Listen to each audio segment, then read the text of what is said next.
This stream contains fast-flashing images that may affect viewers who are susceptible to photosensitive epilepsy and other photosensitivities. Viewer discretion is advised.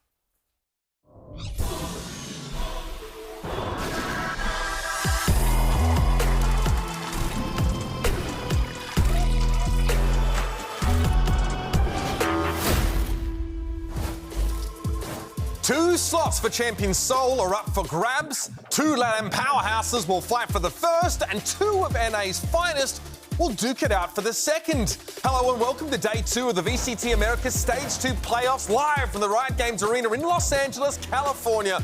I'm Uber, on the desk once again by popular demand with Brent and Sideshow. Gentlemen, great to have you back with us. I'm enjoying the sweater today. They're always good. We haven't made a departure from the Cats. This one, though, is that natural selection? Is that what that's supposed to be? That one's getting beamed up, or what? Yeah, this one's getting taken away. They're going to form their own planet just with those T-Rexes on them. Oh. I don't think very Come back later and form the plot of a Michael Bay movie. Exactly.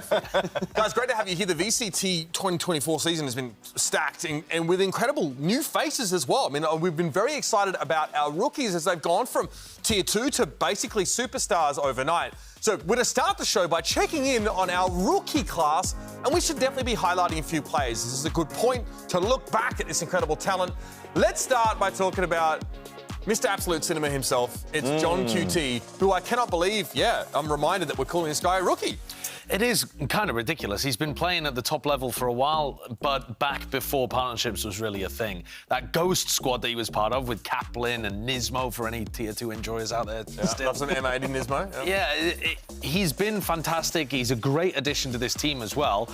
They have kind of stumbled at the final hurdle here, and they may not make champions. That would be a massive blow to any potential Rookie of the Year candidacy that he's got on the line. Yeah, he's definitely made a name for himself, though, over 2024. I think has been one of the best fragging IGLs that we had. I think that's like up in contention in Americas, at least with him versus Valen, as one kind of just example there. But yeah, today they're going to be setting their sights on that first match, aren't they? All hopes and dreams really resting on Leviathan. Every single Sen fan alive, I think, just purchasing the Lev bundle. Just setting up the candle rituals or whatever else, just to try and get them through. I mean, they're going to be heavy favourites, but it's unfortunate it's not really in their own hands. But I guess that's what happens when you end up losing the opening match playoffs. Yeah, funny, obviously, we are talking about this guy, even though his team is eliminated from, America's playoffs. But, of course, those postseason dreams, the dream of Seoul is very much still on the line. Another team that has that same situation with an incredibly compelling rookie player. Even though Cloud9 might have been eliminated, Oxy was a game changer for this team over the course of the year. Really made a splash when he came in. And this is a guy that you could find on Twitter, just basically being like, I'm LFT guys, I'm LFT guys, in Tier 2, grinding it out. This guy made an instant impact. When he came into VCT, he's had these high highs, and then he's had some games where, understandably, kind of gone missing. Yeah, and I think at the beginning of the season, you were seeing more of the running it down mid and losing rounds for his team. And that very quickly disappeared. And mostly what you got from him this year were excellent performances on a team that was a little sloppy. I think he's a player to really watch for the future, especially if he gets a more structured team underneath him. Can he be a player that's calling for his own utility rather than just having the game set up around him? Does he develop that mature outlook that you need to be a top-tier duelist? He's got so much of his career left to go. And so much of our conversation yesterday was about who he was surrounded by, right? Is he surrounded by the kind of people that could raise him up when he's sort of down in the doldrums, in the dumps a little bit? Is there someone to put with Oxy that can really unlock him? Yeah, I mean, potentially brain rot TikTok content would really, I think, get the most potential out of it. You don't think he's already he might already be there. At ADHD diagnosis. I'm pretty sure you I mean, I did say that. That did come out of my mouth. But, I mean, listen, he's already, I think, when you're thinking of players, like up-and-coming players, maybe like with Zekken, I could see Zekken with the potential to be like a really top player 20 years from now. Maybe 20 years? Listen, 10 years from now, I was going to say, you could see him like into like an IGL duty. I've really got hope for me yet, isn't there? Very, very strong-headed about Valorant's future and the success of it moving forward. He's got 20 years. But Oxy, I take Oxy as a guy that's just, I don't know, he's just kind of, you wind him up, you let him loose. I can't really see... Just add water? I can't really see much maturity in him. Like, do you know what I mean? He's just kind of like you were a very different guy 4 years ago. That's very true. I mean, his frontal lobe could develop. Confirmed. That's very, very true. The frontal lobe development goes crazy in the early 20s. So, I mean, we could see him as a completely different human. But yeah, he's a fantastic player. And yeah, move us on. We're going to have to talk about what happened yesterday on stage because we had back-to-back elimination matches to start off our playoffs. First, it was relevant. Crew Visa versus Cloud9. Now, we'd just seen these two teams play, and we had a best pick for map 1, Josh. Already the stage was set for a pretty fascinating clash. Yeah, and a couple of lost eco rounds where Cloud9 had the weaponry, and suddenly their gamble of taking Crew to Abyss did not look so good.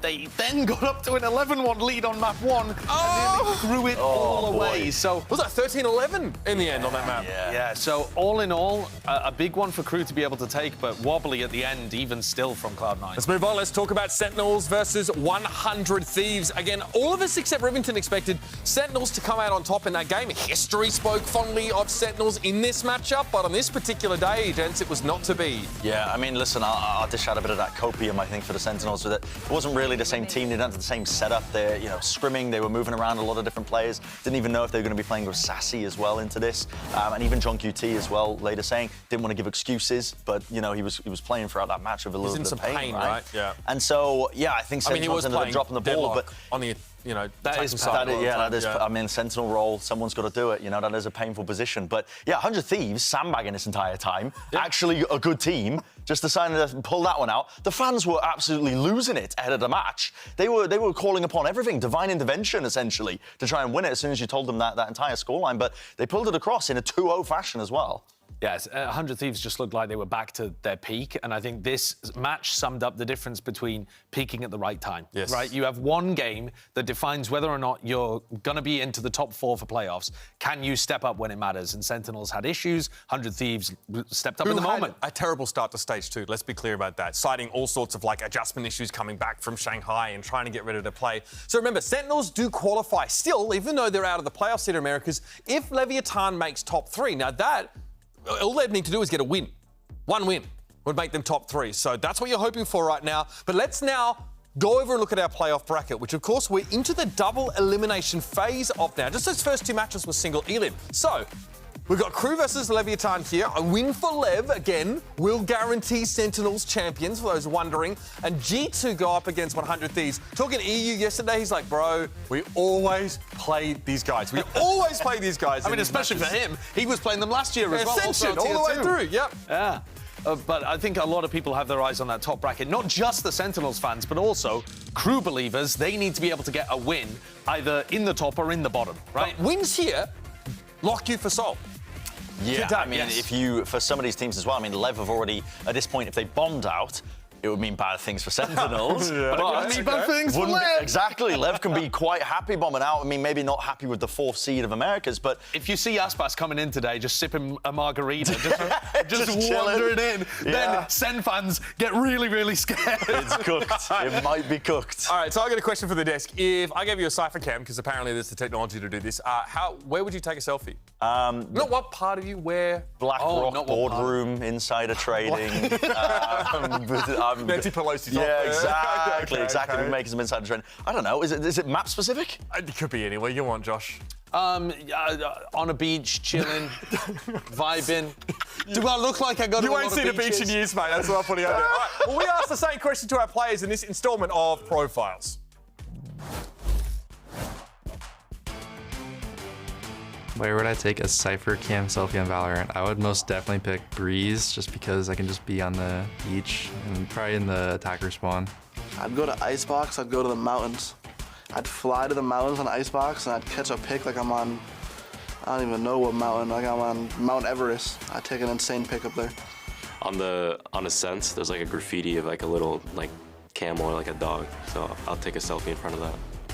In Split, on the A bomb site where the where like the flight paths are, then I'd be standing right in front of the screen with the cam right there, just taking a nice picture, ready to board my flight. Breeze at A main on the old patch on the last kill crash he's got versus Pancata for us to win Iceland and the hallway, because that was a memorable moment. Acho que seria no Long Yada Ascent. É uma posição que eu sempre gostei muito de jogar, talvez ali pelo vinho. Acho que seria ali. My first thought, Bunny in mid-haven. I would take it.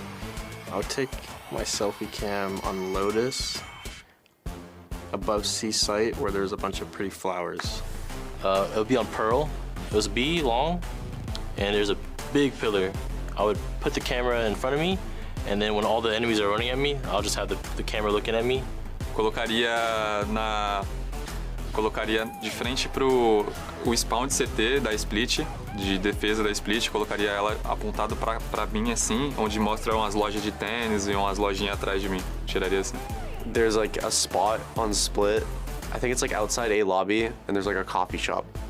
So I would stand right in front of the coffee shop and place it on the wall and make it look at the coffee shop. Yeah, we love the Sideshow Coffee Shop, that's for sure. Let's get into today's first matchup. It's going to be Leviathan versus Crew Visa. Now, on paper, Lev is probably the scariest opponent in all of Americas, right? They've got so many of their players in the top 4 and a bunch of different stats here. And they've kind of had Crew's number most of the time. They look incredible. This regular season has just been spectacular. And not just in Stage 2, but also the 4-1 in the beginning of this year. It's been perfection from them.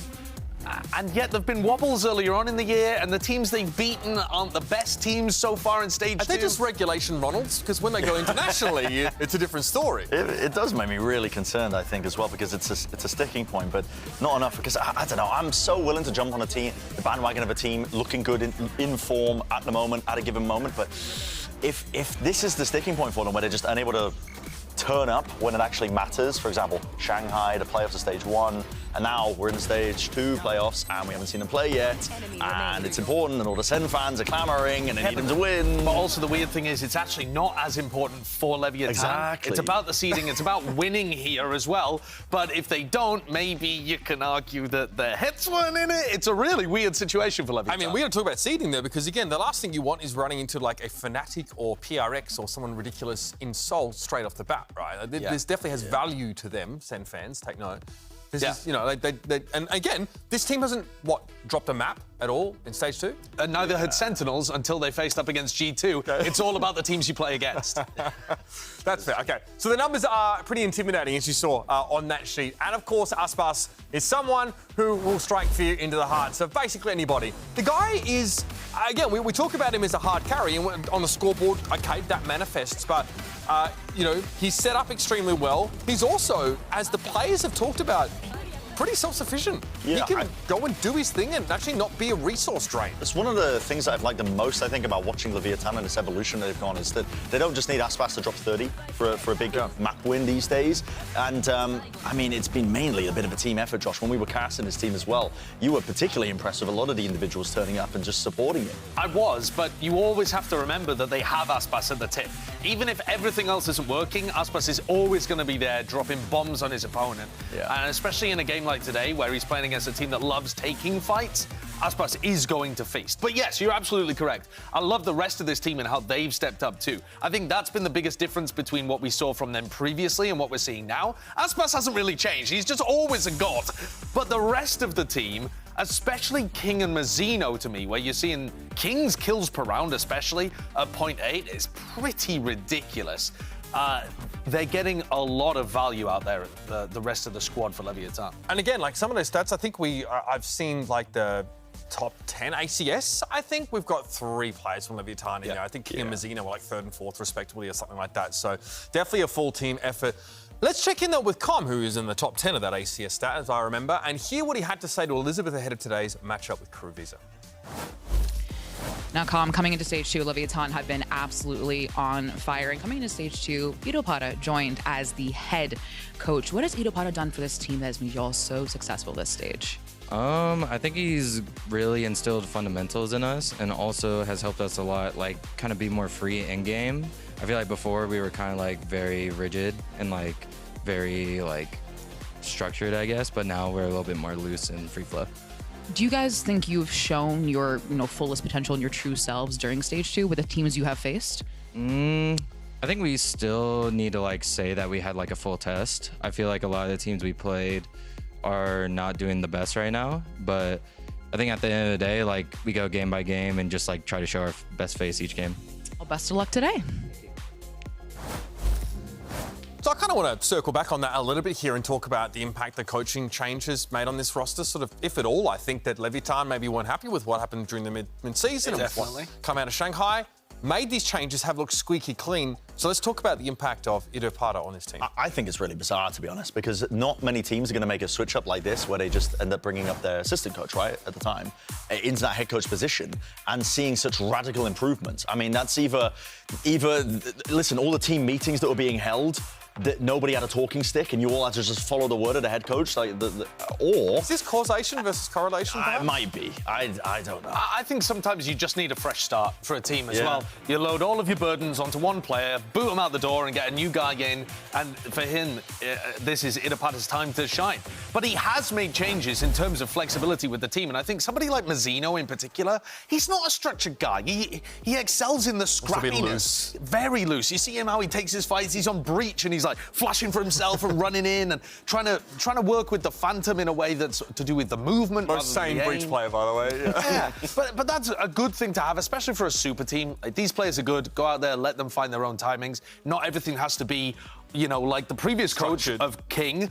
Owner level, by the book, 5 milligrams of protein every 2 hours, and you must go by the strat book. Just get them out there and if you guys can get me like an IV drip, I will try that and see if it works out. That's maximum bioavailability right there. It also sounds like the problems that 100 Thieves had last year with the really rigid structures that team would and also not a lot of support, I think, as well, was plaguing 100 Thieves last year, because they pretty much only had Mike's at a certain point, right, as the coach. But yeah, I think that it seems like freedom has turned a new leaf for them, in their minds at least, and sometimes that's the only thing that matters, right, is what you perceive, not actually whether it's had tangible impact. Yep.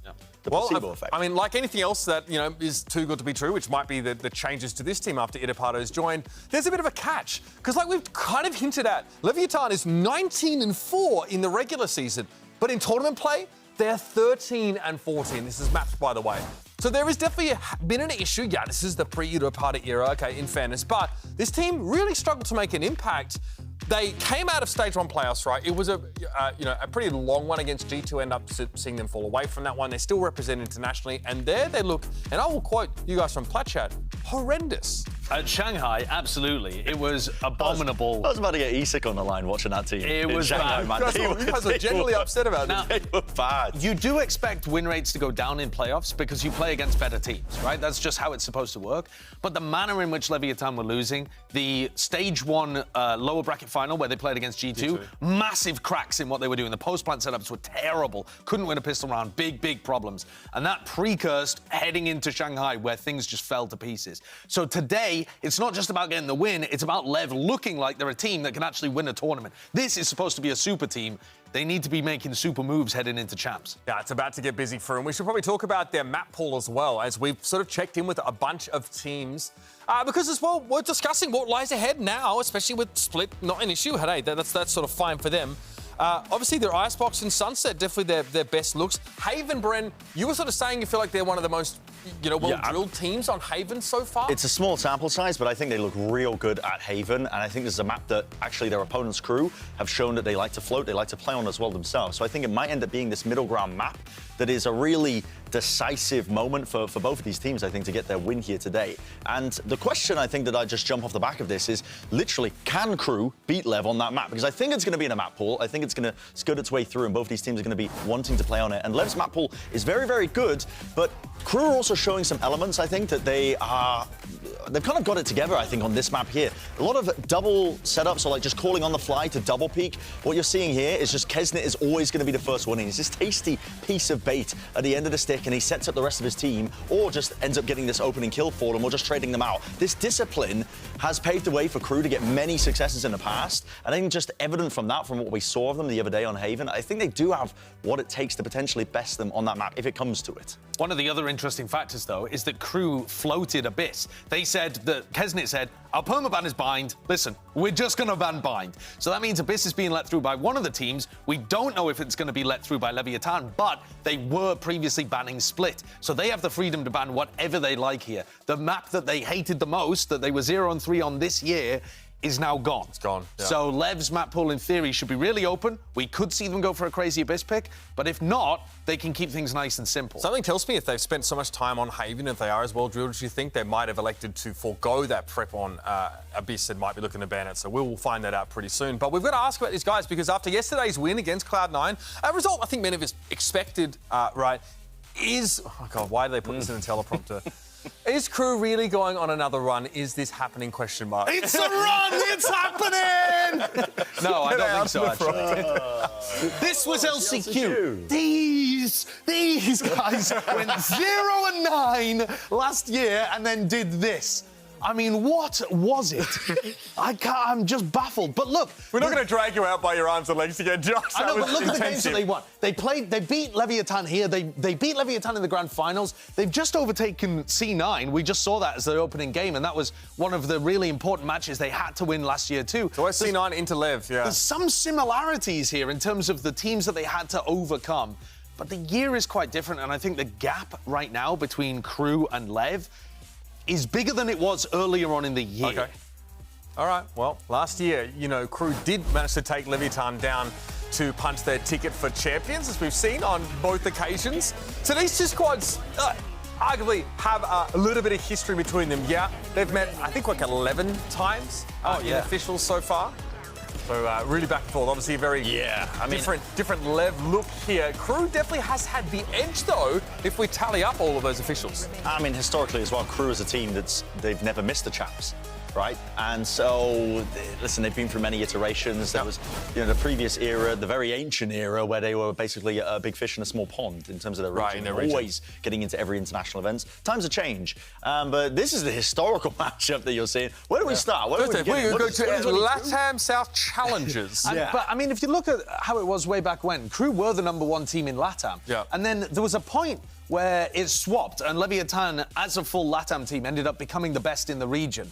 And then most recently, what you've seen is that Crew improved on that run towards the end of the year, obviously, beating them twice in LCQ. But generally, Lev are now the super team. They've somewhat abandoned their LATAM roots. Their superstar player... Chilean still, yeah. Yeah, but their superstar player is Brazilian. They've brought on Tex and they've brought on Com as well. It's much more of an international roster. It's unique and it's providing them a lot of success, at least in regular season games.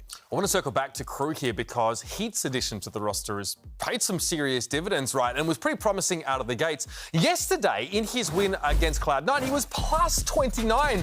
The guy, even on some unfamiliar territory, I guess, like Abyss, the guy was absolutely ruining C9. Really, he's coming to his own in a big way. Yeah, he was cleaning them up, I think, as well. And I'm so damn impressed. I feel like we mention this pretty often with this guy in terms of his addition into this team. Not a lot of teams can do what they did in terms of Heat in this almost like reinvention that he's had, where he's come on to these initiator roles and now he's dominating in terms of the setup, but also so willing as well to take matters into his own hands because he's got that mechanical ability to back it up. He knows in the past he's been a top player on the duelist. He's been diffing and putting a lot of these kids to bed even before you were born, right? So, I mean... Without bottles, it's like that. He's been around the block, and I think this new iteration, this evolution that you're seeing of him as a player is very, very nice. Yeah, it's the last two Brazilian players as well that we have in the running. Yeah. Obviously, Sentinels could still make it, Sassy could still make it, but in playoffs, this is Heat versus Aspas. Heat as well only joined the team because MTA had an arm injury. That's right. And now MTA's back, they bench their IGL, and you get both of these guys out on the stage. It's been very fortuitous. They've made use of what could have been a big downward spiral for them, losing that player at the beginning of the year, but finding Heat added so much magic to this team. Yeah, and someone that also was joined alongside Kesnet with that raw aggression, that will to fight that we constantly see from Crew, which has very much become their identity. Let's send it back to Elizabeth, though, briefly, and hear from yesterday's match MVP. That's right, it's Heat. Now, you weren't a part of that legendary Crew run last year that we brought up since Kickoff. Does Crew think that they can do it again? Of course. Simple as that. Well, what do you add to the team that's going to make that run happen again? Espera, traduz essa. O que você acha que traz pro time para repetir o que a Crew fez ano passado? Cara, acho que a calma e a tranquilidade. Eu tenho muito isso e vai fazer a gente se classifique, se Deus quiser. Yeah, I bring a lot of calm and I'm a very easy guy, so I think that's gonna help us. All right. Well, last question for you is that you are the only team in Americas thus far to show any form of Abyss. Now that you are the only team to have any sort of record of it, does that become dangerous? Is that a permaban for you now? Vocês foram o único time até agora presente no playoff que jogaram na Abyss, né? Isso, talvez vocês querem usar esse mapa como um permaban? Vocês vão continuar? Vão querer não jogar mais nele? O mapa agora a gente vai jogar, né? Estreamos ganhando. Então queremos jogar sim, vamos continuar jogando e vamos ver no que dá. Oh no, we want to play that map again because we won. So yeah, we want to keep playing it. All right. Well, I hope I see it. Best of luck.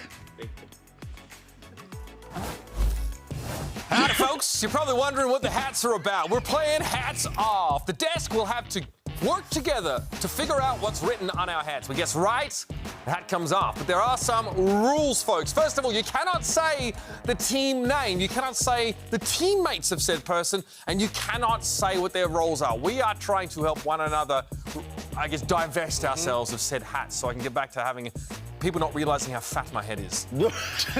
Should we start? Are we starting? Yeah. It begins with me. Eaten by a whale. Eaten by a whale? Jonah P? Easy stuff. Amazing. Same height when he's standing up as opposed to sitting down. Boostio. Yeah. Nailing it. Crazy. Oh my! Trent. Okay, perfect. Okay, League of Legends. Career coach. John Riot? John Riot, why would that be on the hat? Potter's nemesis. Yes. Easy. All right. Okay. That's the spike! Melzer? Yeah. That's crazy. All right. Okay, German. Tex. Yeah. Easy clap, bro. We're so good at this. Holy sparked on damn, dude. Yeah, that's that pretty was good stuff. I thought I'd be waiting for my rival in Mount Moon in the end game for quite a while. You know what I mean? Yeah. All right. I'm gonna keep the Boostio hat. You like that one? Did my hair? Yeah. I mean, my hair needs help. That's right. Okay. Let's have a look at predictions here because we have had to make them contractually as a broadcast team. And yesterday, a day that some of us would rather forget, outside of Rivington, who. Sorry. He's a genius. Don't know how he's pulled that off. Right now, he'll include the whole predictions over the course of the season, and I'm clearing you all. Really? Yes. What do you mean? I'm clearing you all. I'm not gonna lie. I reckon you were off to silly sauce for half this season. No, man. Listen, I had I think 20 Preds, which most people are they only did 10. Okay. And I had 65%. That's not bad. That's not bad. 65% for is the highest sample size. Yeah. But you know, don't you normally just hedge your bets and say the opposite of what you say on Plat Chat? So you're right. Sometimes, yeah. Okay. Other times I get asked, can you put in your Preds? And I do it when it's 11 p.m. and I'm bleary-eyed and I don't know what it did. Right. The next day. I can't even remember what That is why I think I predicted C9 to win against Crew yesterday. I don't know what I was thinking. That was you look so silly. You've lost all dignity with those. What do you mean? All dignity. I'm sorry, but both of your brand is about not caring about your dignity. All right, let's just be very clear about that. Did any of the talent end up predicting Crew, though, on that one? I don't think anyone went for it. I didn't look at it. I think we all stayed pretty safe we on have that 2 one. minutes. I mean, I guess we could pull Can it we fly it again? Well, I guess I should probably look at the assets that we put on screen. I think everybody went for Leviathan. Okay, thank you. All right, so actually look at it now. No Crew believers here. No crew believers at all. When Lev have not been tested yet. The best team that Leviathan have beaten was 100 Thieves throughout stage 2. Yeah. And 100 Thieves themselves were in a slump at that point. They weren't playing anywhere near as well as they did just yesterday. So I think Crew have got chances. People are so bullish about G2. Bren, your case for G2 here against 100 Thieves? They're the perfect team for the armchair analysts. You look at them, they've got the discipline, they've got set plays, they have, these slow defaults, they have a fragging IGL, they have a team that picks up the parts themselves. There's nobody just one person heavy lifting on the team. They're not reliant on an individual dropping 30 to get wins. They're getting wins the honest way. Is this Leaf Erasure or? Well, it's also Icy in the previous match Erasure because he's been on a steady upward grind. And Icy's can he be that guy? I don't know if he can be that guy. Because Wyatt loves to call him a system dualist. You know what I mean? As a way to It's a good term. It also was accurate up until recent performances. What we've heard is that Icy in scrims frequently drops 40. You don't like that? You're adding it to yourself. I think every time it cuts to him, he wants to be wearing another hat. You know what I mean? I threw the other one away, mate. I can't help you with that. Average TF2 player. Get you a man that wears many hats. You're starting to look like one of them British Royal Guardsmen now with the look on your head. That's so great. Tall. Yeah. But I think there's... I think that game's going to be excellent. Okay. I think that if 100 Thieves are playing anywhere near they were in the previous game against Sentinels, that one's a banger. But this one, absolutely. We're definitely on board with Leviathan here, right? Yeah. It's been such a clean stage 2 in general for them. Americas will be sending 4 teams to Seoul, and some of those will be locked in today. I'm getting pretty excited about it. It's Leviathan versus Crew Visa. It's G2 Esports versus 100 Thieves. Ladies and gentlemen, day 2 of stage 2 playoff starts right now.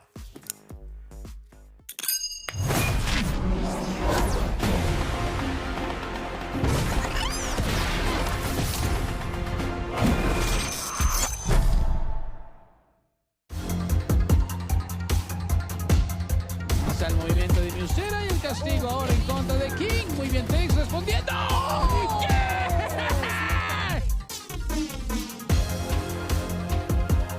Vamos, Crew, que tienes armamento. Buscar la retoma, sangre y fuego, lo que sea. Melzer y Kelvin. Y ahora aparece Melzer. Crew are the most aggressive team of everyone in playoffs. They commit onto this attack because it's so nice. What is scary about them is that they do it really tight. Like, they're always sticking together. They just have insane aim and aggressiveness together. Leviathan creo que viene muy fuerte y creo que no han perdido ni un mapa. Siempre es bueno enfrentarse contra los mejores. Aquí podría terminar todo con el 4K de Aspas. Agradecido igual de jugar nuevamente contra Aspas, que es un insano. Y nada, creo que el referente para todos como duelistas. Riot Games Arena, es hora del super clásico. En la marea baja amasan, pero en la marea alta, esa es su casa, es Leviathan.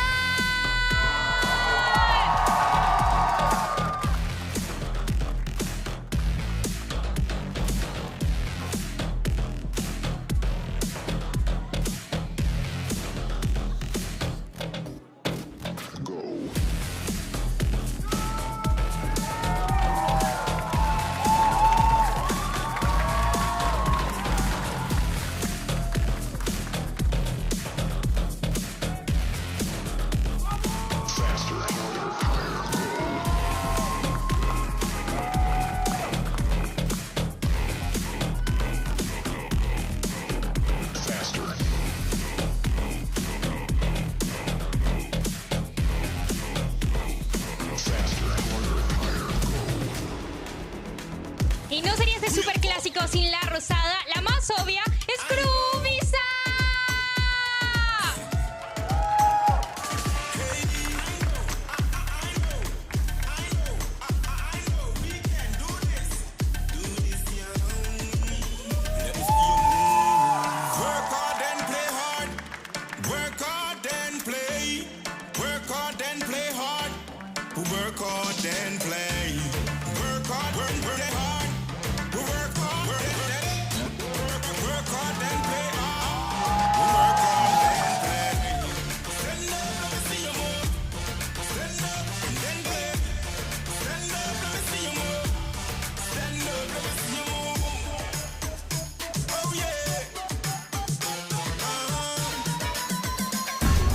A genuinely wild and wacky match between Crew, Visa and Cloud9 yesterday sees the former advance to again take on Leviathan. Last time these two teams played, it was Leviathan knocking them out of the Stage 1 playoffs. And this is a team who've been squeaky clean all stage. Crew had to fight back almost from an 11-1 half yesterday and got within striking distance of Cloud9 before blowing them out in the last map of the series. But here, these are the games that matter. These are the games that give you a seat at the table at Champions Seoul. Just for Leviathan and Crew as well. I mean, we've been mentioning it over and over again, but Sentinels fans are going to be looking at this match, eager anticipation, praying for a 2-0 from Lev, or even a 2-1, I think they'd take at the end of the day. A win is a win. Anything that would put Lev up and as that dominant seed in for the playoffs that would just lock Sen as that 4th spot. For Crew, this is a team that is used to fighting back, honestly. They're a scrappy team. They are willing to accept that they are the underdogs, I think, and willing to fight to prove that they belong. I love the fact that we're going to open up here on Icebox. It's an amazing map for Leviathan, but Crew loves setting Kesnit up for those lurks up B. He's very aggressive. He doesn't wait for Viper walls. He looks to try to take fights and challenge. The Leviathan B anchors are going to have to watch out for that. I think this is a great map to get started because immediately you're going to have to focus on Aspas playing aggressive, Kesnit looking for duels, and hopefully that continues throughout the series. And last time we got this map between these two teams, it was the same story. Both Aspas and Kesnit were really raking in the kills. Kesnit ends at 23-19. Aspas was 28-15. So both these teams more than happy to send their respective jets on a collision course with one another. We know Leviathan likes, obviously, to go with that harbor look on their setup, right? Yep. That sort of controller-heavy approach. Here's our agent select to see if Crew are going to continue to follow in their previous footsteps, and it would be no surprise here to see Jet locked away. I think we're going to see very standard compositions from both teams. They've refined what they've been working on. Lev have not adjusted to more modern metas by putting flashes into their composition on this map, but they're playing it really nicely. I think the Sova and the Harbor work really beautifully with the players that they have here, getting the best out of Com and out of Mazzino. And I think that the way that they play it, with Aspas looking to take aggressive post plants, is pretty perfect. They've really refined this map. It's looking like one of their best, which is why they tend to pick it. Yeah, that's why you're seeing it first as well. I mean, if we even get over towards Sunset as well, that'll be an interesting one, but shouldn't be anything out of the ordinary, I think, from these Icebox comps. They didn't introduce the exploding barrels with this patch, so nothing to shake up the meta too much. One day, we can only hope. but yeah, really watch out in this half when Crew are on the attack for them inserting Kesnit on Jet towards yellow, and then they leave him, go over towards A, and Kesnit looks to try to either get lurks or kills, and then open the map up so that they can rotate back to him. I don't know exactly who is going to step up from the Leviathan side to anchor that part of the map, but if you have people like King, for example, which would be standard playing in that area, they've got to watch out for the firebrand from Crew. Might even just try and set up, these deep lurks, I think, for Aspas on the defense as a Jet. Give him a lot of space early on over towards A main. Mid-round information that your team can work off. You can stack players over towards B as an answer in response to it. I think that this might just boil down as well to that battle head-to-head between the two duelist players. And my God, do they have some beef between them. We, folks, are ready for map number 1, and it's a trip to Champions on the line in this series. Let's send it over to your casters, Doug and Baby Bay. Thank you so much, Mitch. Familiar foes will fight today with everything that's on the line. We've got to talk about it. The Des mentioned it too. They've clashed a couple of times. Every single one of them, Dre, has been close. It's been 3 maps every single dance. Yeah, and speak about the first map, Icebox, last time these two teams went against each other, it was also close, 13-11, the way of Leviathan. The key difference in that match, we had a Heat who was absolutely dominant yesterday, but in that match specifically, Heat was 8-21. That's rough. One of the roughest showings he's had. Exactly. Yeah. So going into this specific map right now, Heat, if he brings that momentum and that fire that he had yesterday, this could be a different story for the side of Crew. Yeah, for as much as we talk about Kesnit and Aspas, and for good reason, as you mentioned, it really was Heat who kind of took over yesterday. So seriously, we'll see how that clash ends up as Crew is on the attack. Already a little bit of space denied from Leviathan at the beginning of the round. The dart over the top, very aggressive. Yeah, 4 members on the CT side pushing all the way through. They want to get this fast flank, and the reaction from Crew is ample and correct. Tex has to be cautious here. He's the only one out towards B. He's playing his time and his position very cautiously, as he should. Yeah, he gets picked off here. The retake is almost nearly over. It's just so tough. And I think they're aware of this, right? Because Crew, they had this game plan going in the last series that they played Icebox on, where they just take all that snowman control, kind of flip the site in a way. And look at how far out Melzer is. He's going to be the first to take contact, but he's got such a good place for an orb, too.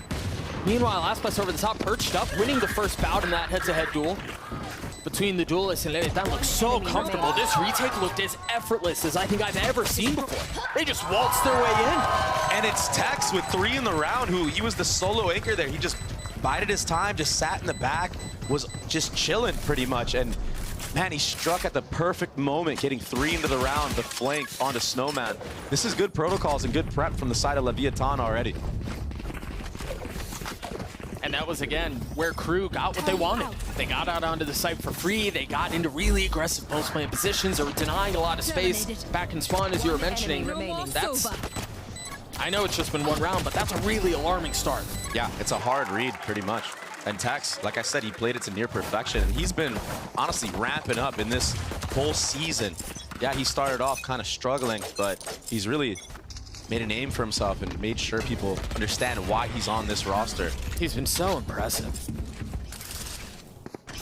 Very different Viper wall.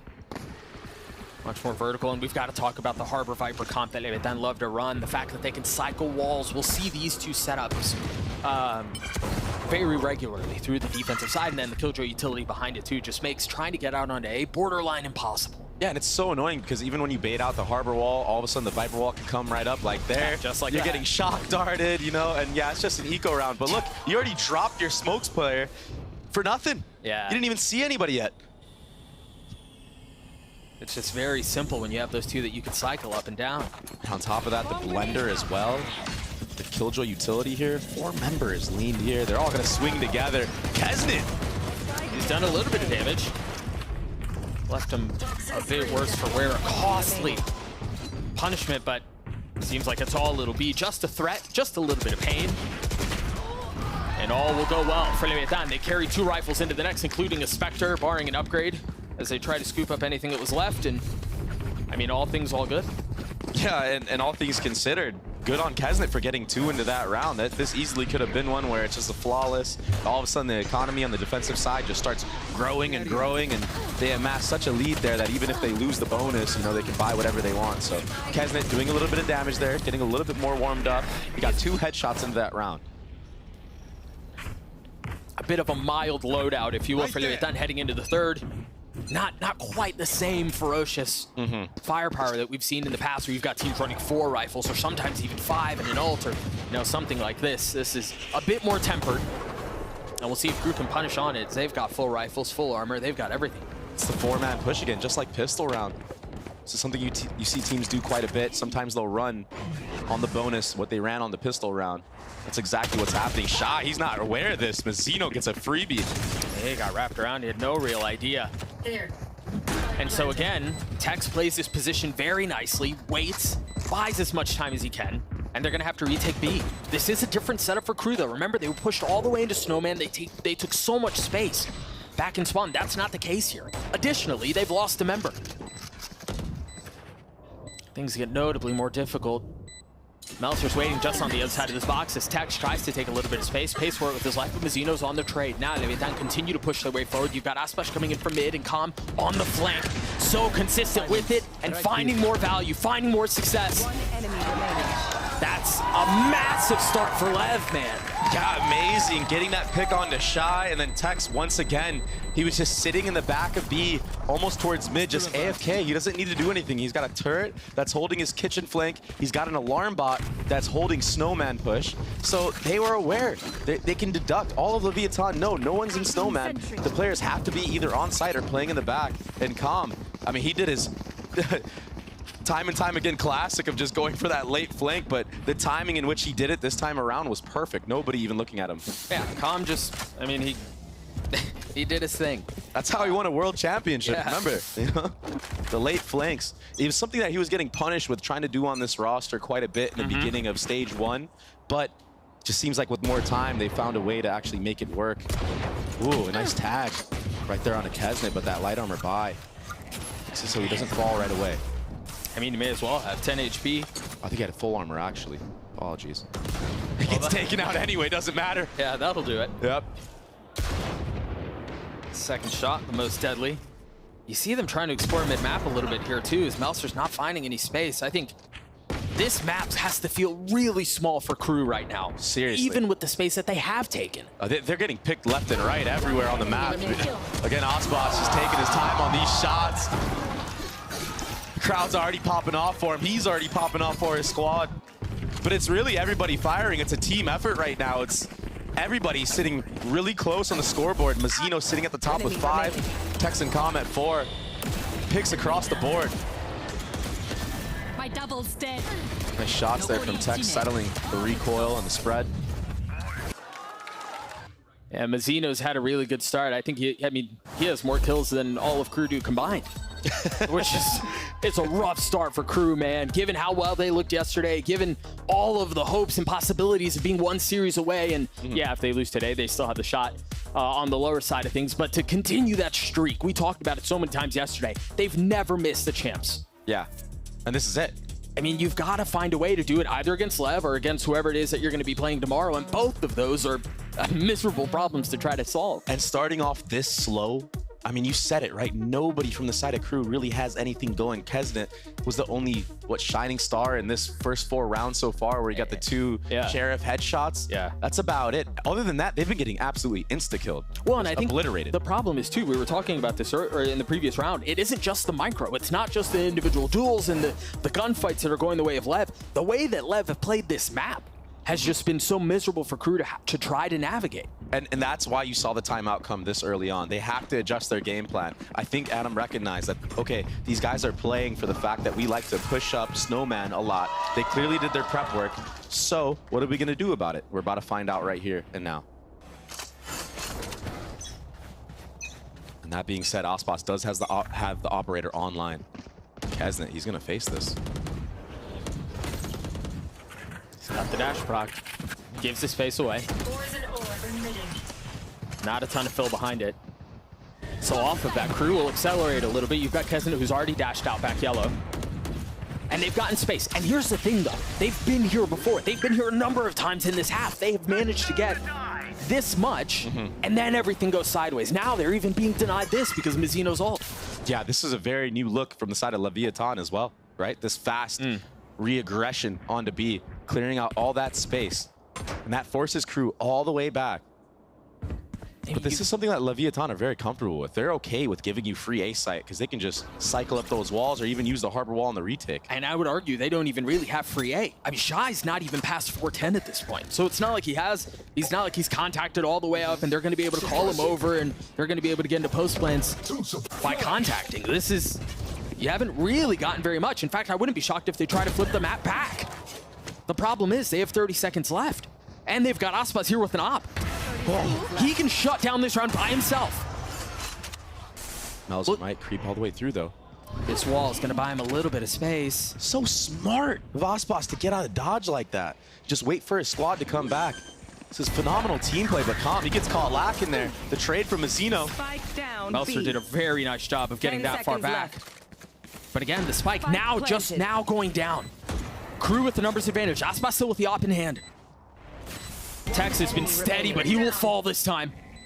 And Osbos, I mean, you've got the money. I guess you couldn't go for it. But retaking the 1v3 with an op in a post-plant situation feels miserable.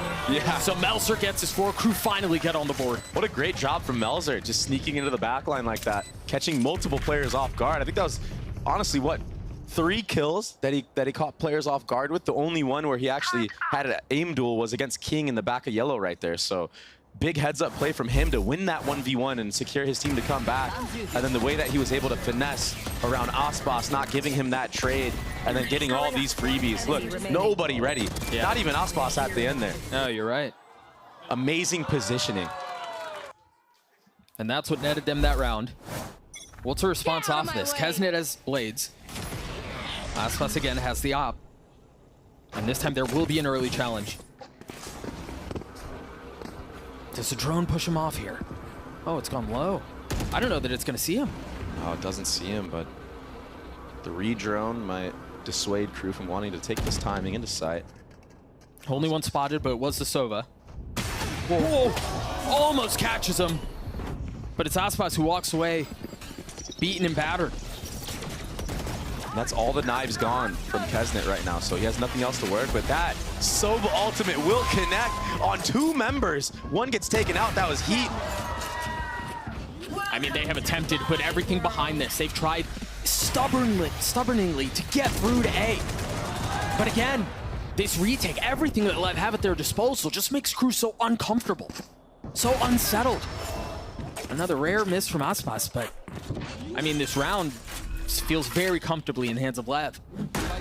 Yeah, it would take some individual heroics right here. That's why you see MTA slowly creeping up forward. He's trying to pick off any type of member that'll give him a 1v1 right now. Crew were so successful in these numbers down situations yesterday against Cloud9, but Leviathan are a different beast. They might convert this though. They've gotten it down to equal numbers. And again, Aspas has 1 HP. He's got to find success with the op. Gets his 1. The trade comes through. MTA has the ult, but he's way too close to lean in on that. King's got to find the snap, and he lands the shots. Not able to pull off the heroics, man. It got close though. Yeah, 2v4 brought it down to a 1v1 where MTA, he honestly could have won that. He just couldn't settle the shots. King, he wasn't even aware whatsoever that MTA was to his right side, but if you're gonna whiff at this high of a level, King, he's gonna take that every time. He's gonna run away with it. That's 5-1 now. And Mazzino killing Melzer in that Viper's pit, that was such an important frag into the round. The fact that he got that kill, it was so huge. And King was so steady on that response. As soon as he realizes he's in a really bad spot, doesn't flick and instantly try to spam or anything like that. He just settles, continues to strafe. So calm. It's a new look from the side of Lev. It was a fighting squad towards B. Aspas has the B line, and that's what allows for this rotation to come out towards A. And this is a way faster pace from the side of Crew as well. If they try to flood, much like they did a couple of rounds ago on B, I mean, they don't have a Reckoning, but they do have Tex's ult. So that's exactly what they're going to try to do. Both of them traded, Venn diagramming the map. And it's just going to force a bit of a freeze. Oh, easy now. Second time's a charm. Mazzino will fall. Numbers, again, the way of Crew. Aspas is going to be joining over a bit late, has blades. So he's not just strapped to the op. And Crew are cutting noise. I love this so much. But that's going to be the cue. The knife goes out, the dart goes through. The ult pop from MTA. That will confirm things. Calm will fall. And now there are only 2 members left on Lev. King is one of them, though. And he's doing his best to keep them back into the face of 2. Looking for 3 on the round. The 4th not connecting. Aspas with the op, blades popped, and this is Aspas at peak vintage form. Delivers once more. The Red Bull clutch for Lev. What was almost a 2v4 for Crew turns into a 2v4 for Lev. Aspas and King putting things into their own hands. And King, man, his movement and the way that he shoots his gun is so beautiful to witness. The sidestepping back and forth, the peeking in and out. It's wonderful. And then, yeah, the poise at the end there from Aspas to just connect with the last knife that he had in his ultimate. Vintage play right there. Aspas plus blades in a 1v1 just doesn't feel very fair, does it? No, it's not. Not fair at all. I mean, even with the operator, that's a whole nother story, right? 6-1 now, the way of Lev. Crew have had their chances, but they just haven't been able to convert. You saw a little skin there. Yeah, can't connect on it though. Aspas is gonna stay though, playing really aggressive this round, going for the eco kills. Yeah, he's got King to help too. Oh, this one-way drops, he might face 2-3 members, but he peeks out way too early on that. Oh my gosh, MTA going for a trade alone again as well. He's teeing off. Yeah, you cannot be giving Aspas these 1v1 engagements the way that Crew have been doing it so far. I mean, he's gonna hit those shots. That's what he's known for. He loves taking duels. And so again, there seems to be a bit of a freeze onto the round from the attacking side. As noise is cut, they try to explore things. But again, nothing feels safe, man. There's no way Shy's ready for this angle. Yeah, Tex takes his head clean off. That's such an awkward pre-aim that you have to do if you're Shy.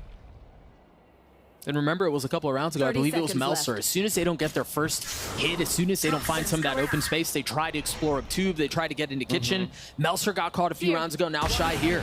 Oh, He was looking for something a little stylish, a little creative, but Lev gave up to 7. And you're right, though.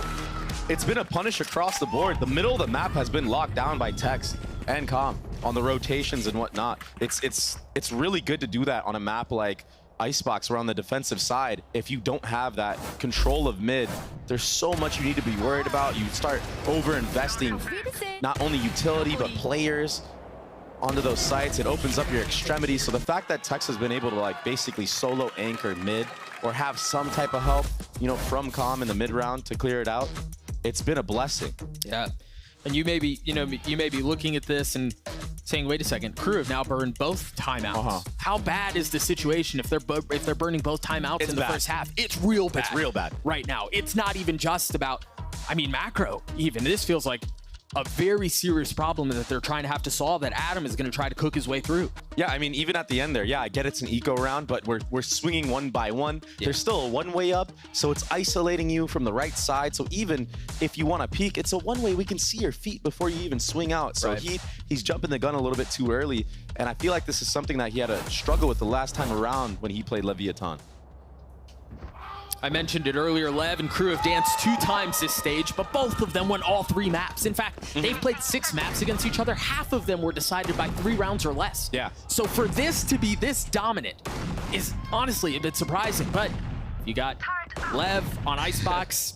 Things just kind of happen like this, man. I'm still so surprised that teams do not ban this map against this team, but it's so tough because Lev have such a deep map pool as well. You're picking poison, really. Yeah, it's tough. But Osboss on Icebox is just something else. I don't blame Crew, though, because last time around, Kesnet was actually hanging up there with him. I think it was Osboss on 28 and Kesnet at 23, and a 13-11 win for Leviathan, so. A proactive, a preemptive ult invested here by King. Yeah, it's all to deny that plant, but wisely so. Crew are going to flip the site, get the spike planted on the left side. But this is so hard to play a post plant with. Yeah, I mean, what do you hold? You kind of have to fight in. You have to. And so even in this, it feels like Lev are forcing Crew to play the way they want them to play.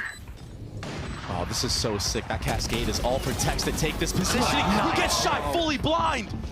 What was that? Unbelievable. And again, now Osboss is colliding. Tex was at third on the round. The defuse is going to come through. I imagine they hand it over, but it's clinical. It looks easy, effortless, some would say. The protocols, they're aware that Crew want to flip the site. When the spike gets planted, that one cascade is for Tex to sneak out into right side heaven. Oh, that was such a nasty shot. Tex has been so impressive these last, I don't know, this last stage 2, even at LAN in Shanghai. Oh yeah, he played great at Shanghai. Yeah, Tex was really good. Tex gets 1 kill. You mentioned fully flashed there. Osboss got his collat fully flashed too. They don't even have to see the players. Hey man, it's one of those days, huh? It seems like it, man. 8 rounds up for Lev.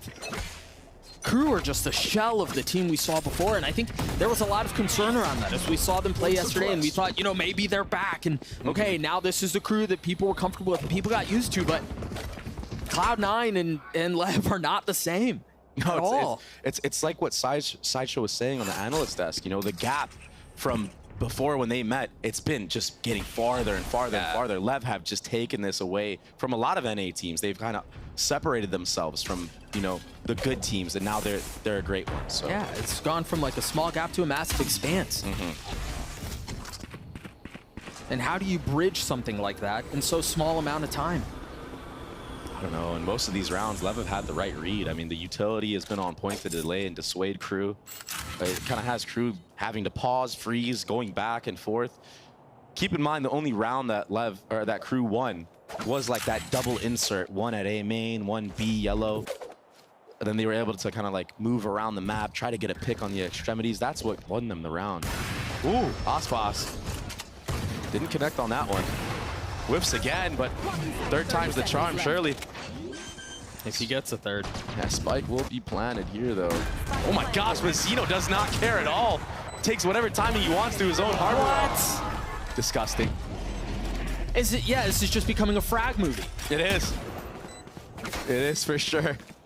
And Crew right now, they have to be hoping, you know, that they have a performance like they did yesterday against C9, where they had that comeback, you know, on Lotus, where they just started bringing rounds back 1 round at a time. And what ended up happening with that, even though they lost the map, they were able to bring that momentum of just the comeback that they accumulated into the next map, and they closed out that series. So right now, that's the only saving grace for Crew, because, man, they're just getting deleted. Look at this, instant. Yeah, you're done. Tex is shooting. Everyone. Like, honestly, like, they all are. As Tex has been. Right, but then, I mean, Aspas was doing things like that, too. Just like a blind op shot through a smoke. And it looks like they're having fun, and for good reason. And they very well may waltz their way into a champ spot. Oh my gosh, another first blood from Tex. He's been such a monstrosity on this A site. Another lockdown for him as well. It's unbelievable right now. And we even talked about it, after the pistol, how it already felt concerning. It already felt like there was trouble. And unfortunately for Crew, that seems to have actualized. Yeah, this is definitely rough. No more timeouts as well. And I think they have a good understanding, Crew, that, you know, Aspas is leaning towards this B because they haven't fronted him at A site, and a Killjoy lockdown was used. So it kind of gives you an idea of what the map looks like, and that's why they're going for the re-hit. Sometimes when a player is so on fire, you just don't want to even go to their site, even though you know he's alone. Yeah, but I mean, the alternative is what? You hit into the stack of 3, 4. Yeah. And the other problem is, there's a guy who's equally as hot, who's still playing in the stack, and that's Tex. Whoa. But he crumbles at the feet of MTA. Maybe a little bit of success here for Crew. Kesnet tagged up. Somehow staying alive as MTA commits to the plan. Mazzino not able to settle the shots. And it's on to Aspas again with Blades in a 1v3. MTA weak, 36 HP, no armor. Clean from Kesnet as Crew find their second. Yeah, Kesnet, a lot of opportunities for Leviathan to punish him, but they just couldn't connect the shots. And if you give Kesnet that time of day, he's gonna take it. He wants those engagements right now. He wants to get warmed up. And it's going to build him more confidence going into the rest of this map and the rest of the series. Some nice shots from him. It was this one, most notably. Too many shots whiffed from the side of Mazzino. Gives him the confidence to wide swing Aspas there. I like how they approach that 3v1. You don't want to give Aspas that much space to work with and, you know, potentially get a clutch on you. Kesnet popped his Blades at the beginning of the round. Mouser has this pit to play around. There's also no interest in contacting B in a 4-1 or anything like that. They've got eyes set towards A. And it may just result in a similar outcome. Tex and Mazzino have already gotten a couple. There's just MTA and he left. Oh, these shock darts from Calm, they do so much damage. This setup is too good. The fighting squad of Tex and Aspas on the A site. It's more than enough to secure the half. Oh yeah, they get a glimpse of Heat's little head right there, and Tex will jump up on top pipes and take him out. 10-2 half to the side of Leviathan. Switching sides. This is why they're undefeated on this map, Doug. Yes. This just, they make it look easy. What is there to say? They make it look easy. Again, I think there was expectation. There was, I mean, maybe not a ton, but there was some hope given how Crew looked yesterday. Given how Crew have looked this state, like maybe they're going to be able to claw their way back into this, but it's been anything but that. We're going to throw it to a quick break. We'll see if the desk has any hope or any cope that they can deliver on the side of Crew. It doesn't look like there's much.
Well, folks, this map is giving serious Brother Ooh energy right now. Crew Visa are struggling.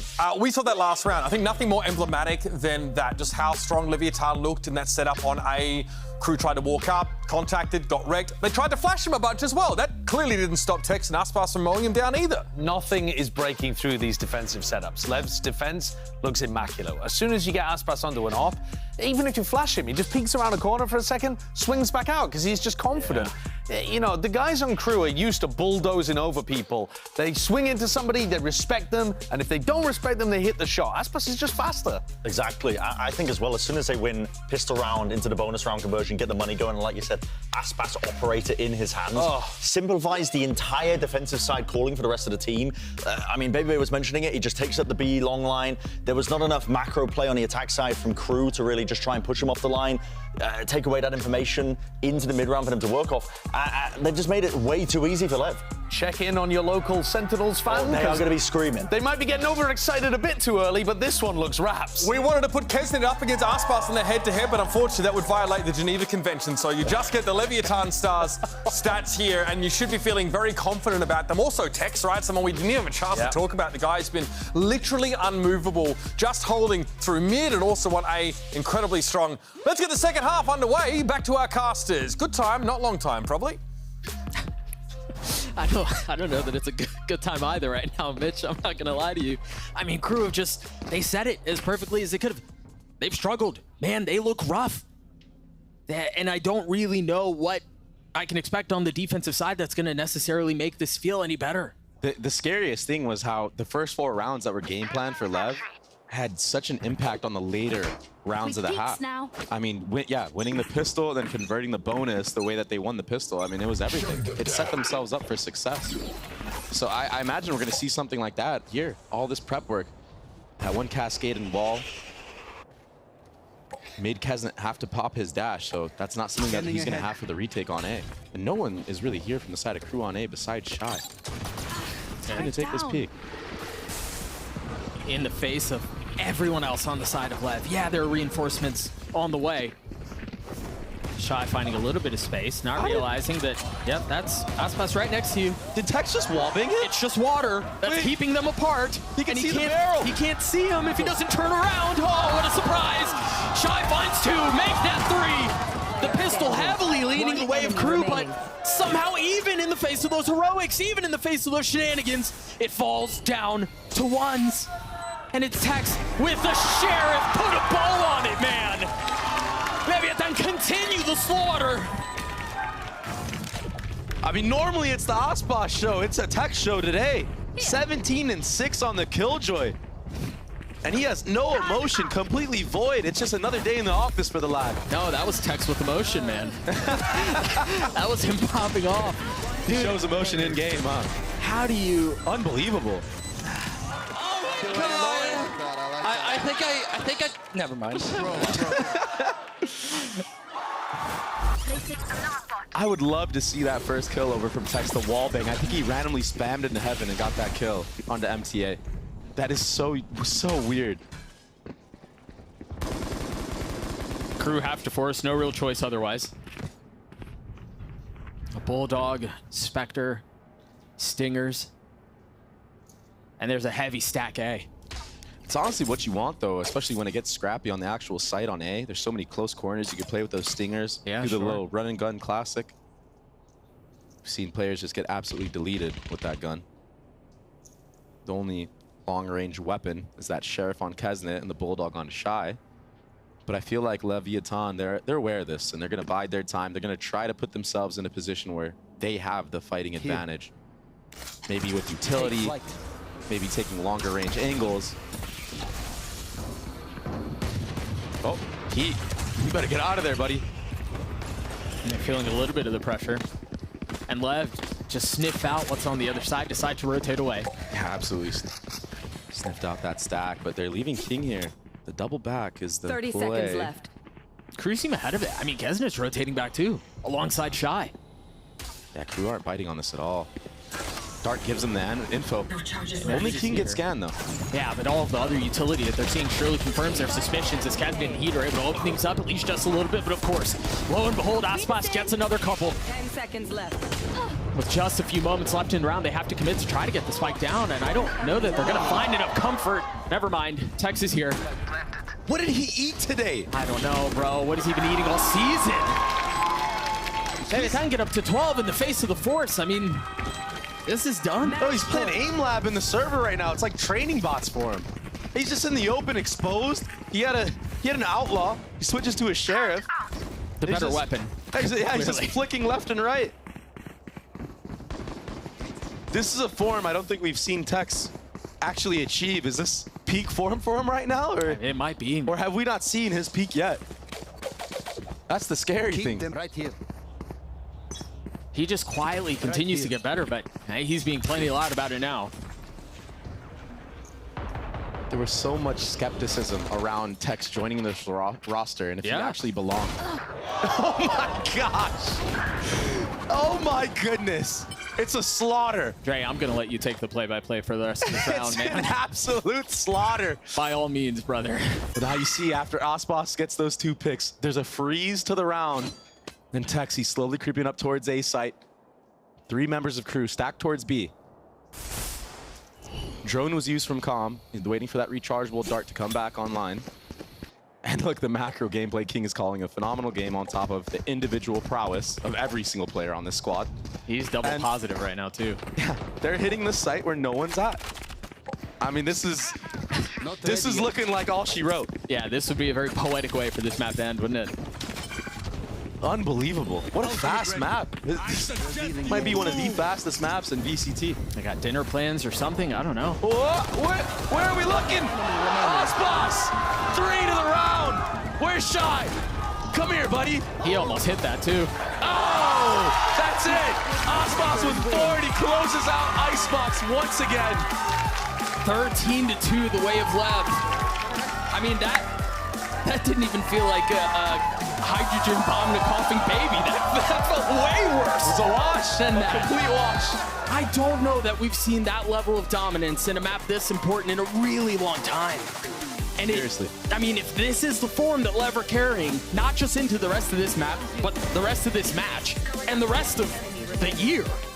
I mean, yes, it's just one map, but they're putting the world on notice here. Yeah, all the coaches from international stage, exactly. The entire world are looking at this right now. And they're looking at the form that Lev are in, and they're scared.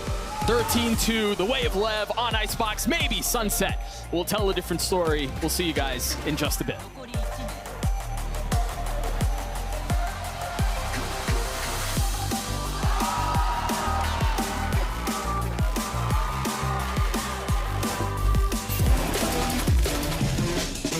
Every time I needed a new phone, I had to switch carriers. I told him, at Verizon, everyone can get the best deals. Like that iPhone 15 on them. Switching all the time, it wasn't easy. 35. You're gonna be here forever. Here's your wireless contract. I need a lawyer for this. Those were hard days. Representative, switch!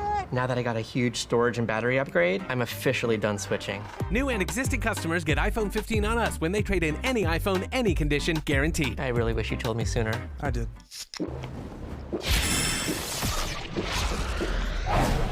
Red Bull gives you wings.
está el movimiento de Musera y el castigo ahora en contra de King. Muy bien, Tex respondiendo. ¡Yeah! Vamos, Crew, que tienes armamento, buscar la retoma, sangre y fuego, lo que sea. Melzer y Kelvin. Y ahora aparece Melzer. Here, the coach of Leviathan, Ito Pata, also Sentinel's favorite coach right now, I'm pretty sure. A convincing map pick, 12-2, running away with it. I walked out and said, what did you give them? You said, that's just us. And something I want to ask you, since you've already qualified for champs, technically, what is the thesis in playing this game? Are you saving strats? Are you confident in showing what you got? Or is the mood joyful? Like, how are you guys playing the game right now? We're playing the game as usual. It's we had the same preparation as always. We just want to win the Americas. We want to be the first seed going into champs, so we're just giving it all we got. Since you already qualify for champs, is it stressful to know that there's extra tape on you now since you have to go through playoffs? No, I think we're pretty chill right now. I think the pressure is on the teams that are not qualified yet, and we're using this to our advantage right now. Well, best of luck on map 2. I don't know if you need it, but... I feel like this is all part of the experience of the duality of crew matches. Sometimes they almost make a comeback from 11-1 down. Sometimes you get games that could have been an email. Welcome back, everybody. That one was an absolute roll. It wasn't so long since we last saw you, obviously, towards half-time. And like someone that I hinted at towards the end of that segment that we didn't have time to talk about because we were just, you know, loving Aspas up. But Tex had an incredible game and he started the second half in the same style. He looks like a monster. If you're getting performances like that out of him, which he played really well at Shanghai, he didn't play this great. I mean, if you're getting this out of him, but then you're also getting all the rest of the pieces working, it looks like a super team. Yeah, sorry, I mean, what more do you really need to say? I mean, I said that, you know, that one of the win cons for Crew needs to be that they beat them on Haven. They might not even get to Haven. Yeah, they pasted The Sunset's the next map, man. I mean, making mention of, like, the momentum as well that you might get, like Crew, almost performing that comeback the other day, really did cement them and drive them forwards to actually end up beating Cloud9. Here, they've been slapped down. That is a confidence diff. I mean, I don't know what to say. And we did catch up with Kesner briefly earlier and get some words from him about what it would mean to bounce back from this first map, to make a run, and of course to win it all. Creo que es algo muy importante porque nunca hemos logrado nada como latinoamericanos y creo que sería histórico que nosotros lográramos ganar un título, un trofeo o algo así. Creo que marcaría un antes y un después en los deportes electrónicos de Latinoamérica. Would be nice to see. Quite a climb from here on out, though, for Crew in order to do that. Obviously, Leviathan already locked in that champion spot, right? So, you know, this does affect the Sen legacy, I guess, is worth revisiting that idea. Sen City are definitely hoping for a big Leviathan showing here. We've just seen Icebox, right? Not much to talk about there. You said the Haven win is so important for Crew, so now that means we need to focus a little bit on Sunset. We're going to come back and talk about that in a sec, but first, let's hear what Crew's coach had to say ahead of this next map, how they bounce back. Here with the coach of Crew, Visa, Adam. That was a pretty convincing stomp from Leviathan. It wasn't your map pick, though. We were moving to your map pick next. I want to ask you, when you're facing a team like Leviathan, where there's no pressure on them, they've already qualified for champs, what is the team feeling right now, especially after a stomp like that against you? Yeah. The thing is that we weren't able to find pace, and with a rival like Lev, there is no space for that. So we have a talk with the guys, and I think they're pretty aware of what we have to do, and like the mindset that we have to have. We want to find that pace, and hopefully we can do it on Sunset. All right, well, pacing. Best of luck. So as I was saying, Sunset, right? This is obviously something that, like Adam, they really have to collect themselves, this team in general. We sort of talked about how Crew, there was a one round there on Icebox, I think, where they try to hit that A site, they trade a little bit, then they cut noise. And one of this could like, this could be really good, like a bit of a pump fake from them. It's something we've also seen from them on Sunset. Maybe, you know. Did they lose that round? Or was that one of the two that they managed to win? They probably lost that round. Yeah, I mean, it's not looking good out there. There is a massive gap between these two squads right now. I was talking about looking at this game to see whether Leviathan were going to be tested by a strong team that had made it to playoffs and beaten somebody and were ready to go on some kind of a run. I'm not sure whether Lev have. a team that they can be tested by yet. We're going to have to wait until they play against G2, 100 Thieves, maybe these kind of teams. Because at the moment, Crew just look like they're a tier below. Yeah, a tier below or just out of the race entirely, I think, at this point. It's going to take a lot to try and... I don't even know if you're the coach of Crew, what you would even say to them off the back of that. Obviously, you just got to focus one map at a time. You've got your map pick coming up next, the Sunset, which you're arguably going to have a better chance at. But that was fundamentally... So good fundamentally, Lev outplayed them so hard on Icebox, I think, just from a macro perspective and an individual perspective, that it just looks like even a hard ass there for It's Sunset. hard to take anything away from that first map, right? Which obviously want to try and set expectations for what you should want to see coming up on Sunset, but we got very little. Maybe if we head out on the floor, Doug and Baby B might have something for you guys. I'm saddling you with that responsibility. Let's head back over and see if this one goes the distance.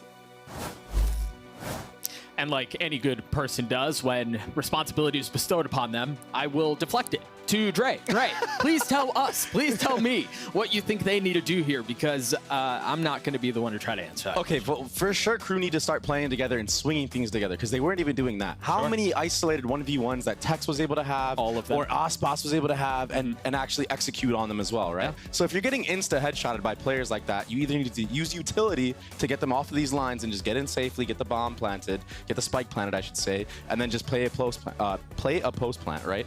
But they're not doing it. They didn't do any of that on Icebox, and especially when you're running a potential Neon comp on the Sunset map, which is what we saw Crew do before, right? You have to be on point with this stuff.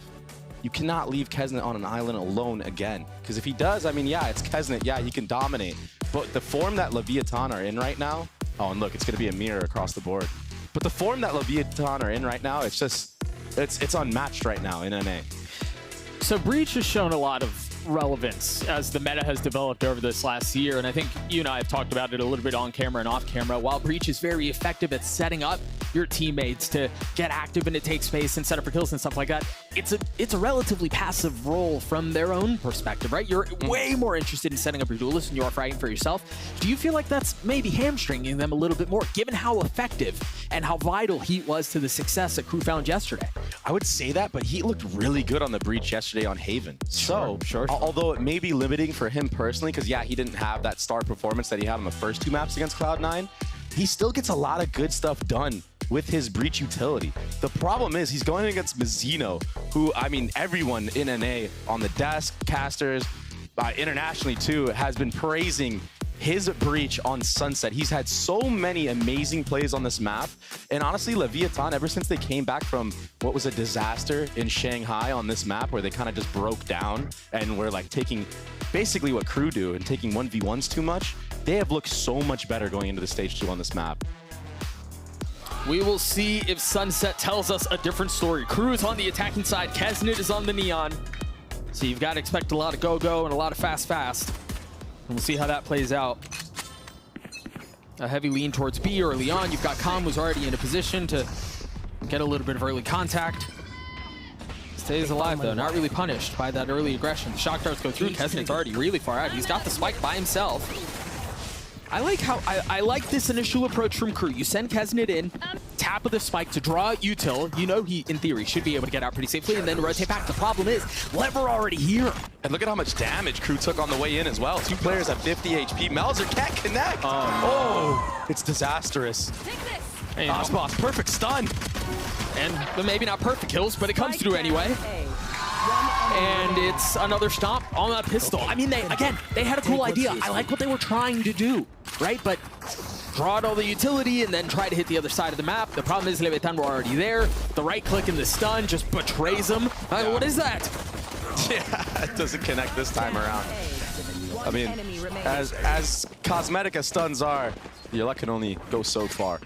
And I don't know, it just looks so effortless for Lev. Yeah, it was a cool idea of getting, you know, all that Cypher utility broken onto the actual site, but since Kesnet leaves B site at that moment and you can hear that, it just makes it obvious you're leaning towards A, so of course Lev are just gonna stay.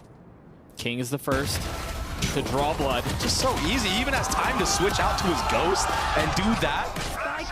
But right now, Crew can't even aim, Doug. Yeah, it doesn't look like it. And so oftentimes when we look at a stomp in map 1 in a best of 3 or even a best of 5, we think, okay, the second map maybe will tell a different story. It's an opportunity for reset. It's an opportunity for refreshing of the mind and a chance to put things behind you. But these first couple of rounds haven't felt very different at all. I mean, I don't see a world in which King lives here in any other day that Crew plays this game on stage. There's two players spamming their classics fully at him while he's just standing still. I mean, I guess he was doing a little bit of AD jiggles, you know, how he does, but how many shots that he had to shoot in that Ghost? He used 15 bullets before he got that last kill. Crew on a gun round now. How do they work the rest of this map? Seems like a little bit of exploring towards mid. They've been denied all of this B main space. Yeah, Leviathan have been so aggressive on their defensive sides on both maps so far. There's the fault line set up. I mean, they're waiting for this push. Look at where they're all set up. They just know, we're going to push B main. We know that you're going to try to take mid control from it. We're going to delay you. And if you do decide to speed up into B, we have a retake anyway. So Crew managed to draw a little bit of that out. They have an understanding of where the fault line was, where the breach will be playing. They've got to know that it's close. The dart failing to get the tag, but Crew still present B. Right here. A dart over the top. Yep, there's a lot more behind that too. Shock dart is perfect for that chip damage. Shy sitting not too healthy right now. Is Calm gonna just run through like a maniac? I feel like he would. He very well may. I don't understand how he doesn't get punished in that position. Now swinging out, getting his one. Spike on the ground.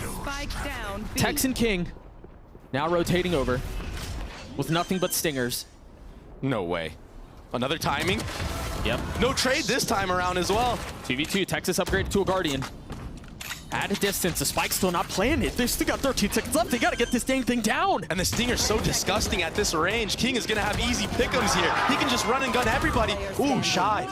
1v1. Tex, 70 HP, still has the Guardian. Tex has gone exploring. He's gone all the way around. He's gonna land the shots because of course he is. Because it's Leviathan's day. It's their day, it's their year, it's their stage 2, clearly. Who's gonna fight back? And there's a replay going on right now, but I see some disrespect being shown in the actual server. I love how they played this Guardian Stinger combo. You had Tex who was playing all the way back in spawn, right? And as they're peppering him, Hey, you go, girl. damn! That's the vibes. As the Guardian is peppering them on one side of Pillar, you've got the Stinger who's wrapping around on the other side. And there was such short time, they had nowhere to go. They were stuck, man. Yeah, the Stinger is so disgusting in this close range engagements. You don't really have to stop when you're shooting it. You can kind of peek, shoot as you're falling back behind the corner. And the fire rate on the gun is so high that you're able to delete players so quickly. So on the side of Crew, they have 4 Stingers of their own going into this round. I don't blame them for trying to make anything work, but of course you're running into Osboss. That's a quick trade. Yeah, that was just MTA too. I thought for a moment there was some damage from Kesnet, but MTA Stinger from a really long way. Calm's utility has been so good this entire series. Like his drone timings, his shock darts, the chip damage. Oh, Heat not able to land the shots with the Sheriff King. Taking a step back though. There's just something about Heat when he plays against Leviathan. He just can't get online. Maybe nerves facing his Brazilian brethren of Osboss on the other team. I mean, to be fair, yeah, I'd be nervous to play against Osboss too. 100%. Start to see some of the smokes refresh as King tries to hold the line.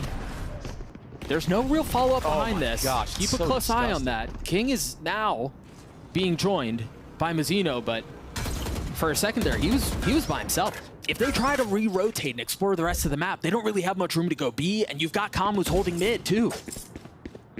Right here. Yeah, and they have to be careful for these trips as well when they do walk into B, like you said. These trips can be so deadly. That little cross trip, Tex, he's playing off of it perfectly. The Cam's getting a ton of info. Calm just used his dart, so it's back up, getting more knowledge of what's going on the other side. MTA will fall. This force does not seem like it's coming through. Unreal from Leviathan right now, Doug. I mean, just using their guns to their advantage. 3 members sitting in CT at B, just taking those long-range fights together. Doesn't matter if the Stingers even get a little tag on you or anything. You got 2 players to support you there. And now you have Aspas sitting at an operator and another timeout at round 4 for the side of Crew. It's not looking good. Again, this is looking just like Icebox. I haven't really seen anything to really have a saving grace for Crew either. They've kind of been getting destroyed. It's the same narrative. Yeah, there's not much to hang a hat on here, is there? And look at the reactions as well. They can feel it. It's just nothing they're doing is working. I think they need to really slow these rounds down. Slow the rounds down right now on the side of Crew and just work at default, man. Try to find out what the setup is from the side of Leviathan. To be fair, for Leviathan, I mean, they're mixing up their setups quite a bit. They're taking aggressive angles. But what you got to do is, you know, when Aspas wants to take B main, try to re-clear the space, not right away, but in the mid-round, you know? Wait like 20, 30 seconds. Give it some time for those players to want to leave that area of the map, and then just get the info back, you know? Do a push and pull or something of the sorts, but right now they're kind of just running their head into a wall. Oh, but I think, I don't know, I feel like they've tried a little bit of that too. I think they've tried showing some presence at the beginning of the round. Maybe it's sometimes denied by Aspas. And then you saw a couple of rounds ago, I mean, we've only played 4 rounds. But I can think about when they tried 1-3-1ing and taking some space mid and how that didn't work out either. Like, it's the timing in which they are doing it that is not correct right now. And they need to get the timing down. Because yeah, I know they did the 1-3-1, but at what timing? Aspas was alone in B main. The breach already went back top mid with Calm, right? And they were ready for it. Yeah. So you have to pick and choose your battles correctly. You have to do a push and pull. So this is a good start. You take B main control, deposit somebody perhaps, and maybe lean back towards A, but I think Kesnit's just going for broke right now. He might just be tilted. He just wants to win. And that's so tempting, right? When you're down this bad, when you know, things aren't really working for you, you have this natural urge to force it, right? Fine, I'm gonna do it myself if I need to. I need to make a play. But imagine if there's an operator on the other end. What if Aspas is holding an off angle B and he just picks him off for free? It's kind of a blessing. I mean, Aspas might get contact here in mid. But I like the approach so far from Crew. Getting Cypher deposited in B main. The only problem I have right now is they've got nobody off this A line. And a solo drone is not going to do that. Take flight. There's that solo drone. Enemy tag. Oh, look, they know there's no follow-up. King is just going to stay here. He's going to keep jump spotting. He knows there's a stun there. The speed up B, there's 3 members here. The fault line's out, the paranoia's through, and they still haven't really gotten any space at all. Now Melser, the tip of the spear, is working his way out of main first. Tex into the triple face. They've got a little bit of breathing room here, but left still have so much space. Backside! Calm gets 2! Ooh, Kesnit responding with a couple of his own. Is there hope here? Is there a lifeline? Is there a little bit of room to breathe? King and Mazzino trying to do their best to keep the streak alive, to get back to 5. And now on equal footing, on even numbers, they've got to figure out this pole plant situation. Kesnit's gonna fall. It's MTA in a 1v2. The latest addition to the squad. Can he get them over the finish line on his own? No. It's more disaster. It's more heartbreak for Crew. And Doug, the start of the round was great.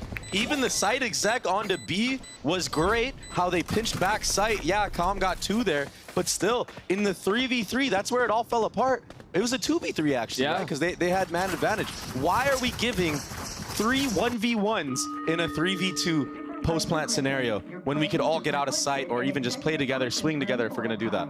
Yeah, that's a good question. At this level, you know, you give 1v1s. If the other team wins them, you're not gonna win, bro. It's as simple as that. It's a team game for a reason. Gotta go. Just like that. Crew, they're on another scrappy buy, trying to make anything out of nothing. Maybe the ult will tell a different tale. No.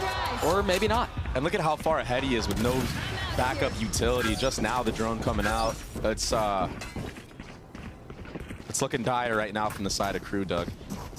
But I will say, all it takes is 1 round to get yourself back into it. I mean, it didn't work on Icebox, but you gotta hope. Yeah, you gotta hope, you gotta cope. It just takes 1 round, but the problem is they've only won 2 throughout the entire series. Yeah, and what's a shame is that last time around Crew, when they played Leviathan, yeah, it was a different meta. Yeah, it was Ray's Gecko at that time. But they, on the attacking side, won 8 rounds. They actually won the half 8-4, and they couldn't win anything on the defensive side. The fact now that they haven't even gotten on the board, and it's already 5-0, it's not looking too good. What do they have here? A Guardian and a Stinger. Heat has his ult. but they don't have any smokes anymore. Yeah, now Texas just going to play out as he should. Oh, he connects on to Heat. Oh, it's just too clean. Look, even the dart coming out. Texas just free to play aim labs again. So the second timeout that we saw on Icebox was at, I believe it was a 7-1 scoreline. Yeah. So I think if Adam's going to pull the trigger on that one more time, I imagine it's going to be somewhere around here if we're following the same forecast. This has been a complete dismantling of a team right now. Leviathan are doing something very incredible. Gotta give them credit. And yeah, Crew are not having the best of days, but it's because Leviathan are making it extremely hard. Yeah, and it's tough. I think you're absolutely right, because this, in a lot of ways, just feels like such a nice cap on the year that Leviathan have had. Yeah. And the second stage in particular that they've had is ridiculous. Comp's popping his ult. Aspas on a reposition. He's dead. He's going to find another one across the middle of the map, so they can't even get into defaults. They can't even get into exploring the map. And this is the form that we saw Com in when he won that World Championship last year. In LA.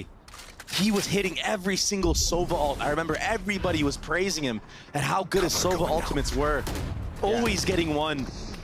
His success rate was ridiculous. But Crew still have guns here. Crew still have armor. They have a couple of ults to play around. And they're going to be pushing into the teeth of 2 members of Lev. And they're so scared because last time they pushed elbow, there was an operator at the other end of it. King, he does such a good job of jiggling that area, using Omen Flash when he should. This time he decides to save it for the retake. It's just like, you just can't win if you're Crew right now. Oh, that's a good window. Yeah, they might do it this round. The hat has been dropped, the ult has been used, Common King will fall. And so another numbers up situation for the attack. 30 seconds left. Can they convert this though? Aspas popping his ult. Has an op behind him. That's clean, out from Shy. He'll pay for it with his life, but again, if things continue to stack this way, the 1-for-1 adds up your way. Tex left into 1v3. He's already got it down to 1v2. He's gonna get his ones again, oh my goodness. Melser, gosh, he gets that kill and he gets Crew on the board. Not even close. All good. 3 1v1s again, though. No, Crew did it, man. Yeah, they did it, though. They did it. And all you need is one to start. Something. Maybe they can string along a couple more rounds here, but the economy right now for the side of Leviathan, it's just flourishing like crazy. A lot of these rounds haven't even been close. Yeah, and I think a lot of this has to be given in credit to the way that a Shy played around the map there. Remember, he took an aggro timing on the other side. The Omen Smoke was able to punish a player back in spawn and then repositioned and got another. So they played those timings well. They were able to strike where there was weakness. 100% correct. And that was all because they pushed off that A-line. It's something they should look to do more in the future. Oh, that's the power of Neon, man. You get stunned, but you can still just jump out of there. He's not jumping out of that.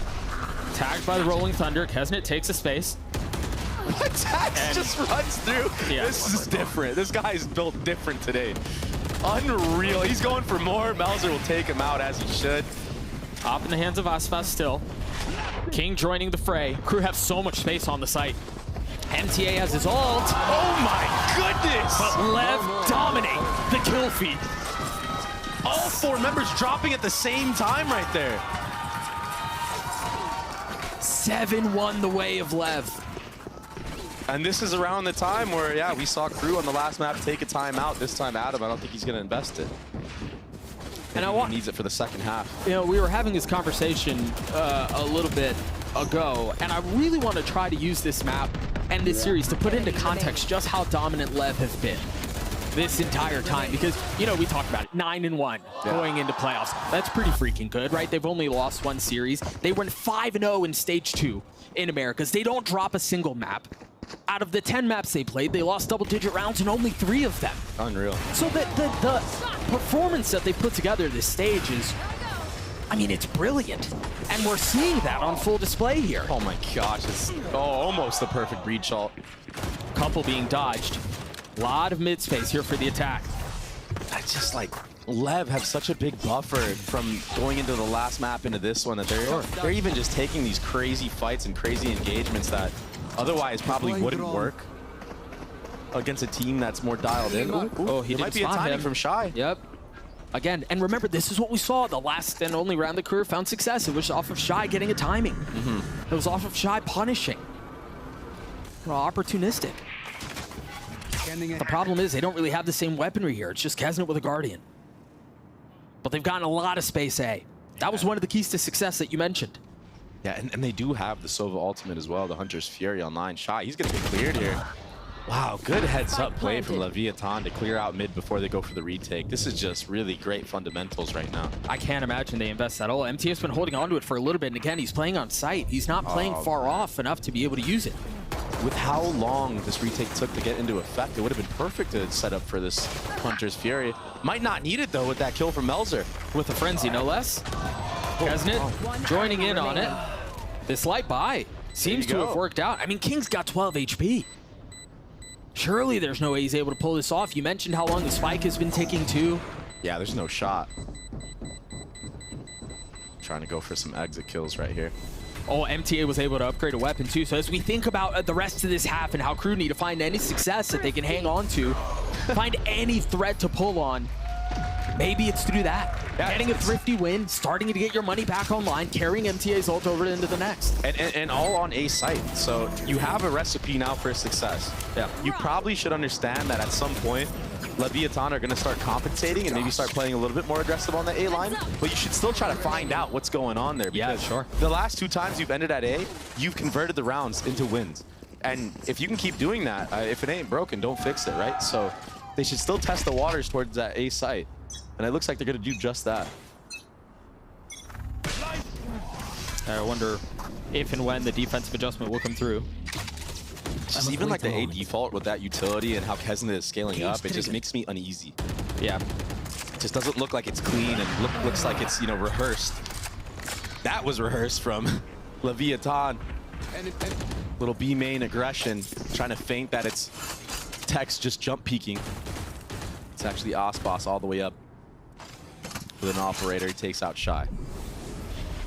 With Shy falling, he's been a lot of success for taking a lot of that space on the map in general, like you pointed out. So now it's just going to funnel all of the crew members towards that A site. And Leviathan are willing to give this, maybe trying to give this retake another go. They have Mazzino's fault line back up. Comp's dart is going to be up too. And they have a lot of tools for this retake. And on the side of Lev, or on the side of Crew, they have a ton of utility as well. Yeah, but this might be a disruption right here. If it's just contacting, that's going to be difficult to work your way around. You've got Osboss teeing off with the op yet again. 3 on the round for him. Almost hits that one through the smoke onto Melzer. When Osboss is in this mode where he buys the operator round 3 and he just starts hitting every single shot, it's so oppressive to play against. It's like every angle you go to, it just feels like he's there, and now you're smothered by Com. Ooh, good heads up. Little jiggle peek right there from NTA and Melzer. 10 seconds left. But there's no time. You just lose the round, no? Yeah, at this point, they're just trying to get the weapons out of their hands. There's really no reason for Lev not to hunt. Yeah. Brutal. I mean, I guess they don't have a ton of money, but they do have a massive lead. 3 for Osboss with that operator, Doug. And that gets Lev up to 8. And keep in mind, he got that pick in B main first, sprinted all the way to A site, and got 2 there. Look at that. It's so sick.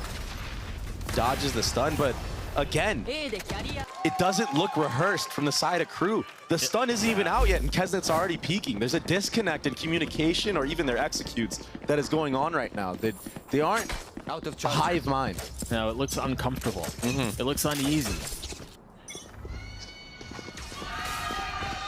And so maybe the crowd can will something back. A little bit of hope and energy injected into the attacking side. They're going to try to push mid. Mazzino's waiting in the smoke. The cage goes up. Kesnet goes down. I know exactly. The spray and pray. He got some good damage on his Shy. Shy can't even escape with his life there. The spike is out of reach right now, too. Jeez. It's not even like they're in a position to be able to grab it. That being said, MTA almost found a timing, but Com so aware in the moment. Now it's a 4v1 just like that. We're only 30 seconds into the round. It's absolutely obliterating Crew on this day. This defensive side on this day. I mean, I guess all year, to be fair. Remember, everybody, it was Leviathan that knocked Crew out of contention for making Shanghai. Yeah, you're right. Bracket. If this holds, that'll be what, 3-0 for Lev against Crew? Yeah, and 2 eliminations for international lands.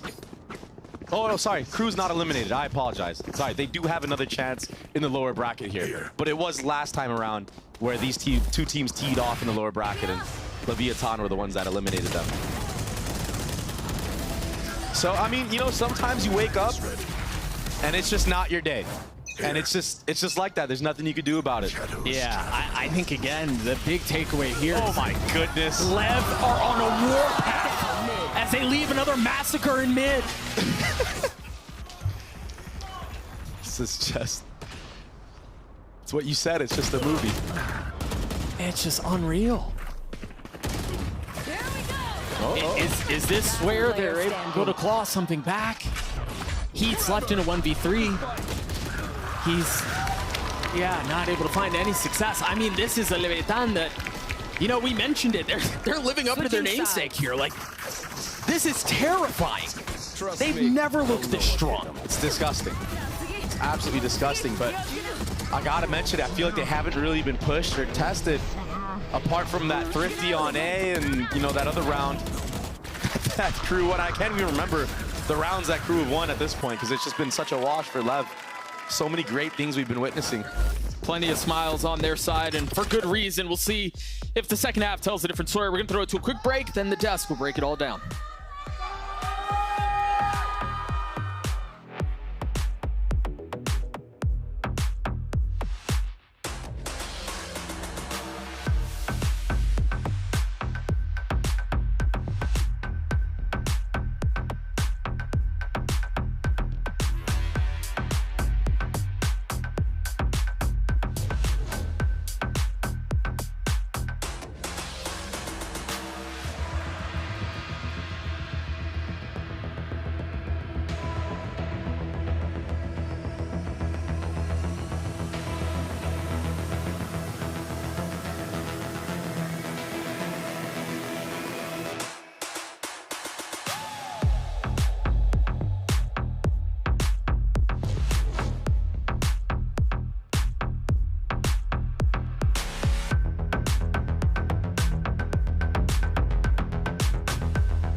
I mean, the juxtaposition of emotions and energy levels is really quite striking at this juncture in this series. Number one Crew fan. He's waiting until the lower bracket. Yeah. He's gone into hibernation. Real Copa Americas sitting right there. What? This is brutal. I agree with Baby Bay that they're not even being tested at this point. Crew are just letting Lev do whatever they like. The vibes on the Lev side are absolutely immaculate.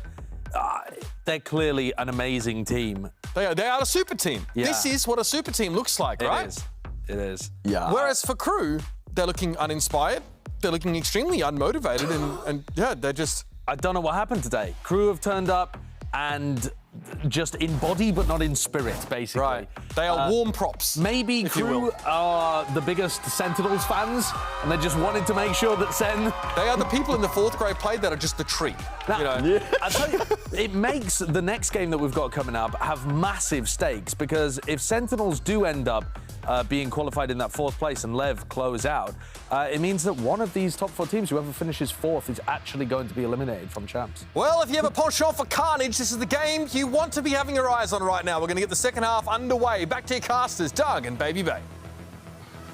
Thanks so much, guys. I think if there's a takeaway from this, it's that Leviathan went to the frozen yogurt shop yesterday. Oh, yeah. They got the pomegranate. They got the gummies. They're bonding. Everything's great in that camp. You know what else as well? I recall Tarek saying, you know, oh, Leviathan, if you guys win, you know, I'll buy your bundle. And he did just that. He bought the bundle regardless of whether they're going to win or not to inspire them to win. Yeah, Sense City rise up, I guess. I think Tarek may have paid off Lev to just put an absolute stomping on the Crew today. Oh, no. Oh, don't tell me Alspas is going to win that engagement. Come on, man. How? There are few times that we see a team look this good. But down A. Okay, saving grace. Crew able to pull a little bit back here. Couple of kills found the way of the defense. Lev don't have Spike in hand, but it might not matter. If they continue to push into this fight, if they try to take this into spawn, it may work out anyway.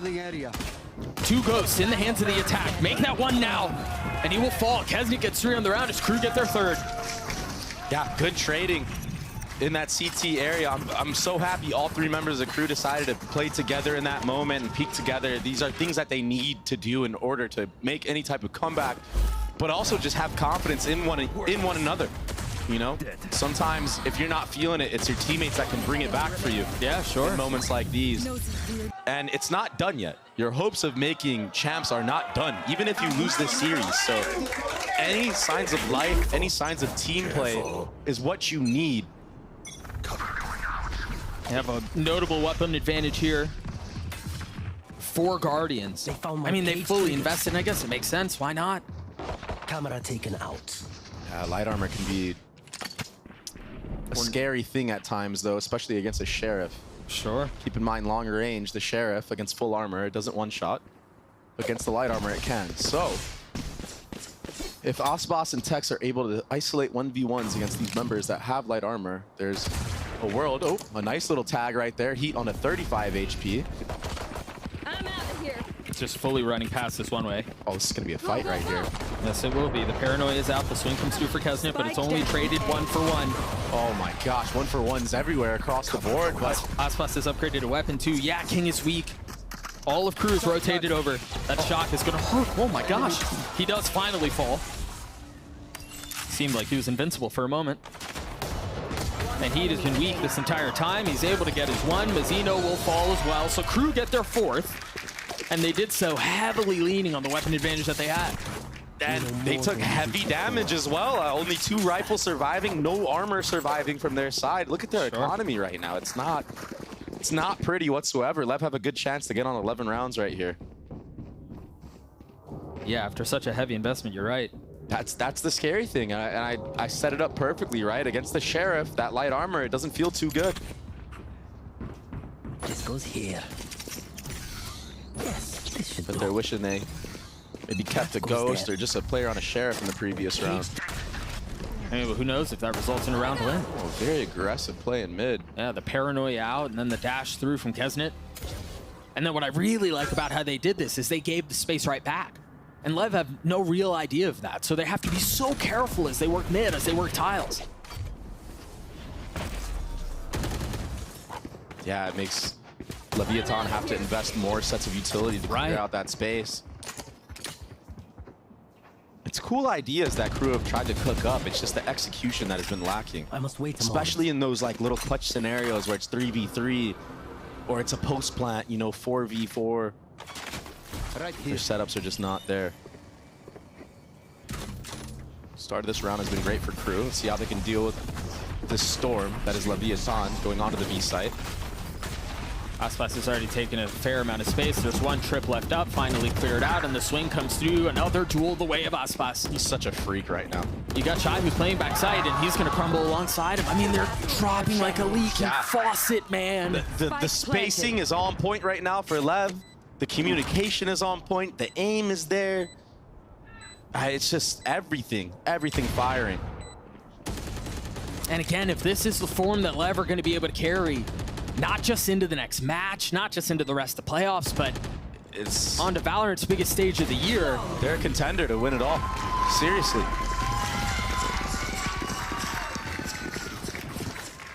I'm out of here. That is 11 rounds for Leviathan. Go, go, go. And the economy game right now for crew is not looking good. A lot of players on light armor. Melzer, he can't even afford an actual rifle.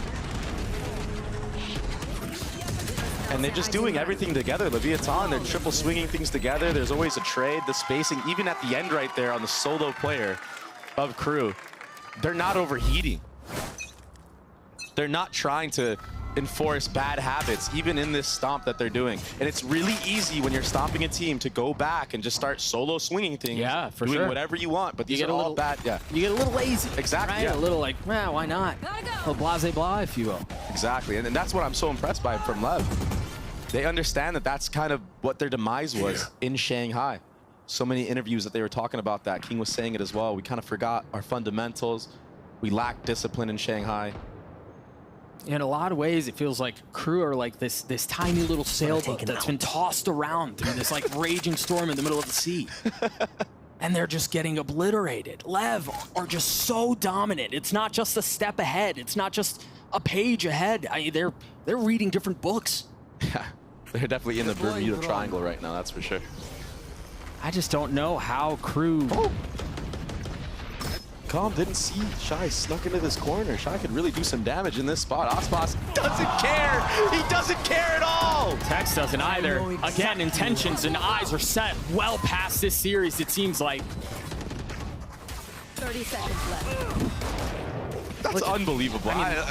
Look at Tex's position here. They're going to continue to scale up. They aren't even worried about getting the plant down. They just want to take the fight. With Spike in hand, they roll over Crew yet again. Leviathan gets a series point. Match point. Pushing all the way into spawn, basically. What an unreal day for the entire squad of Leviathan. All the members pulling their weight. And we've had some breakout players, of course. Tex most notably. I'm so impressed by the way he's been playing these last couple matches. I can't keep glazing him enough. That's so insane. Yeah. I mean, he's so good. You mentioned it. Shy had the jump on him. There's no way they could have known. But I guess it doesn't matter when you're mechanically that gifted. It's just unbelievable the form that Aspas is in, the form that all of Leviathan are in right now. As a team, individually. This is why they're the #1 seed going into this playoff. And potentially the #1 seed from Americas going into champs.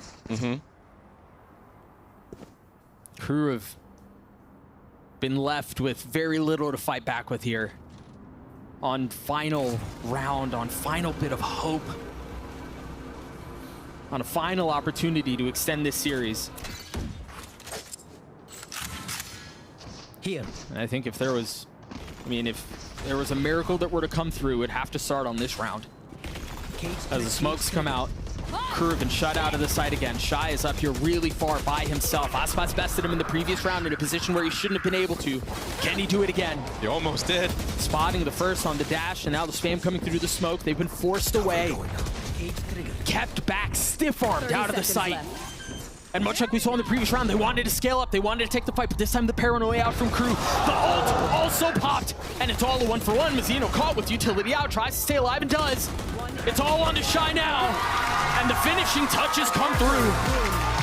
Leviathan dominate, they obliterate Crew, and they put the world on notice. Champs bound, yes, but holy smokes, these guys are the real deal. An absolute unbelievable performance. There's nothing else to say. Aspas 8 first bloods on the Neon. He looks great on that. Massino, great support. 14 assists for him. Tex stepping up with the lurks. It was unreal from start to finish. This entire series, this entire day for Leviathan. I'm so impressed. I did not think that this was going to be the way that Leviathan won. I thought it was going to be another 2-1. Yeah, sure. Or at least a couple of close maps. Again, they had played 6 maps against each other. Half of them were decided by 3 rounds or less. They didn't even get 3 rounds in the first map. 26-6 is what the score was. That was the round differential. 26-6. And so again, off of this, Leviathan confirmed their presence at champs. They're going to make their way through. There's no need to worry about points or anything else like that. They just, they obliterated Crew. And there's a lot to be excited about. There's a lot to look forward to for this squad. For a squad who, again, maybe had a sour taste in their mouth after their performance at Shanghai. There was a lot of hopes and expectations when this roster was built. I'm guilty of it too. I thought these guys were going to be world enders. Yeah. And they did not show that in Shanghai, but like this? That's crazy. And I cannot wait to see who they play against, whether it's G2 or 100 Thieves. I can't wait to see how that matchup goes. Yeah. And maybe, just maybe, they will actually be tested once this stage. We'll have to find out, though. They've only got 1 series in the regular season all year. It was at the hands of Cloud9, and it feels like it was forever ago. So if they're able to keep this level of dominance throughout this entire year, there's not a team that's been more consistent. Yes, they've had their downtimes, as I mentioned, but from beginning to end, this is unprecedented dominance. And that's the biggest thing. Being consistent is the hardest thing you can do in a game like this. Yeah. We've heard Sentinels even say it tense. Oh, I've been at the top many times. It's just hard to stay there. Everyone is gunning for you. But when you win like this, when teams are still gunning for you, what do? I mean, the other team just concedes to you. Lev obviously had somewhere to be later on today, so we're not going to delay this any longer. We're going to throw it to Elizabeth down at the desk, or at the stage, excuse me, for the Verizon post-match interview. And dinner plans, we're gonna make this quick, Tex, because I think you are the hero of Sen City.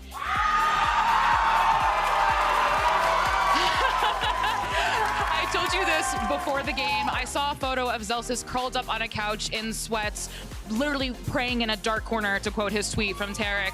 Zelsis, get up, sweetheart. It's okay. You're good. Sentinels, you have helped make Sentinels make champs. You were like happy to do it earlier. Why are you happy to help out Sentinels? I'm always here for my NA teams, you know. I've known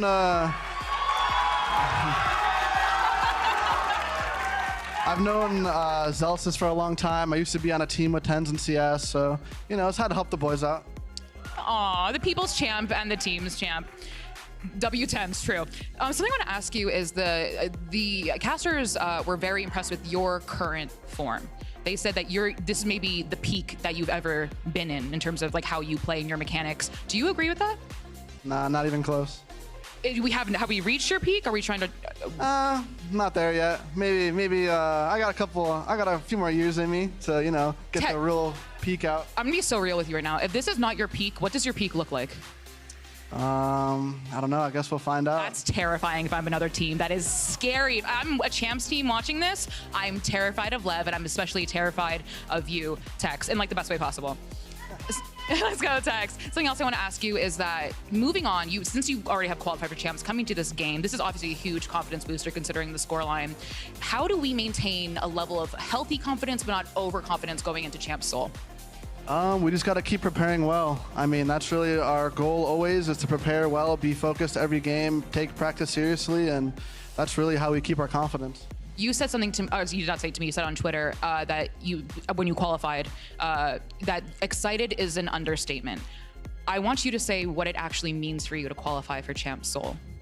It's a dream come true. You know, I've been sitting at home watching champs events for too long, even in other games like CS, watching majors, and it was always my dream, you know, to be on the stage and compete. And my dream really is to just win a title and, you know, finally feel confident as a player fully. Do you not feel confident right now? I'm about 95%, but I feel like I need to actually win something to really like the goal. Yeah, I need to win. You need the buddy, you know, the gun buddy on your very badly.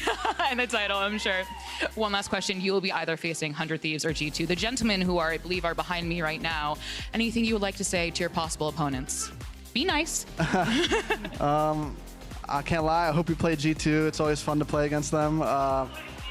You're not playing G2, Bustio says. You're not playing G2. Bustio standing up like always, whatever. He can do his thing.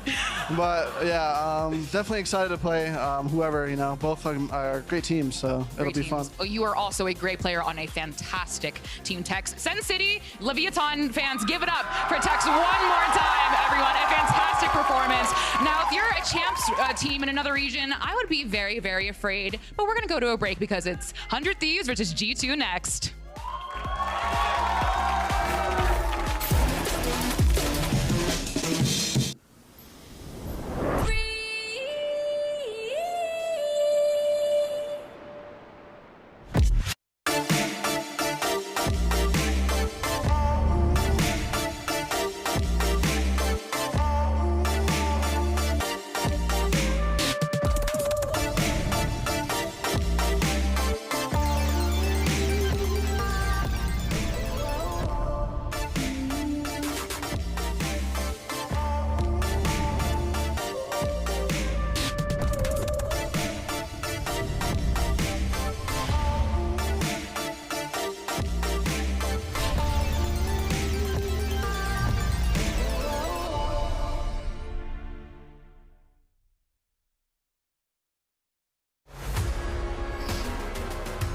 Line's been drawn. They're picked to pieces.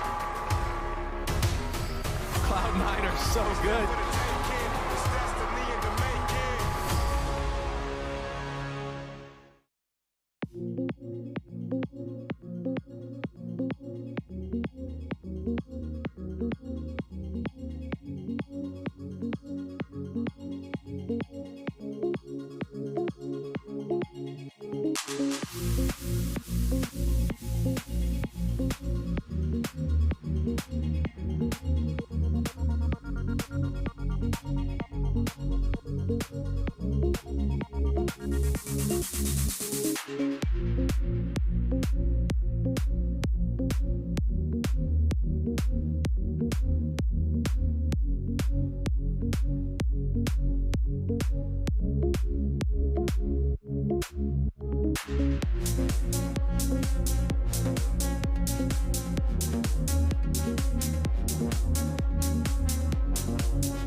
Playing against 100 Thieves to qualify for Champions. Last time we played them was in Stage 1 Grand Finals and they beat us 3-0, so it kind of stung. GT has improved a lot over the past 3 months. I think we're really confident against them. We know how they like to play. We always look a lot better whenever pressure's on us. Pressure's there, we play better, we calm better, we do things better. We just like put in 130%. Thieves to start tempoing up towards the seaside, and the Hat's gonna get a lot of information to get assistance. Have a good read on them overall, so watched a lot of their VODs, just like prepping for the 3 series that we played, and they have done the same. It's gonna be a tough game. 100 Thieves beat us when we were at some of our lows. Previous results don't really shake me or my team. No matter what, they are a great opponent. We have to step up in that day in order to win, regardless. Huge mistakes here for G2, and they're burning the clock down now. And they're starting to hold the torch to the feet of Crew. But MTA sprays him down. It's all for Jonah to do. He doesn't have any flashes left, but he's able to take a 1 versus 1. Keston overheats, and now the Rolling Thunder. It's going to catch MTA. Nowhere to go, nowhere to hide. You're on Jonah P's wild ride, baby. This time around, I'm looking to get my revenge. VALORANT, I hope that he gets to see us make champs, and I don't know what he's going to be doing, wallowing in his sorrows.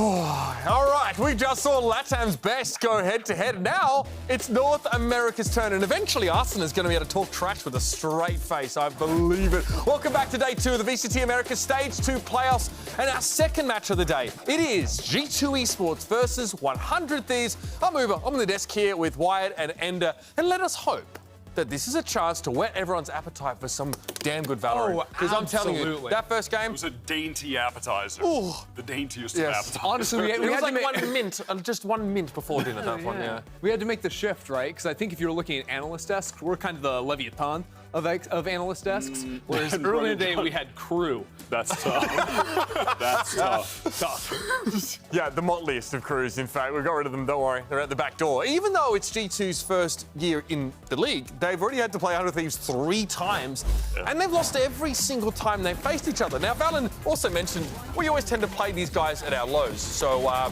where are the highs at then, boys? Because you play them a lot. Well, I was going to say stage 2 is the high. Yeah, that's definitely the high. I mean, that is crazy, though. On the lower third, 100 Thieves has a 7-1 map score over G2.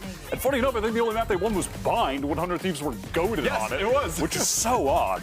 It made absolutely no sense, but of course, this was that final matchup back in stage 1 that, honestly, 100 Thieves smoked G2 on. But we all remember that G2 got the better, I think, of the 2 teams when they did end up going internationally and have been on an absolute tear ever since. Yeah, I mean, it's funny because despite them never beating 100 Thieves, we rate them above 100 Thieves in the current moment, which is crazy. But I still felt like but when we came into this stage, people were still underrating them because they, you know, like, what do they end up? They only had like 4 wins, I think, from the regular season. We're over that, right? I'm over Are we over the underrating G2 thing? We're over that. I'm ready to start we're done. overrating them, personally. I'm so excited for it. I mean, all year G2 have been fighting against that narrative, right? Not only just the underrating, but also like they just lose every first map. They have these slow starts, and there's been a skepticism that maybe an Ascension team just can't make champions, so that pipeline just isn't there. But if we're willing to part with the idea of the slow starters and we're willing to start overrating them, as you put them, then why not we just get on board here and say they're going all the way? I don't care that they're a slow starting team at this point. I mean, I think they win more games where they have a slow start than lose. Who cares? They're way too resilient. I 100% agree. And I also think as you give more and more time to like Valen to actually like learn how the other team is playing, like this team heats up over the course of games, over the course of a series, like it makes sense that they start performing better later. Listen, don't let G2 get a second map Ascent after getting blown out on the first map. 100% chance of a comeback. And that could happen. 100 Thieves, if they get 100 Thieves will want to play Ascent. If they play Ascent second, cursed. Okay. Even if they win the first map, G2 win, it's over. It always happens. Ahead of today's matchup, we did obviously make sure we got Elizabeth to catch up with rookie Icy, who's recently had a bit of a burst in form, for a quick chat. I see you've gone from playing in your bedroom just a few months ago to having a shot at qualifying for Champions in Seoul, which is an incredible story, an incredible feat in and of itself. What would it mean for you to go to Seoul? I mean, it would be a great feeling. You know, like me and my team, we've spent like so much time practicing and working toward this moment. So it's a big game for us. I think we're feeling good going into it, and it's gonna be a great feeling if we win it. Do you think your performance in Shanghai and Stage 2 have silenced a lot of the doubters from Stage 1? I feel like a bit, yeah. Like people are gonna continue to doubt, but I think I've always had this in me. I just think we gotta continue improving, and for myself, just play confident, and we'll be good. Best of luck today. So Icy obviously got thrown into the deep end when he signed with this team, but in recent weeks, we've really started to see him make some big plays. Now, the question is, system duelist or potential superstar in the making? I mean, if he could be a little bit of both, then I think that just takes G2 over the top as a team. And in this game against Sen, he diffed Zekken. There's no way of saying it other than that. It's just the plain simple fact.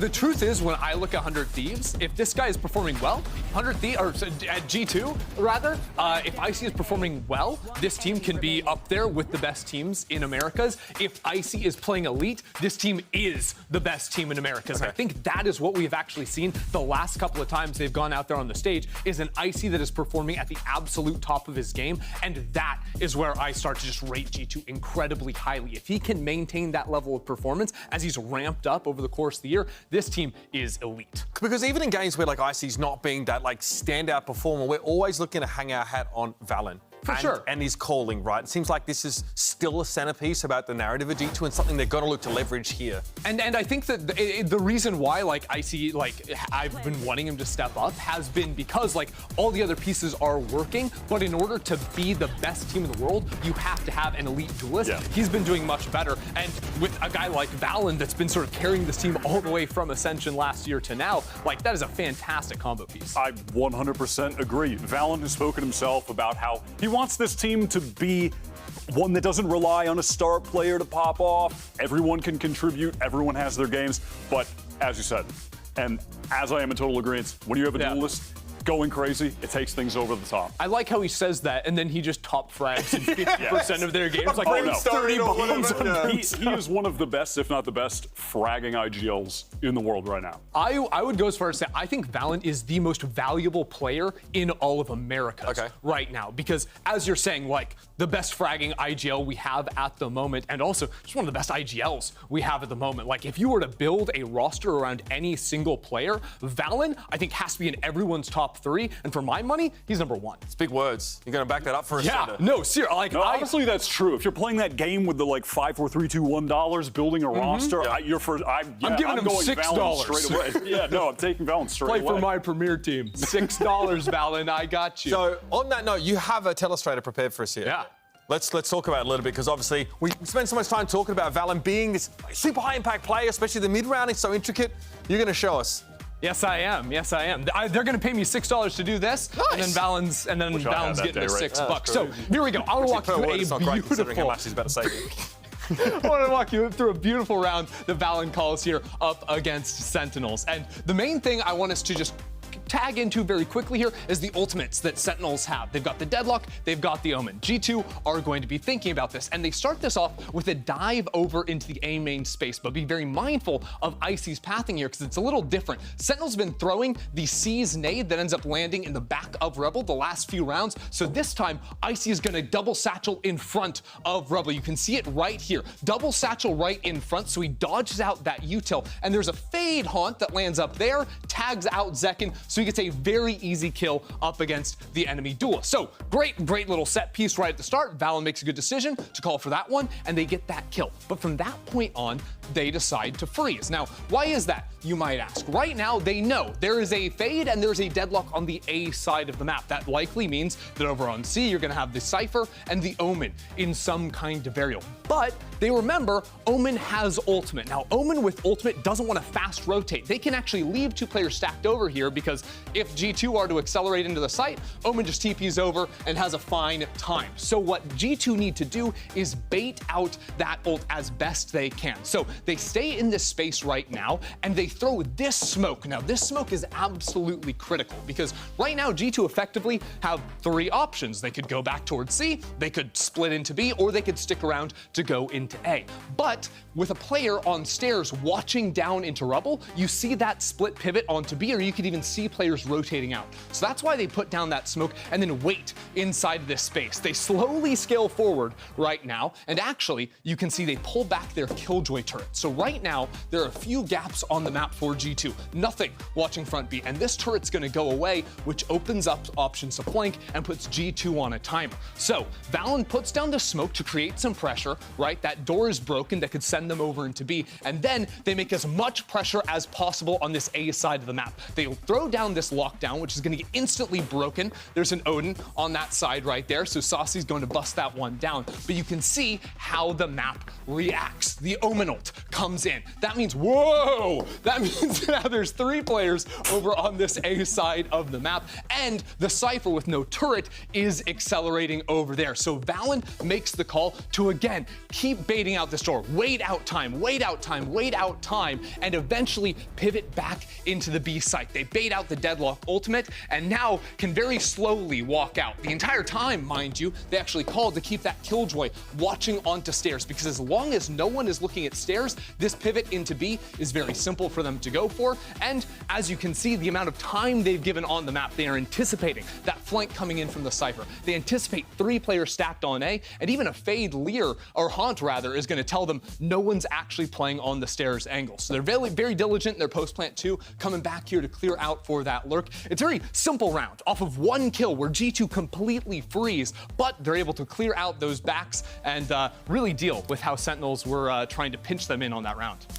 There you go. I mean, a great example, I think, you've had G2 move into that space, then sort of cut noise for a while, right? And still try and imply a presence across the map. I think it's a great example, too, of how slow G2 play a lot of their attack rounds, but it just maximizes opportunity for Valen to work the defending team and make the right pivot, hit the site that's open. It's so cool because he, like, gives the other team time to start flanking, and it opens up the B site, because if there's no flank coming in, then that player is rotating into B, and there's someone to hold them there. But if they're flanking, and Omen's pivoting with the ultimate to go into A, no one's on that B site, and they know that. There you go. That is G2 at work. Some of that meticulous mid-rounding, but now it's time to get this one underway. For the fourth time this year, it's another NA slugfest. G2 Esports versus 100 Thieves for a slot at Champions. Don't go anywhere. We're jumping right in. Riot Games Arena, it's time for two North American teams to fight for a spot for history. Make some noise for G2 Esports! For several summers, seeking how to step in commerce. If you with us, buy the bundle. Say you should buy the bundle. Barely time to buy the bundle. For this turn of errors rumble. Cause you know we titans in this game. Ain't no contest. If we take it to the game, turn the Wild West. We ain't faking what I claim. It's a wild threat. No rook, we been a vet. Now check the mindset. By the name of G2. How to take over the world. How we come through. You just follow in the herd. We don't have to. Best forget about what you heard. Probably ain't true. This ain't go to. How to take over the world, how we come through. You just follow in the herd, we don't have to. Best forget about what you heard, probably ain't true. This ain't go to, cause you know it's G2. Can't be caught not a newcomer. We've been up for 7 And now summers. it's time to bring out their opponents. Make some noise for your Stage 1 champions, 100 Thieves!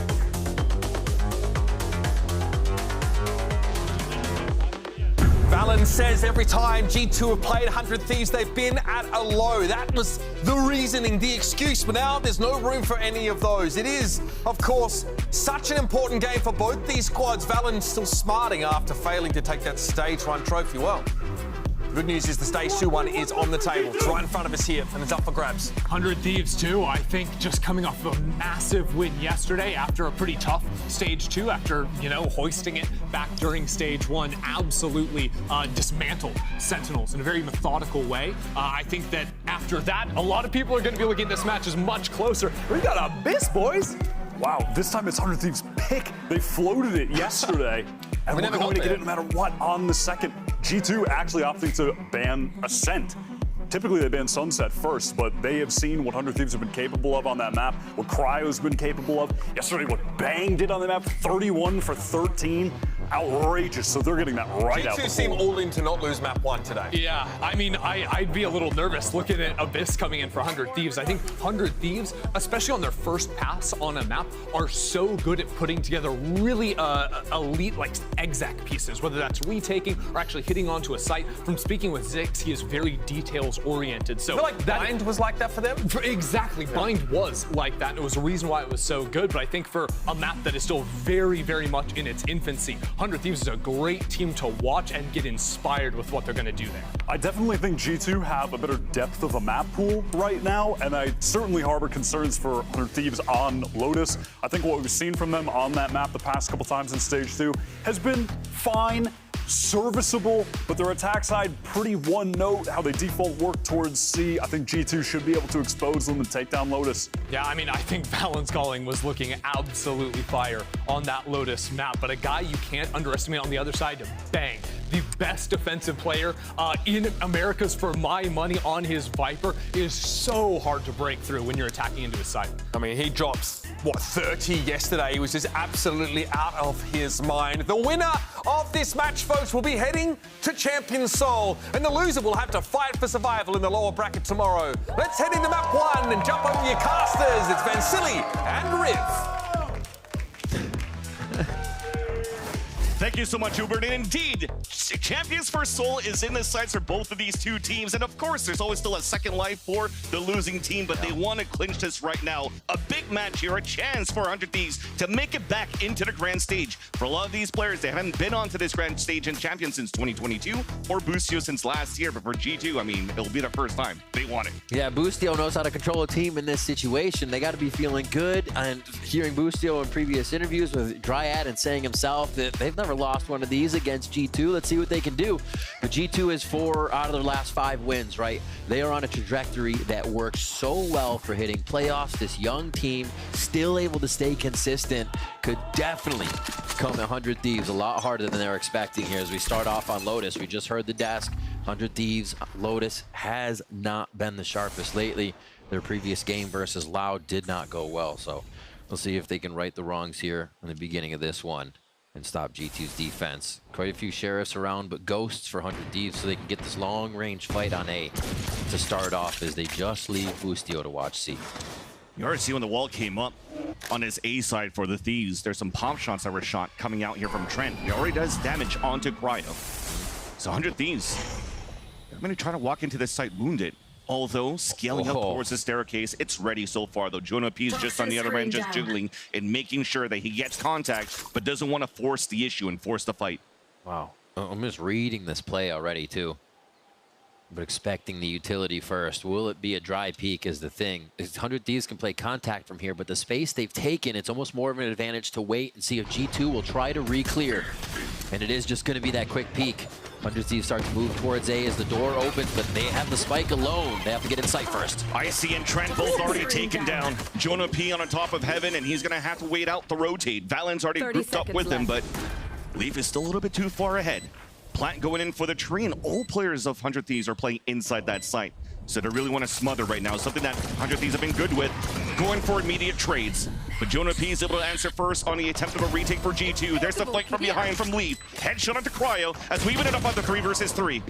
But 100 Thieves are still holding out towards the site as they all fall down in the end for G2, and that's a strong hold for 100 Thieves to start off the series. Great job by 100 Thieves. You see them all just like stop dead in the middle of that. The fist bumps come out immediately as they take A, they hit the site, plant down, and it was a very patient round too. They were waiting out that time towards rubble to see if G2 would get any rotations on. And we had Boostio on the left side of the map to start. So it came down to hitting the shots and teamwork in the site. Doesn't tell us too much about these rounds other than 100 Thieves is ready to play patient so far. Especially since they had the Ghost and the Sheriff. Usually you stay back for the shots, but they were creeping up as much as they could. Oh my gosh, creeping up here is G2 though, right in the smoke. Thing is, there's not going to be a flash really, so it's a haunt to throw up. Satchel's up towards the air, but there's a lot of players from 100 Thieves on the other side. This should be easy pickings for now, but the paint shells does do damage on the defensive side. Continues to trades as Boostio moves forward and finally gets a tally. Any advantage for the Thieves. G2 trying to push through and surprise the attack side. But seems like 100 Thieves once again, just ready on these type of calls that G2's trying to do on their ecos. Boostio stack in the lockdown already. Asuna 3 points on the ult. We're just waiting for this push from Leaf to be the last one. A 3K, the hat trick from Boostio on that. Just 4 away from the lockdown here to start. And we'll see if we do get this buy next round. And yeah, instantly buy into the low armor on the bonus. See this push once again. G2 just trying to get a little active. I mean, think if 100 Thieves isn't here and they go for the same A strat, that might be a lot of timing for G2. But Boostio reads that there might be some trickery on the map. And there's always good things coming out from 100 Thieves. You look at the pistol round, it was great utility to take down Icy in the back of the A site. That previous round, just one boombot forced G2's hand to fight. And this time around, they want to do it. And here's the play here that Ender was mentioned before. This time it's Asuna doing it though on the side of the Thieves, satcheling forward, heavily damaged, but also able to push away G2. Conceding now control of the A side. There's only now Trent holding the tree. But once again, 100 Thieves seems to be playing a G2 style. Very slow and methodical of taking the rubble control and just want to wait it out to maybe try to punish any type of over-aggression, over-peaking that could come out from G2 towards the end. But both of these teams are really just trying to play off the first mistakes. G2 so far behind. They have that alarm bot mid already for Leaf's push last round, just to make sure that area can't be prioritized by G2 to start. And they're going to do a little bit of a fake here with EU.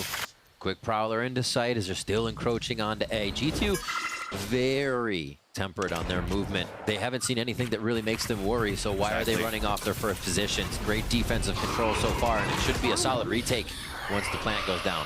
Because the alarm bot also didn't go up towards that C side, so no early rotates came out from G2. That was actually a good play to keep them in the C side, weaken up the A side, where once again, 100 Thieves are going to go for a 5-man hit.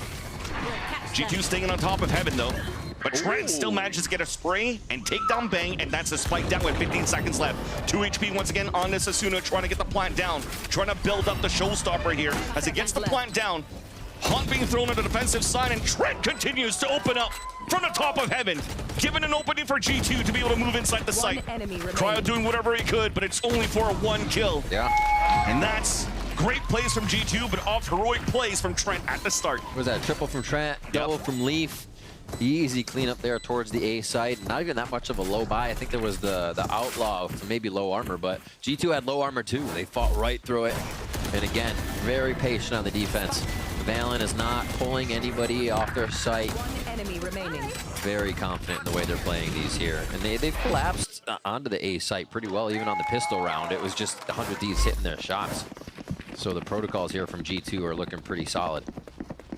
Just looking at Bang. may get a low buy-in here, may completely save for himself. And they're going to head towards C with a little bit of a watch towards mid this time. I wonder if 100 Thieves play this fast with Asuna. It seemed like they actually played really fast. Obviously, when they had the double duelist on Haven yesterday, it was a different kind of Thieves that they kind of added a little bit of gusto to the mix. And here, back to more of the default base comp that we get for maps and the mirror comp of this as well.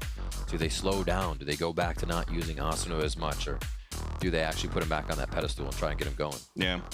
As you can see at the bottom here, a little bit of a tech pause, trying to fix the audio issues here. Probably coming in from Bang because he hasn't gone for a buy yet. But it gives us a chance at least to talk about this matchup between G2 and the Thieves. Yeah. Yesterday when the Thieves played against Sentinels, what we'd actually praise the Thieves for doing is not only being good on a buddy system for trades, but also not being afraid to push out towards the spawn and fight against the Sentinels. But on the side of G2, they're also a very nice protocol team that also plays for a buddy system, a trade system. No superstars really that shines for, you know, a one carry, everybody hop into your backpack. They're very methodical of how they want to work the map and retake at least on the defensive side, which is why I like to see so far for G2. They're not really being too antsy trying to fight back against 100 Thieves inside the site. They're just waiting for everybody to group up and move in as a group. Just an idea on a save round, or the second round that they had pushing out of C. Why not? You want to attempt something. You gotta throw something in the mix. As we said, the history between these teams is in favor of 100 Thieves fully every time they've met. If we think back to the Stage 1 playoffs, it was, what, the upper finals where 100 Thieves was able to take down G2. And then you get 2 days later, the grand finals, where 100 Thieves again face G2, but they get the 3-0. And the guy on your screen right there, Bang, was a huge factor in that final series, plus 20 or something, plus for the series. And yeah, he has been in playoff form already. Yeah. So getting his audio going is definitely going to help the Thieves once again. But there's so much to unpack in this game still. We're only on round 4 here, and I don't even think these teams have really tempted each other with fakes, with even conditioning. Yeah. You haven't had a chance yet, really, right? Into that eco that you saw from G2. They're just trying to press forward, but there's no really any type of like keeping one behind. They're just really inserted into a 5-player death ball, at least towards the A site. 400 Thieves in these moments that they had rifles to work with. But at least now when you're looking back here at that history you're talking about, yes, it's 3 times that they've met before. This is the 4th time rather. Yeah. But during that Stage 1, there's only one map that was won by G2 versus 100 Thieves. Right. And now you're talking about playoff form. When it comes down to playoffs, 100 Thieves are always there to play, but you look at how deep both of these teams went through in Shanghai, G2 looked night and day. They were a team that were able to play the comebacks. They were always criticized also being a team that kind of like shuts down and crumbles when they're falling behind by so much during that Stage 1. But remember those big comeback plays that they played against Heretics, for example. 11-2, like they were falling behind 11-2 and came back in a 13-11 victory. And then that kind of like initiated a spark where they could play the long distance, they could play the long game, and they could play confidently despite how many rounds they're falling behind. And then coming back into Americas, it kind of feels like a playground for them. Like Icy's been popping off ever since Shanghai. Yeah, we're finally getting the quote scrim ice. Yeah. Right? The confidence in the building. But it's true, and we were talking about their trajectory heading into playoffs, and the fact that you see G2 Esports again winning the last 4 out of 5, and big ups to Trent there and being able to frag, and Icy and Jonah P. I think Trent and Jonah P in the last series respectively is like plus 17, plus 15, right, on the series, and those guys have been absolutely fragging. So to get the duelist as well in the mix that everybody has been looking for from IAC here to finally get on the scene. Yeah, the limelight's been shining on them a bit these past few series. Well, at least now as we're having fun here changing the sound issues and fix the sound issues, we have the tech pause, the PAWS. So make sure you send us little tweets about your pets so we can show them here on the screen. And looks like Riv's already going to show some I'm opening my app right now. You can't ask for pets and not get a pet. Get out of here. Which one do I choose?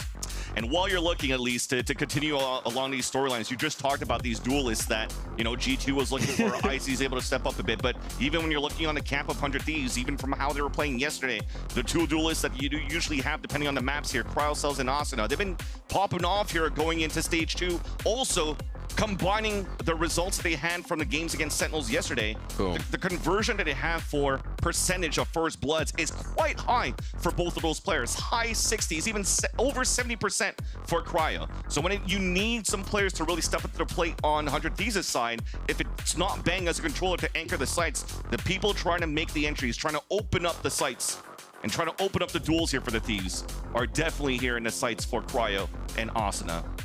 So I tweeted, but I failed the assignment, I think. Because I put VCT Americas, but I didn't put Tech Pause. Because, yeah. I was definitely losing my train of thought because I'm just looking at all of these cute pets. My cat's face, yeah, is about the Tech Pause. Let's get it up there. Yeah.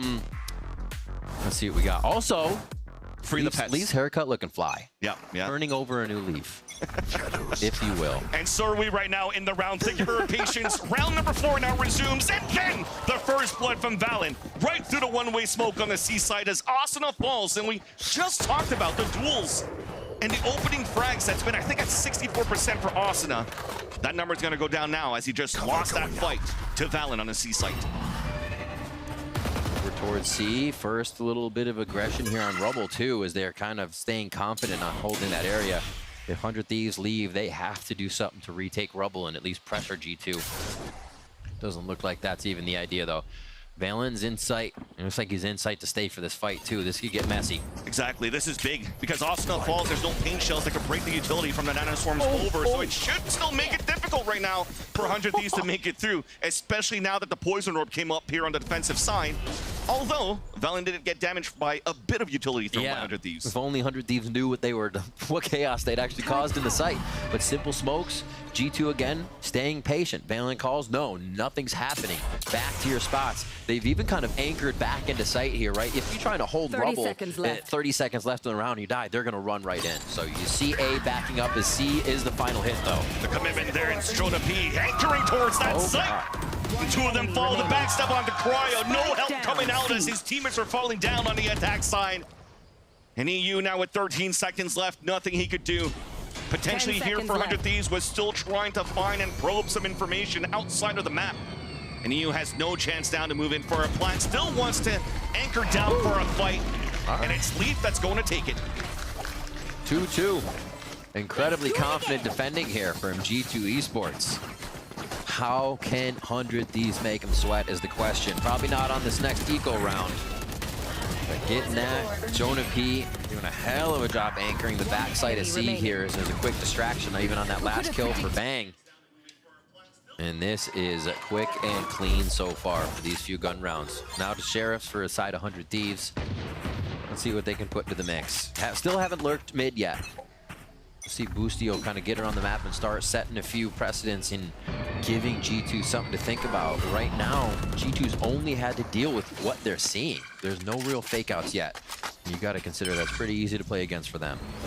Orb collection, Boostio very close now to ult along with Asuna here. That's the thing, they're not giving it to Asuna at this point, so they're going to want to play the long game. In the next round, potentially, if both Boostio and Asuna fall, that is a lockdown and a showstopper ready on the attack side for 100 Thieves to maybe potentially turn it around.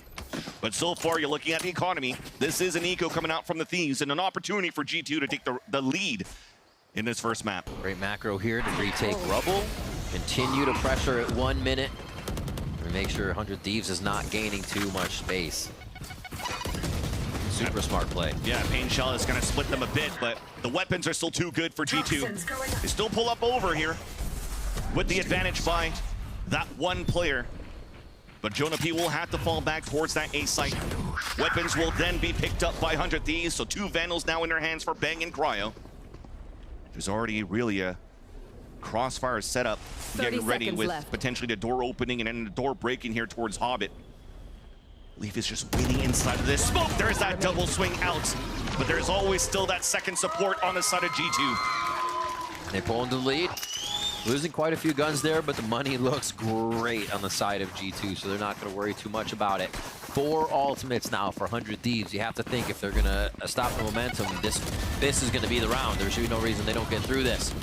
Unless G2 can come up with the first bloods, unless they can quickly strike again like VALORANT just did to start off that last round. 100 Thieves are going to go ahead, hit the big timeout button.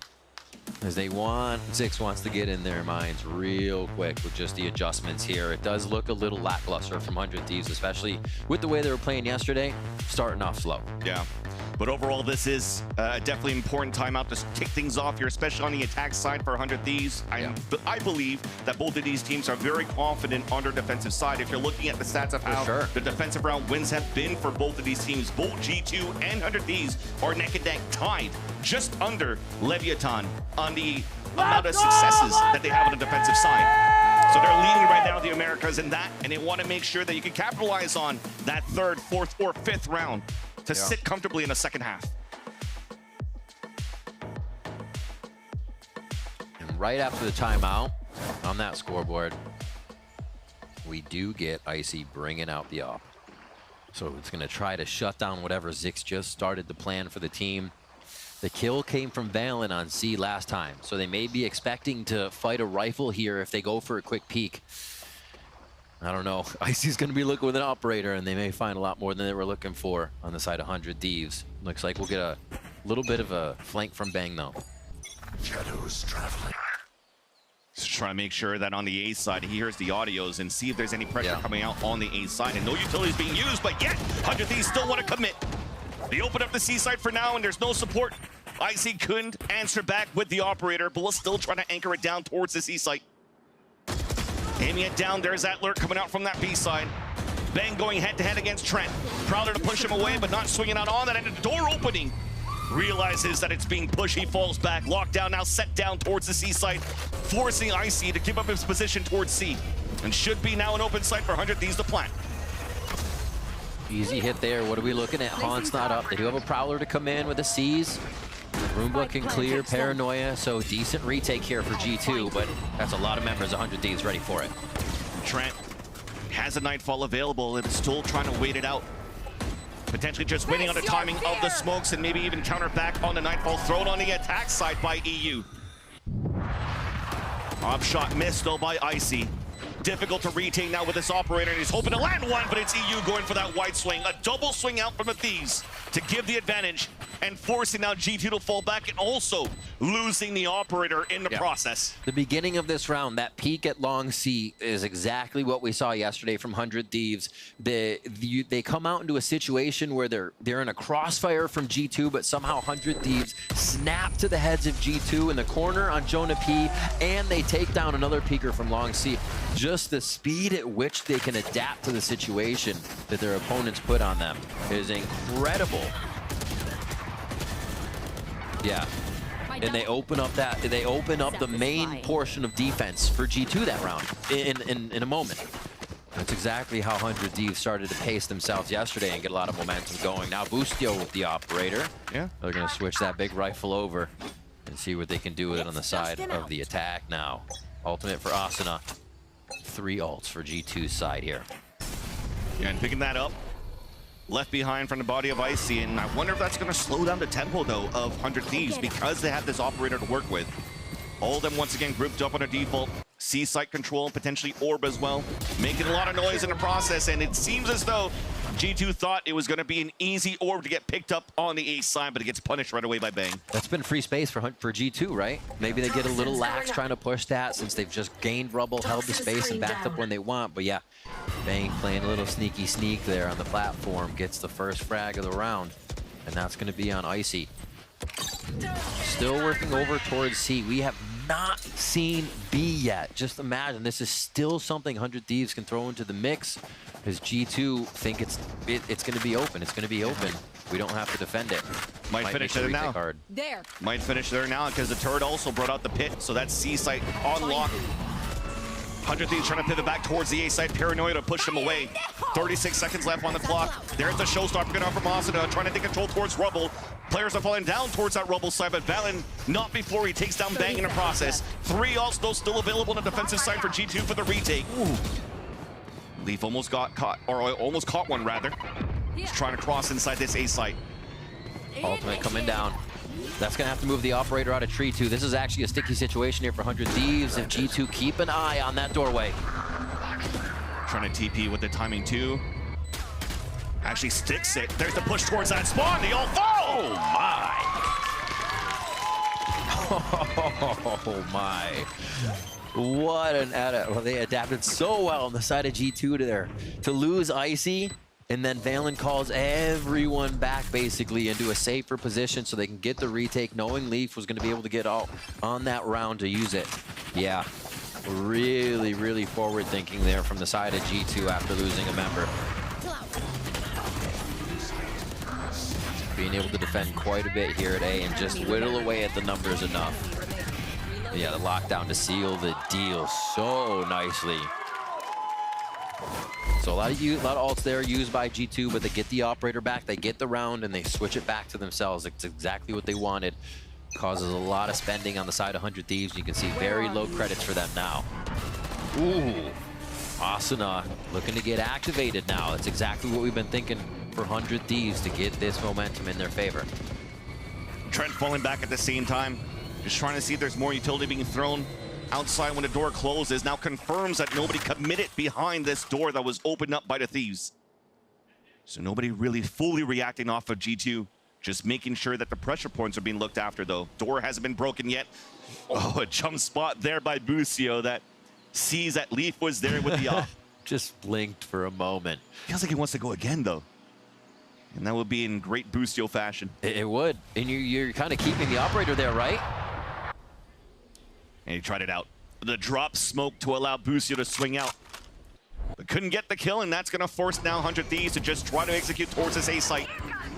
There's that showstopper this time on the defensive side as the door opens up for a second time. PB door now open. Jonah P just waiting around the corner. Showstopper denied though by Asuna on the other side, and we tied up the situation for the round. 33 seconds left, but the spike is down and covered by Jonah P. Just inside Hobbit, and Busio's trying to lurk up. A battle towards the A side, won by Trent, and Busio once again cannot capitalize and surprise an opponent on a rotate. 20 seconds left. At least punishes them towards the end, but Jonah P still holds his ground. Moving forward with the knife out. He flies away just like the wand.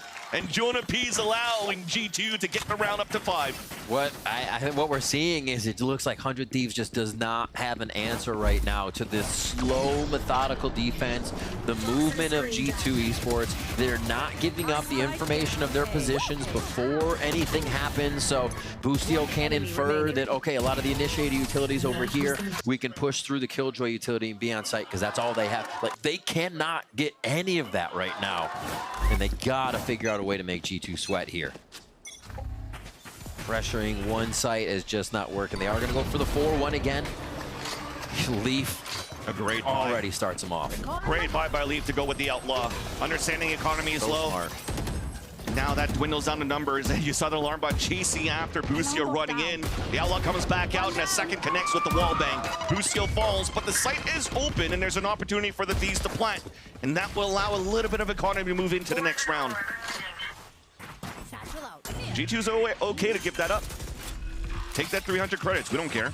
We just want the rounds. Poison's off. Slowly, look, everybody's watching the same spot. This is going to be a tough defense here. Leaf already takes one out. Just going to keep on raining it forward here with the Outlaw. Now Icy's the one pushing forward, but Bang is there with 2 kills. A third one right in the face of Leaf. But Trent finally moves in for the trade. Thankfully, there's good economy for G2, but Bang was almost about to step up to the plate just like yesterday. Yeah, having one of his best games yesterday and still showing a bit of that prowess today, but still G2's round 6-3.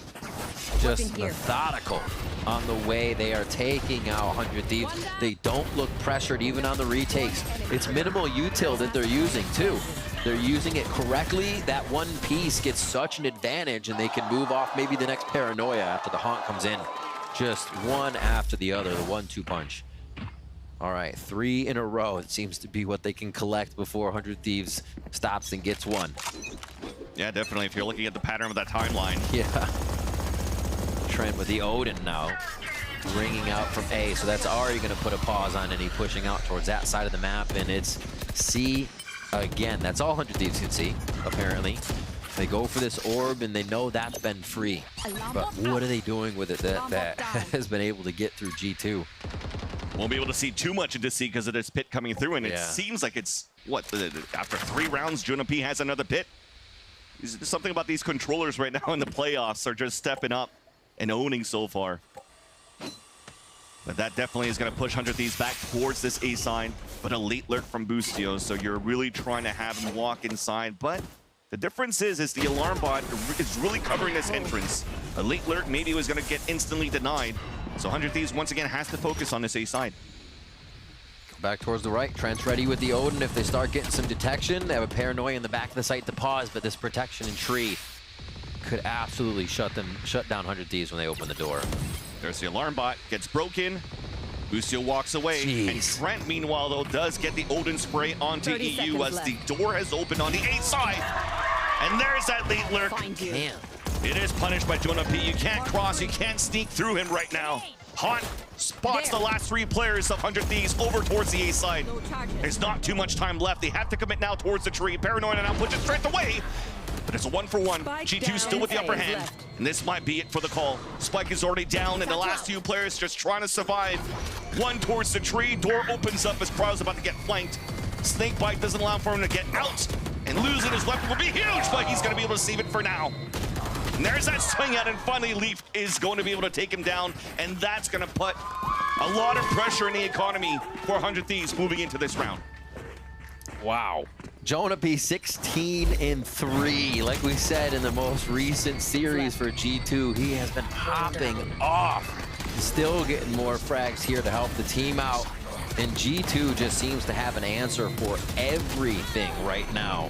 The fakes that the 100 Thieves are trying to run aren't really even fakes. They're still checking sites when they haven't got, like that one, they didn't really even push in all the way to A. They had started some action at A, and then they start to push into C, and that pit already makes you walk in, so you, what, 50% or 50% of your health is gone before you even reach that alarm bot. Then you alarm bot, and you're getting taken out by the Viper that's still there.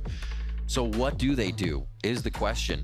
It needs to come down to finding some of these 1v1s. They have to find some opening frags, that or death ball into a site. Because they're, with everybody up on the side of G2, 100 Thieves cannot crack the defense. And if they do, the retake is almost impossible for them to hold because they lose a few on entering the site. So it's got to change. They're just playing basic strats right now, and that they cannot be doing that. And on top of that, when you have a player like Jonah P, as you mentioned before, just on fire, it's kind of a similar story to 100 Thieves yesterday. When you have somebody like Ben that's popping off, everything's going to work out pretty much for the rest. However you want to work the map, it's going to work into your favor. And where Boostio said that he felt that his calls were immaculate versus Sentinels yesterday. It seems to be suffering a bit this time around, which forces out this second time out. Once again, 100 Thieves convinced that their defensive side is good. They want to salvage these last 2 rounds of the first half. 7-5. Definitely a score that would work for a defensive side. And just, I don't feel like it doesn't tell the story of this half two with how much control G2 has had, but 100 Thieves in the early pistols, they definitely get the work done. Here we are into C now. They do focus the left side of the site. They keep that death ball going. And this is the first time G2's been playing around the door. This could actually catch the back of 100 Thieves at the right moment. They're going to be aware of this, especially with the turret down, and nobody's watching that flank anymore. Nothing watching the flank, and not even a lurk towards the east side. So Mike seems once again to come middle play towards the C side. Still utility available for G2, and we open up with a showstopper for Asuna. Satchel's missing. It's trying to clear out the site. No shots inside the smoke. We're currently, and Odin is inside of that. Spike planted. Sacrifices himself to open up the site, though. Trent has fallen down. Pit coming out for 100 Thieves. Plant has also been put down for the side of 100 Thieves, and there's a lockdown to try to run down that timer. Icy's one away from ult. Can't find the kills yet. There's that juggle coming out from Leaf. And that will have to forfeit potentially until this fight comes through, and Boostio winning that fight was important for them to convert this round. You already see Leaf being detained for a bit. You talked about the showstopper. He gets the kill onto that one. Not yet wanting to pop it up, though. Waiting for Leaf to move up with him. But time is of the essence. It might be it. They might just want to decide to save. Especially with these kills coming through, it's only going to work on the economy. No matter what, the round's going to be in favor of 100 Thieves. Little singe on the heels of Bang as he gets out with a few more kills. Pit's going to be down on that right. Looked like it was up again, but no. Down for that play because he used it.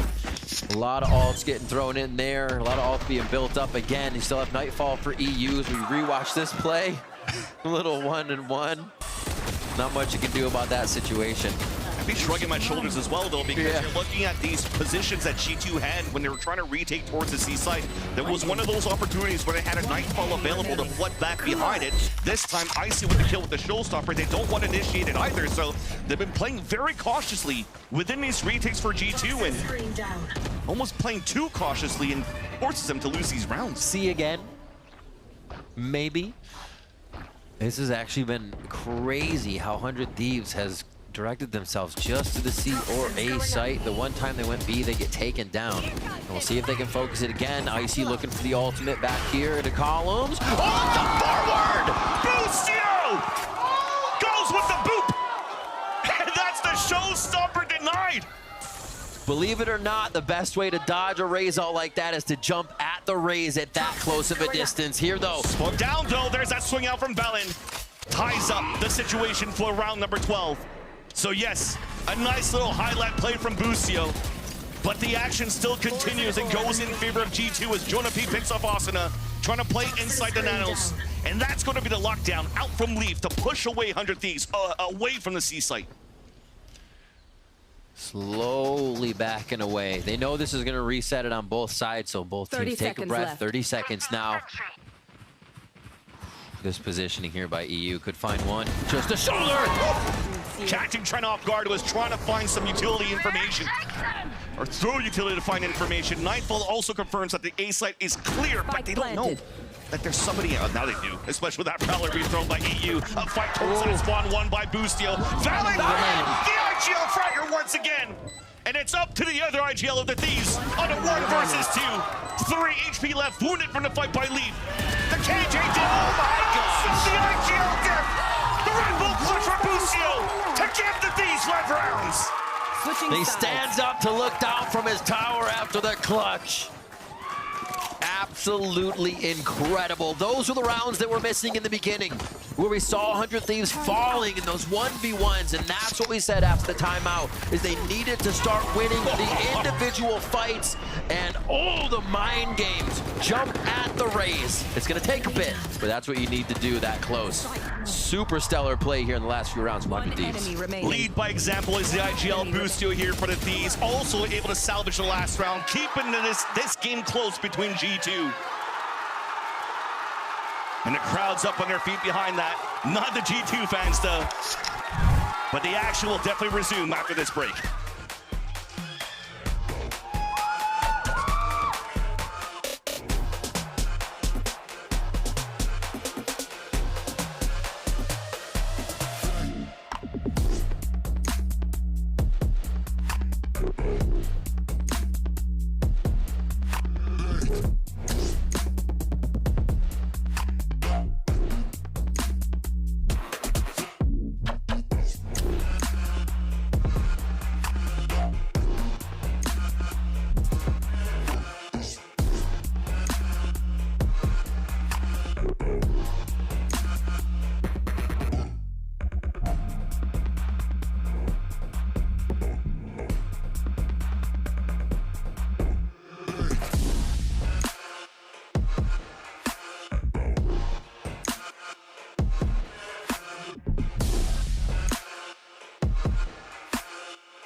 Last time, maybe the grand finals wasn't that close. You know, we got beat down pretty hard, which was kind of a tough pill to swallow. But we were there in the grand finals. We got second place, and it felt kind of sad, you know, to see another team beat you down like that and then lift the trophy in front of you. It sucks, but it was just motivation to go into Shanghai and do better than them. Hopefully this time around, I'll be the ones lifting the trophy. And definitely, at least when you look at the goals that Valen has set to want to be better towards the Shanghai run, it did happen. Back now into the Americas in a head-to-head between these two teams. It still looks like there's a lot of fight still for 100 Thieves as they now take this defensive sign, although no more timeouts on the side of the Thieves. It's amazing. It's just how Valen at that age as well, being so young, can take on the pressure, the international play, IGLing, you know, being that confident in what he does, and fragging. Like, it's such a package in that player at such a young age, and is only going to grow to get better here. On the other side, Boostio too, completely different type of IGL, but also continuing to grow. And we see all of these players nowhere near their ceiling right now, which makes it so incredible. All right, back into the match. 7-500 Thieves were able to bring it back. Just the last few rounds there on the first half to stave off what would have been a pretty terrible scoreline. And we are back onto the map. Viper wall towards the right side to continuously play with it. Wall across B as we would expect. And we get a big B hit from G2 to start off. Icy's in the site. Already opening up, and that's a Han that's not going to get any information. Pain Shells though does land. He tries to land it for a second kill. Valen's out there for the trade, and it's in favor of G2 so far. Bang though, last player standing, 1 versus 2. Spike is down out in the open, but Leaf moves out with the Sheriff. And no chance here for Bang to go for the clutch. And G2 get the pistol. That's big. One of the things yesterday for their match versus Sentinels was that 100 Thieves was getting the pistols. They were able to capitalize on a handful of rounds after, and it really started to hurt their opponent. So G2 here doing a very nice job to start off. Jonah P is going to go ahead and use a bit of that cash to grab himself a Guardian. And it was really good job by G2 to continuously do some scaling into the site. If you're going to get in that fast with Icy getting a kill, you just keep moving on through. A little bit of a play towards A. Basic defense to take the space here as 100 Thieves keep it quiet. There's a few Sheriffs across to get some damage done though and see if they can take out armor. And this is where we're gonna have to see if G2 can start to read what Boostio wants to do on Prowler defense. miss. It's gonna get cleared though. Trent's still gonna get that frag and they wanted to play the close range. Stingers gets all of these and could have been dangerous if that tree wasn't cleared, but it's looking pretty good now for G2 to convert the anti-eco. Catch them. And look at how safe they're being. I mean, you have to be, but I was gonna say, look how safe they're being, even with so much control on the site. You're still gonna have a rat hanging out somewhere. There it is. That's Leaf with the lurk in the back of the B site.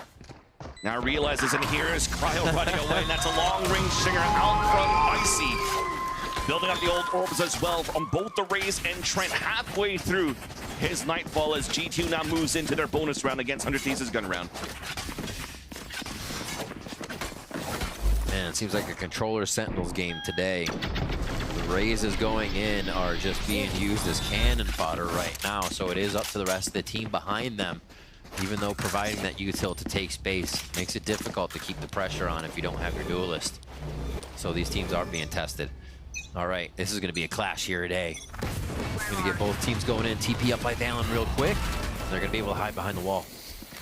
And it's a defensive haunt that gets information now on pressure towards the A side. Prowler's also confirming contact. A TP across. It's spotted though by Valen. Although Prowler gets a pick. A swing out coming out, but it's Jonah P that steals a kill away from Asuna. Or onto Asuna from Valen. And that's G2 now full control of Rubble.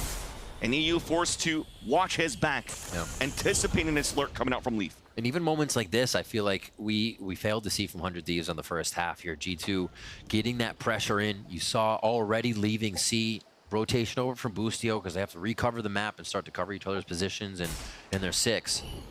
And now G2 have that upper hand again. Leaf with the Outlaw hitting pretty true across this series, or across the map so far. And looks like they'll go ahead for a re-hit on A as they just get Leaf info across the map. Leaf's position still pretty good. Turret's gonna watch and take care of any pushes coming out towards the C side, and if they go for quick rotates from C, he's gonna be able to hear the footsteps. Especially now that Jonah P gets that pick onto EU. 30 seconds left. Seems T2 want to pivot back towards his B site for a plan. Yeah, smart play. You have 2 left. Very unlikely that they're going to be trying to hide in B or give themselves away with a spam through these smokes. A quick peek to see if a planter maybe. No, just the shoulder of Boostio. With this Phantom though, Bang feels confident to want to try to pressure at least an initial fight. He's got another idea where someone is. Especially when he heard the Outlaw into B main at the very beginning. The lays are still pretty good now for G2 on the pulse plan. Orbs up, Nano Swarm down, the push from Bang, and waited by Leaf. Once again, the economy is going to be broken for 100 Thieves. and they have no way to reset the conversation with the coach, as they have no timeouts now. The worry from the analyst desk is warranted for Lotus. It does seem like 100 Thieves can't get the strats that we usually see from them that are so aggressive, and that's credit to G2. Such a solid defense right now. Vanity is controlling where they need to be and getting the information that allows them to not move on these situations where 100 Thieves is trying to throw a soft fake. All right. G2 now trying to throw their own fakes as they're on the attack side here for the second half, and Leaf starts off on Bang right away for this 100 Thieves low buy, so G2 feel confident to start moving up. Just trying to use your heavy hitters here with Bang and Cryo with the Sheriffs to try to get some sort of pick. Once again, one smoke isolating them. No chance to go for any opportunities to even up the tally. Careful. Careful. Quiet. Like G2 must feel good about this right now, knowing they can wait for their utility to come back up, check corners, and even before that, maybe get a peek. And there it is. They get a little util, knowing EU's on the right side, so more than likely, someone's going to be hiding in sight with him. Cryo still winning that fight against IC. There's a trade coming through from G2. Now they swarm inside the site. No charges. C's now keeping the players at bay for the Thieves, falling back towards the waterfall. You're just trying to do the damage at this point. It's looking pretty good here for G2 to convert their 11th round. Again, trying to come back into this game, trying to get their first victory against 100 Thieves on this stage in this year of the Americas. And starting off quite well. It's only a matter of time right now for the last two players to fall for 100 Thieves. As you see the last player moving through from G2. The footsteps, at least, is going to call the audio for his teammates. There's that backside for the first kill. Could call out the audible that EU is running up towards the wood. And that will force a double swing out from G2 as EU survives with 9 HP. Yeah. And there's the continuous backstab by Jonah P. And this is looking really good for G2 on their first map. Man, the class is in session with the Professor right now. 23-6 for Jonah P. Absolutely crushing right now. A nice try by EU here, but it's not going to be enough.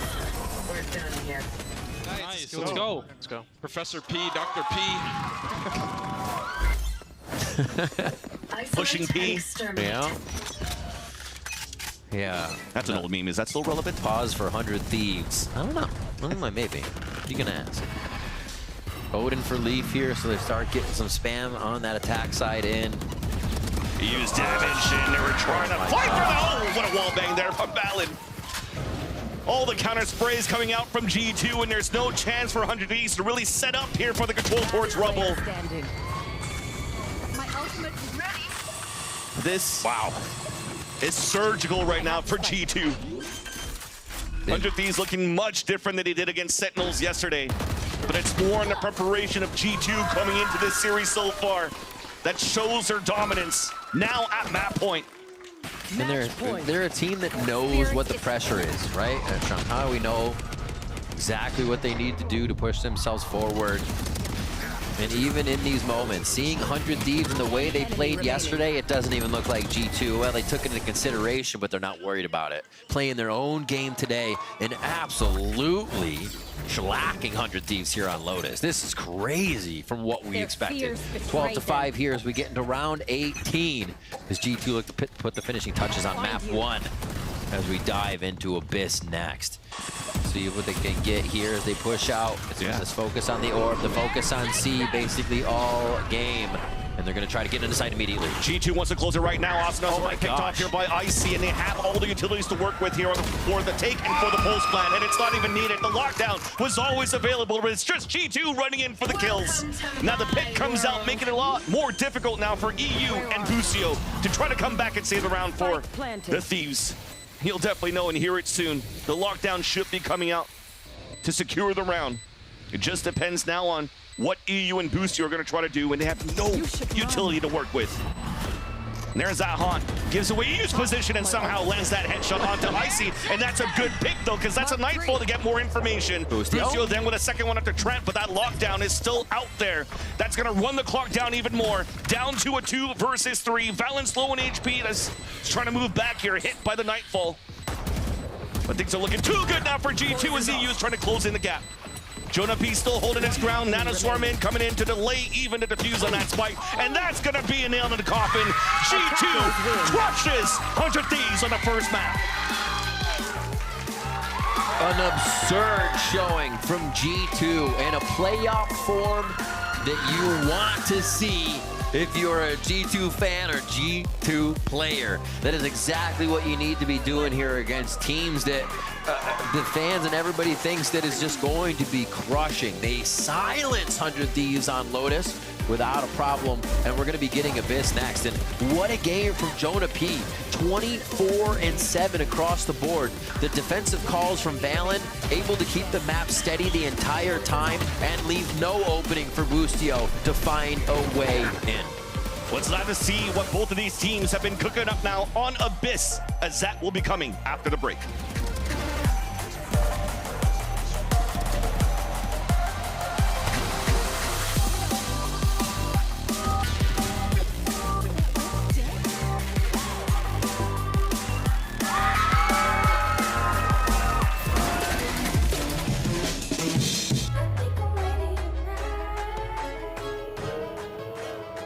Hey guys, it's Jimmy Lin. In this series, I'm going to walk you through Attack on Pearl. Watch out for the stairs, clear this angle. You're going to be able to fight this.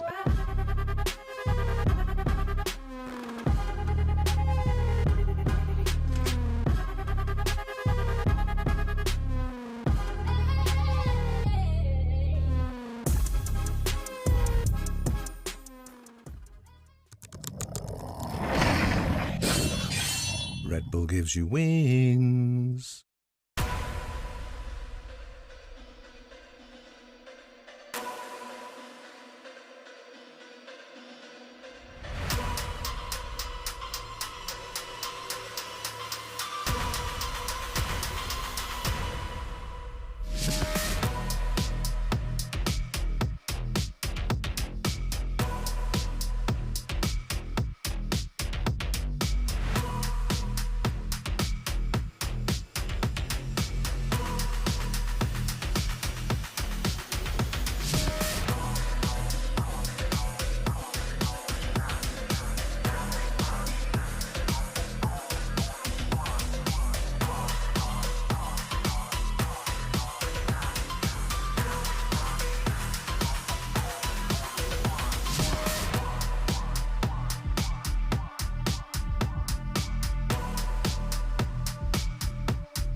Takes tree control. Icy. A lot's going to be asked of him, and he will deliver. Paranoia glides through. Prediction is elite.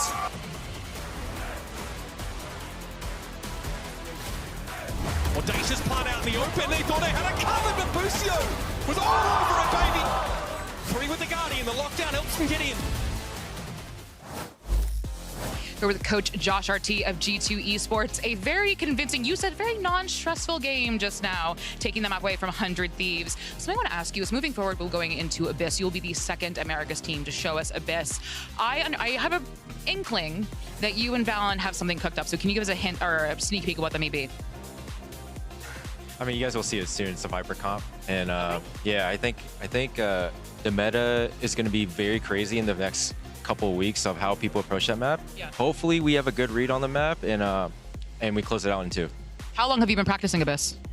About a week. About a week? Everyone's just been practicing it for a week. Well, best of luck on map 2. Me when bro just answers the question directly? That was sick. That's how confident the man is. Again, I guess there's probably no time to prepare around that, but it's quite rare to get. There's no way Zix is watching that interview right now. Zix is in the corner like, he's kind of busy. He'll cook something up, bro. You know he's quick about it. Look, oh my goodness, it was a very stately first map, wasn't it? I feel like we were having a walk down the garden path there. I mean, honestly, I feel like that went as expected. Maybe perhaps slightly more one-sided, but I think... It is G2's Lotus, right?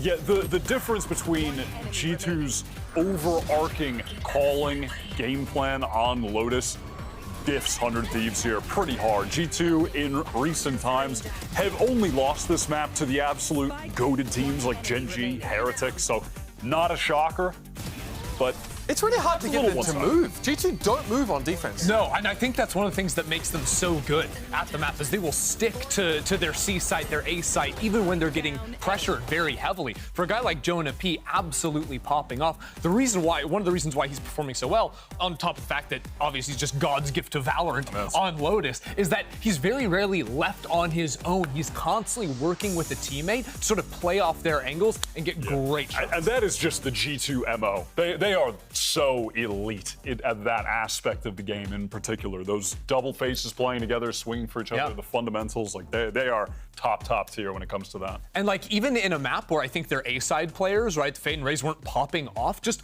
the small things G2 do, cycling their utility for information, they do so many things so excellently, even though it's like dead silent, just the way they work their info utility on the A side of the map to make sure they can keep heavy stacks towards C, it's a thing of beauty. Now, 100 Thieves floated Abyss yesterday, but we never actually got to see it because they were so dominant in that series up against Sentinels. Very curious to hear what Zix has to say, maybe a little bit about Lotus and what they're cooking up for Abyss for us.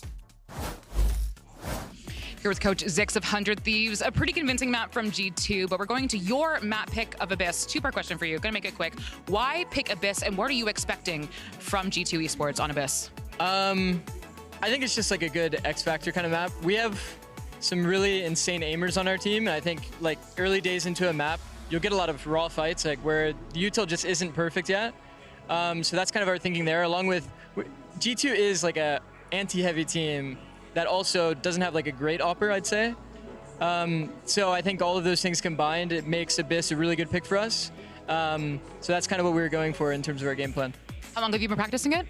I mean, probably for about week and a half, 2 weeks. So we have like probably a bit more prep than most teams, but overall I think the map just fits us, and we're definitely very confident based on how we do when we play it in scrims. So yeah, pretty confident on Abyss. All right, well, best of luck on Abyss, map 2. Interesting. I mean, talking about them being an anti-heavy team, it makes sense, right?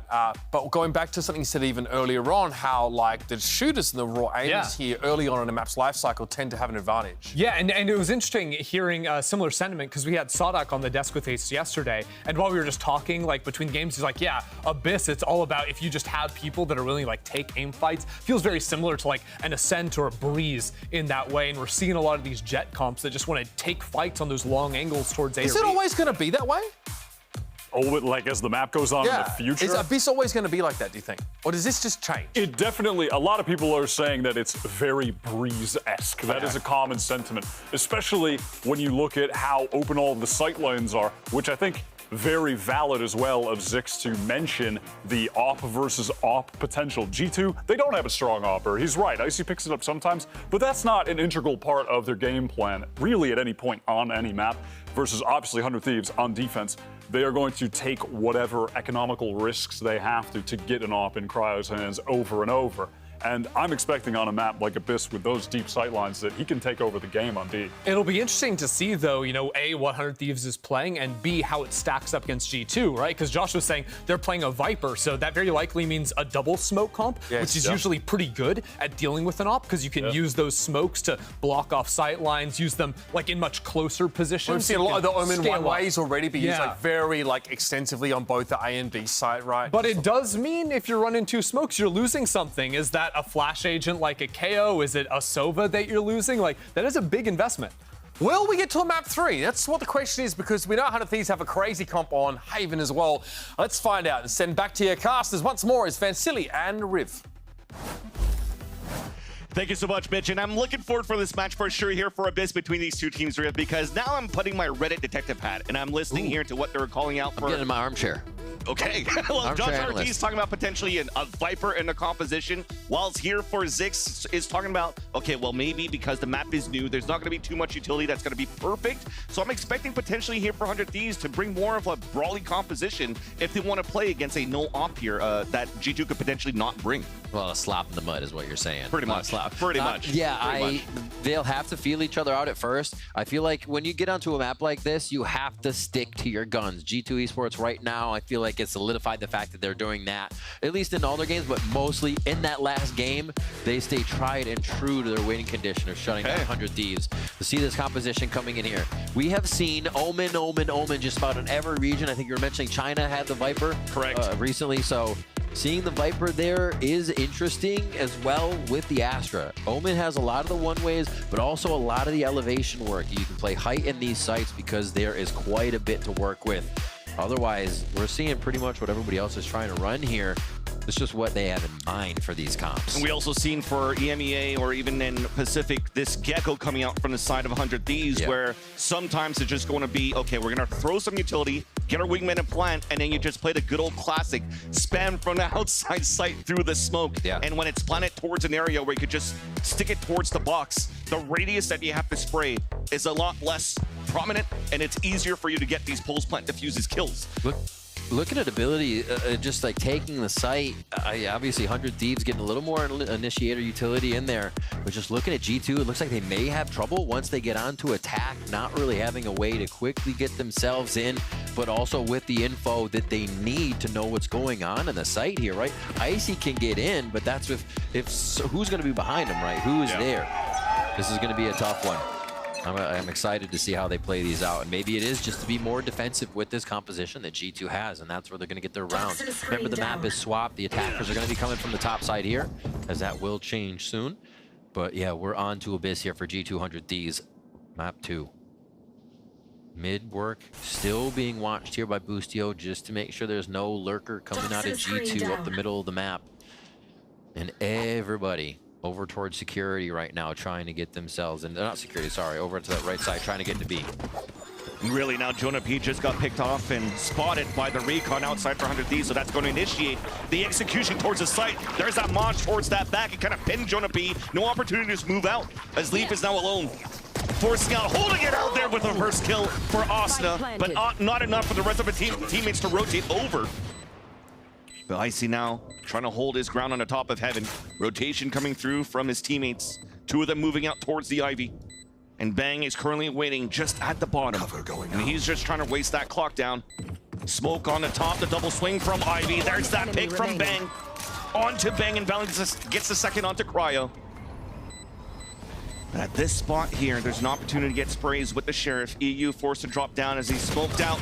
And after the tap, the double swing out, beautifully played by G2 towards the end as they convert another pistol round. It was so good, right where we actually see Astra running right now. That smoke up towards Nest, placed early, a lingering star there from Valen that helped that retake so much. Absolutely crazy once they got into position here.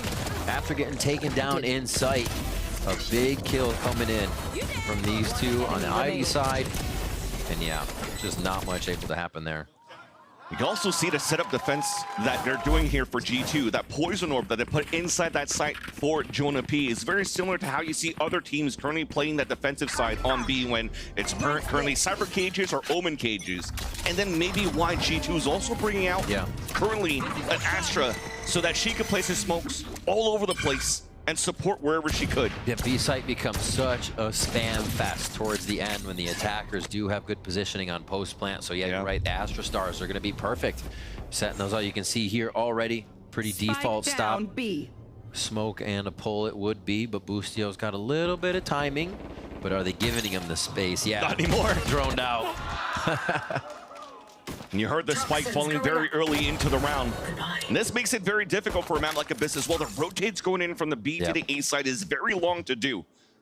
Oh yeah, something like 14 seconds when you're trying to get from side to side. With your knife out, yeah. So you have to be meticulous on how you want to work that map.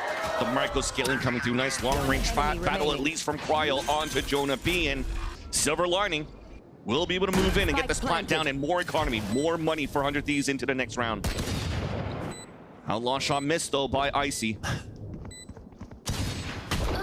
The second one will connect. Who gets this? Are they going to give it to Trent and wait for that run over for defuse?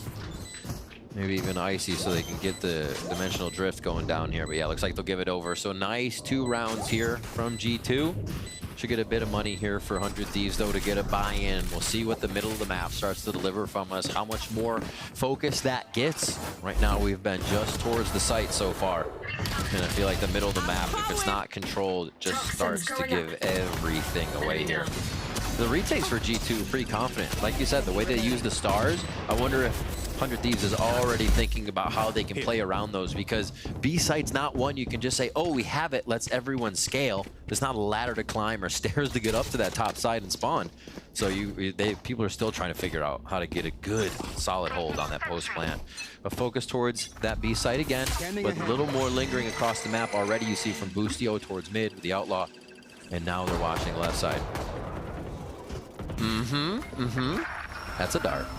I don't know if that's too low or something. I think it was. I mean, it'd come up and hit the back of your head maybe and show you. At least if anything, though, you see the difference on the defensive side once again. This time, though, towards A. Does look like it'll work. The difference that you see here from the smokes that are being thrown are actually a lot deeper for G2, so they don't want to concede the entrance of the A side. They want to fight for orb control at the same time and not giving the opportunity for 100 Thieves to really push up. And that really is throwing 100 Thieves for a loop. Yeah. If you're looking at where the deaths are, they're pretty still towards the attacker spawn. And nobody's able to cross that line of scrimmage towards that side. Look at that utility from the Killjoy. Everything is still up. Yeah. And we also see, you know, Josh RT just told us they're playing this wall comp that goes through here, causing the attackers to have to run through multiple walls depending on where they're coming from, at least twice. Yeah. Unless they're coming straight from spawn to go around it. So that makes it difficult as well. And 100 Thieves think about it one more time before they get a little bit of util here in A. 30 seconds Recon, though, is going to get the ping towards that back of the site. They don't know where Leaf could be. And there's that plant denial. The Thrash coming out, and Leaf is forced to fall back for a bit. Flank. It's coming here through towards U-Haul. Towards the vents, broken now by Boostio. The fight towards the back wall by Valen. And Leaf is also in that fight against Boostio, so the lurk now denied. 2 Guardians against 2 Vandals. They have to move in to try to get the plant down, avoiding at least a suck. And the plant is going to go down for Asuna. The swing right after, though, as Leaf is going to get that pick. EU not left alone, lurking in the same spot as Boostio. Dipping forward, waited by Valen, and G2 convert their bonus round. A third one for G2. The scramble to the other side of the site. We see Boostio try to come up mid here through vent and get a cheeky little kill.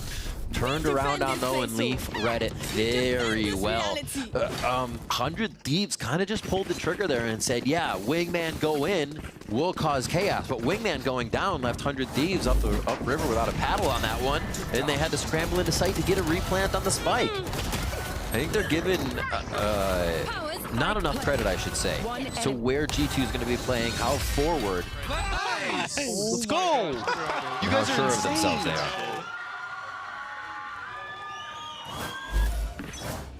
At least it's 3 defuses in a row, though, for G2, so that means that's 900. That was actually accrued from round to round for 100 Thieves, allowing for them to go for a small buy. Rifles, small shields. Bang already his shields broken up down to 85 HP, as there was a fight that started off here as, again, staved off by G2. Yeah, crazy. They flex A main pressure already. Bang has to back up so he doesn't get the good info. This Boostio lurk has to pay off at some point, right? It's with an alarm bot, though. Oh, no. And even the Owl drone looking up after Boostio falls does spot the hood of Bang out towards the attacker spawn still. So they know it's only a 1 player holding it back towards this A side. They can focus on so many players towards B. There's 3 players from G2 already holding their ground towards this B site. And they're waiting to execute on 100 Thieves. Aside, the spray and a push forward. A 1-for-1 coming in from both teams. Advantage still, though, for G2, and players are still inside this B site. 2 of them tucked in just by the Ivy behind the boxes, as once again, another late lurk coming through. That's Bang in towards that middle. A tap onto the spike, trying to flush some players out. And now finally EU commits. Timing. 30 seconds left. Plant on lane. They have a little bit of time to set themselves up. The alarm bot's still there. Oh, Valorant shot. Not the lurk though, and not the players inside the site. Even Crowd just got pinged out, and he's gonna have to go and dance around. There's that second one, and the dash activated. Looks up, but Valen denies it. And G2 will get another defuse. That site is so tricky to hold if you don't have the distance. You just see how many angles Cryo's trying to look at, swinging his mouse around, almost having to change the DPI to do it, honestly. But G2 faster in every facet right now. Trent got the Hunter's Fury up, Valen, Cosmic Divide, so they can split the map themselves.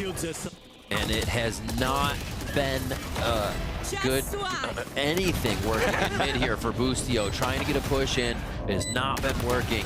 And the site holds have not been working either. 100 Thieves stopped at every front. No timeout just yet. Another, like you said, post-plant defuse. So 100 Thieves is still collecting a bit of cash on these rounds. Bladestorm's gonna suffice for a cryo buy. But down to 58 to start off, so the peak becomes even more dangerous. Change of pace there. Shock Dart to start instead of smokes and towards the A side. Now we're gonna have a smoke and a suck available. There you go, gets popped up. Wingman just running like he's in a nightmare. Couldn't cross over to get the plant yet. But Arsenal will score the first blood against Icy. A lot of value coming out from the recon, and Trent gets two through the smoke. Arsenal did not put the repel to trade it back. Hunter's Fury available for EU on a post plant.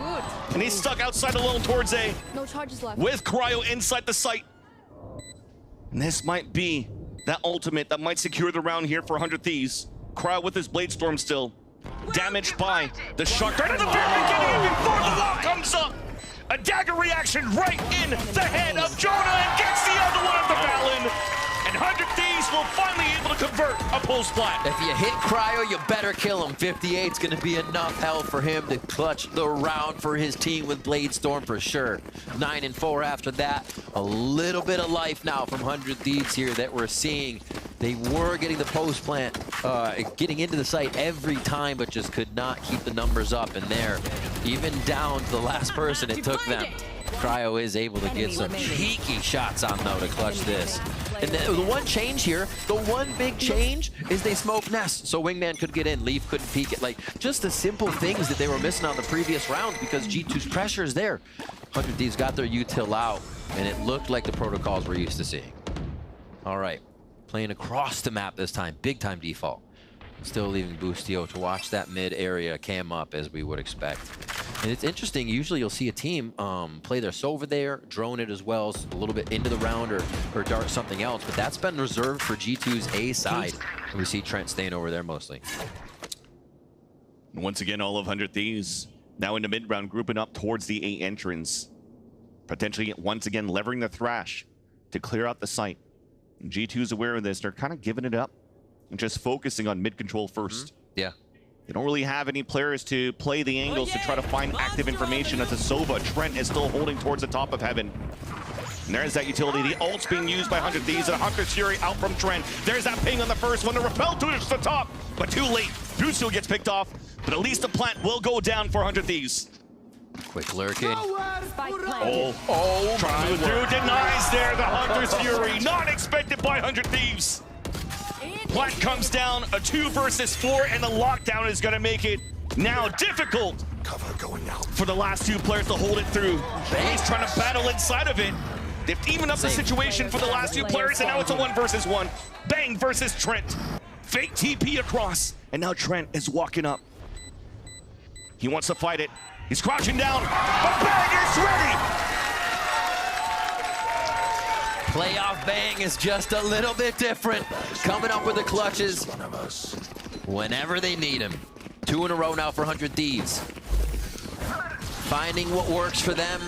These collective hits into the site. You see no hesitation coming through there. Able to quickly adapt because, damn, that was a hell of a push by G2 to get Jonah P all the way around the back and stop the Hunter's Fury. But then you got to give the credit back of how 100 Thieves adapt to it. It did come down again, 2-0-1v1. If you consider that the last 2 times, 100 Thieves has to reach into their pocket for every buy here. So G2's making these 100 Thieves wins tough. Yeah.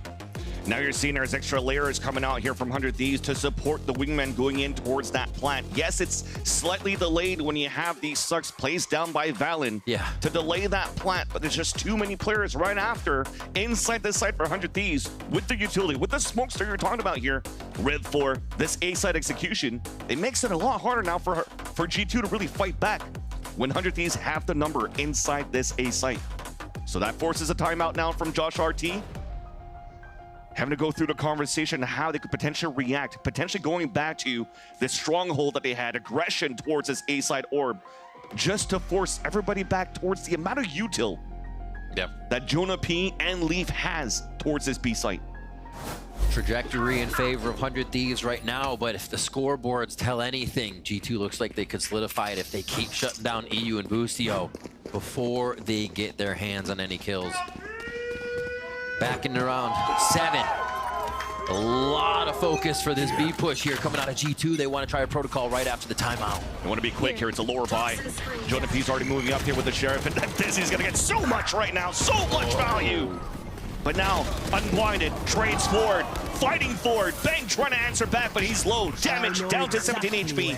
Hat now being thrown out on the attack side by Boostio. Now gets the information that 3 players are inside the B side for G2, yet they still want to move forward to fight against it because of the advantage that they have on their rifles. Hail Mary cage to protect from heaven. G2 now coming from that Ivy position. Valen the first kill, and there's the fight towards the Ivy. The plan is down for 100 Thieves. Boostio and Austin are left against Valen and Jonah P, and they only had the Vandal to work with for G2.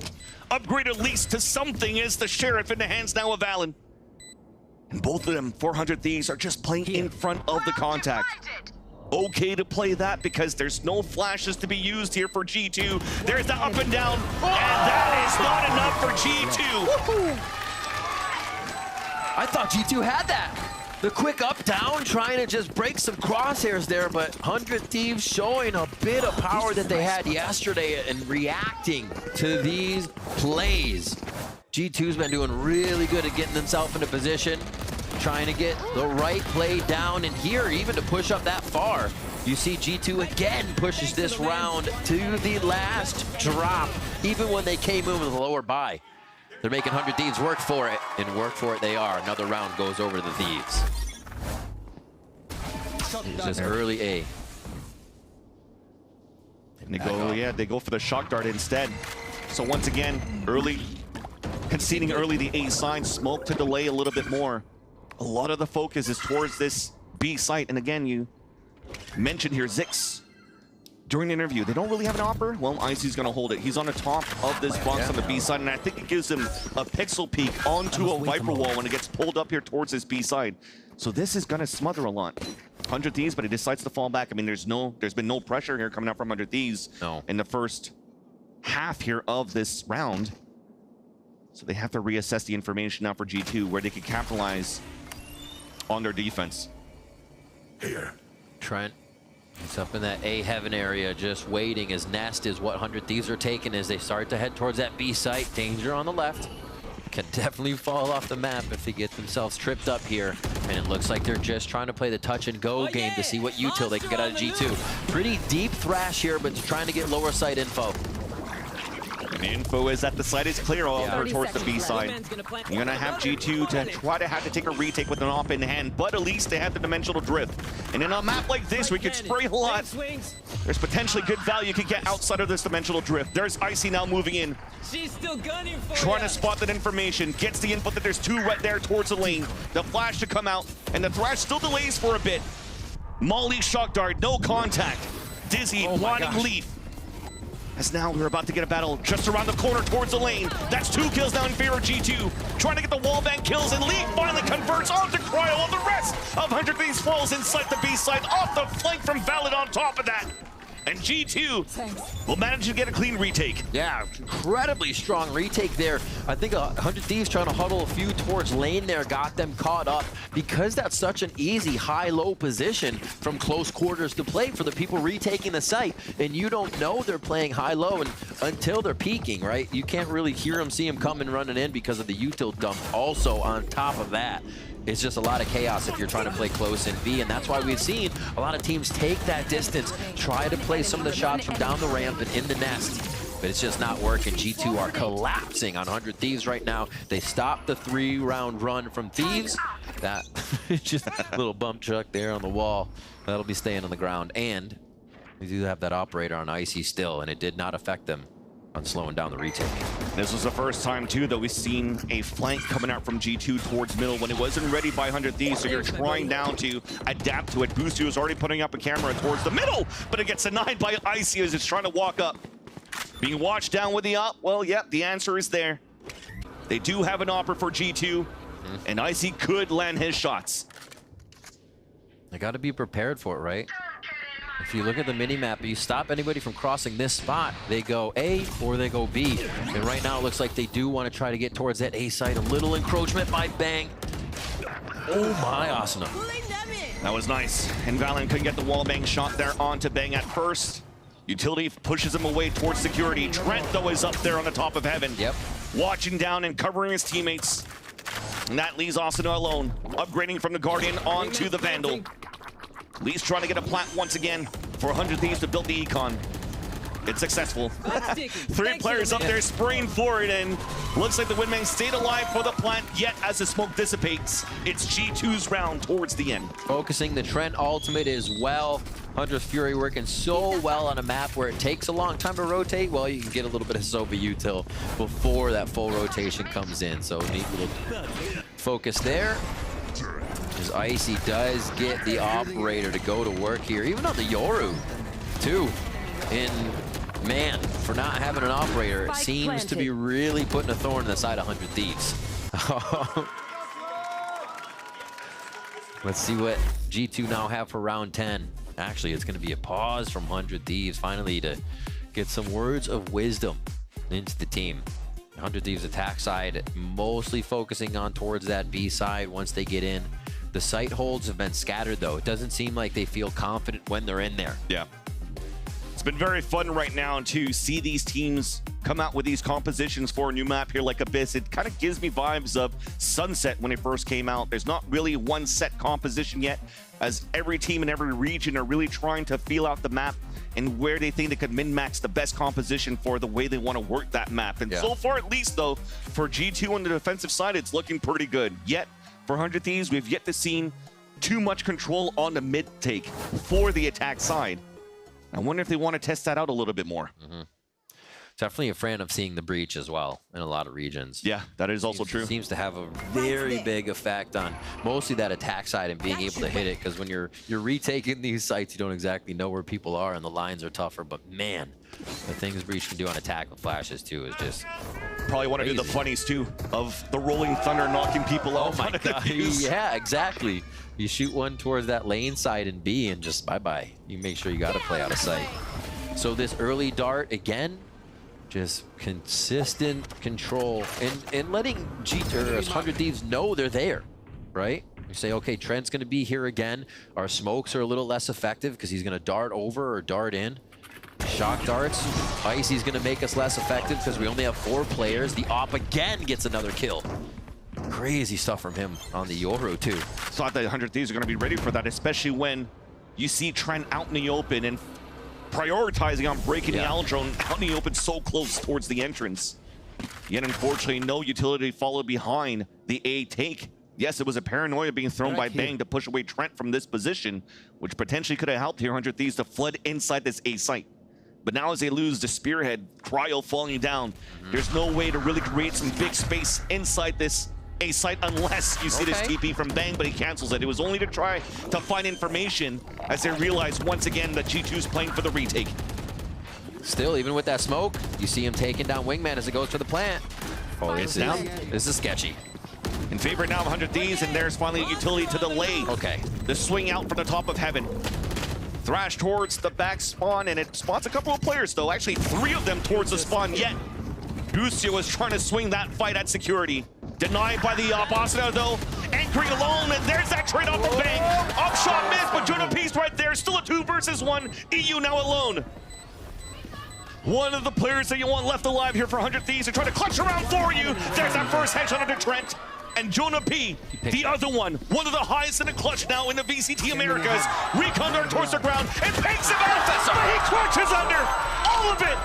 And gets the kill onto EU, but there's no time for the defuse. The round still goes in favor of 100 Thieves as EU gets the Red Bull clutch. EU wasting just enough time. The choice to backpedal to the left after the kill onto Trent is what saves his life, knowing the sight rack would already have come around, or at least feeling that.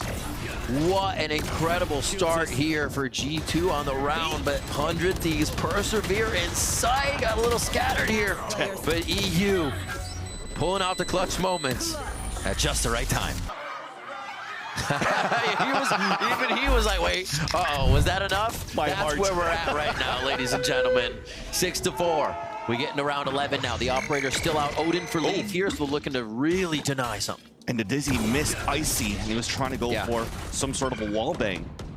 In the end, you saw the snake bite coming down towards that ramp to give that space to allow Icy to move up. But he decides to forfeit that position. And I kind of like this, though. You see him rotate back and forth. He's already TP'd back towards middle, but at the same time still has another gate crash to go back towards B. So they're really moving him around the map for G2. Perfect in peeking, too. He can just get out there, easy, safe, gate crash if he doesn't like the shot that he gets or the look he sees on the other side. And they can easily play mid, but it's going to be this death ball here coming in from 100 Thieves towards the left side of the map. They're not going to have Boostio, but they might be able to get this lurk that Jonah P is going to push on. There's that same execution. Potentially a paranoia to go out towards the heaven, but you're trying to leverage the Owl Drone to get a Hunter's Fury pick inside the site, but it doesn't clear enough. Owl Drone stops here at the mid side of the A site. Recon Dart, though, does get the ping onto Icy. There's another one that gets a lot of value on the side of Trent. Plant still denied this time around by G2. Big flash to come through as players are falling down now for 100 Thieves. And the lurk finally identified by Leap, who makes sure that Boostio stays on the ground. Stellar defense by G2, especially with that first kill. That kill going over on the push from Jonah P. It didn't even matter. G2 already had a hold on the site. They're playing so confident right now amongst each other in their positions. And yeah, that heaven position, I don't know. A lot of times we see the ISO using his ultimate there. You see other fault lines from Breach going towards that heaven position on A. It is so dangerous for the attackers to get in and have to keep looking up and break your crosshair from a regular position. And G2 has made it such a problem for 100 Thieves on A. Now the gate crash to fall back, but that's going to definitely prioritize 100 Thieves on a flood towards the A site. One-way smokes being thrown so that the updraft from Cryo allows for him to look back down towards the defender spawn. They get up there right away. And finally, this is looking good for 100 Thieves because they finally take control here of the up of the A site. Now rotation through the vents off the dimensional drift. It finally gets broken. Icy coming out and gets a short kill onto Cryo. Hunter Tyrion on the attack though with the layer by Boostio. It's stepping up. Advantage now for 100 Thieves. EU with this Hunter's Fury. Answered back now by Trent on that side into the 1 versus 2 towards the end. Well, despite Planet towards A site. Dropping down now, Recon Dart. Trying to stick it towards the halfway. There's that wide swing by EU. And he's still, like a boss, tries to stick it halfway. But the Thrifty is in the end won by 100 Thieves. What a crazy round. The repush by G2 there looks so good as they just smothered 100 Thieves here after the dimensional drift. And then 100 Thieves again adapt to the chaos, figure out where they need to go and what they need to do. And bang, it coming up very big with EU again. Fans, we got to remember, 100 Thieves got 5 last map, but that's all they had going in the second half too, so let's see if they can get some more. And they'll be after the break. Hopefully they'll get those rounds that's needed for the Thieves side.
everyone, as a reminder what all this is about, it's them fighting for a spot at Champs, that being G2 and 100 Thieves, but there are some other teams at Champs, including teams from EMEA. We have Julian and Fabian, who flew all the way here from Germany and decided to attend the VCT Americas.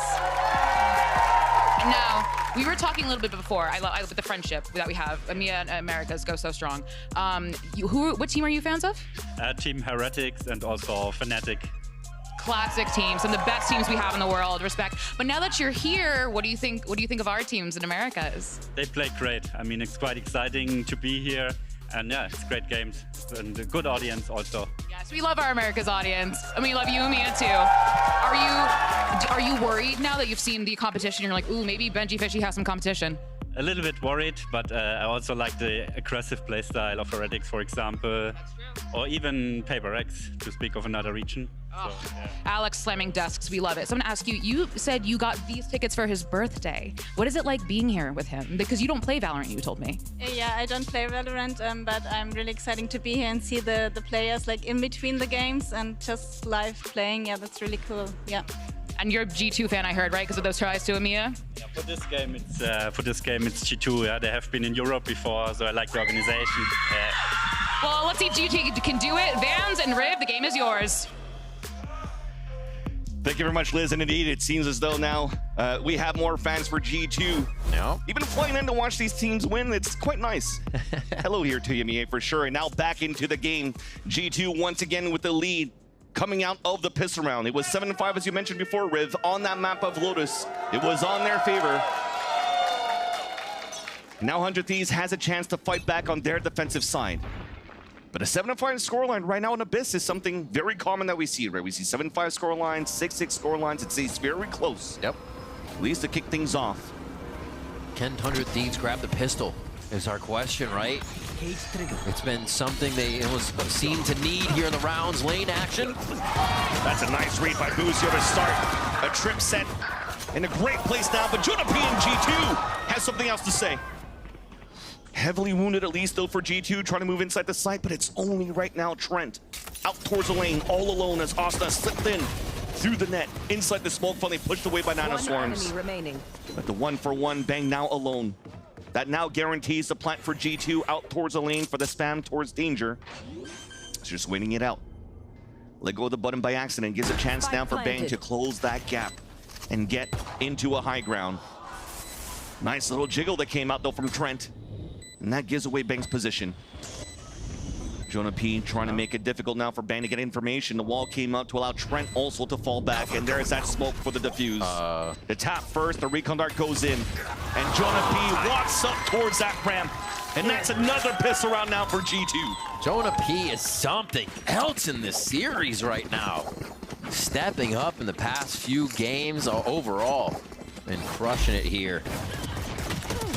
Nicely taken over towards A. That was almost kind of delayed in who hit the site, and then they had everybody still back down the ramp looking to see what the reaction of that site hit would be. And when they had 100 Thieves kind of just crash right into the site, they all saw G2 down at the bottom of the ramp spraying off pistols. Here G2 looked to go towards that B site again. And the wall just gives them a little bit of safety here to use early util, but then creep up when they want to. It's okay, it's another tactical. Don't give any alt orbs while you're on an eagle, right? Absolutely. Oh, opium. Okay. Okay. Bustio. If anything, if you look as well at the buy that you currently have from G2 on this map, Trent with an outlaw. We saw Leaf with an outlaw. We saw Icy with an op. So when Zix says that there's nobody that can really op once again for G2, it feels like they heard that. And they want to show right now that it's going to be very difficult for 100 Thieves to close out this map and try to push it to a third. Push out towards that back of the site, spots 2 towards the IV. Long range classic, at least some salvation for Cryo and 100 Thieves to do some damage and to get a pick. One enemy remaining. That potentially could be the only pick left. Ooh, Cryo playing it dangerous. Go back over and see if he can just get at least some armor off here. Yikes. That'll do. Get the whole body instead. Upgrade now to a stinger, but might not be the weapon that he wants to save.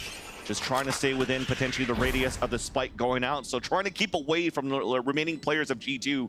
But once again, the rotation back is cut by Jonah P, and that's starting to look pretty expensive though for G2. He can hear him running too. So he's backing up. Those two are going to be on his tail in just a second. And that's where he falls. Yeah. I mean, that's some great damage done by Cryo towards the end. 2 kills, dropping down, no orbs picked up by G2. And also you're seeing that the bonus is going into potentially a heavy gun round, a heavy gun buy.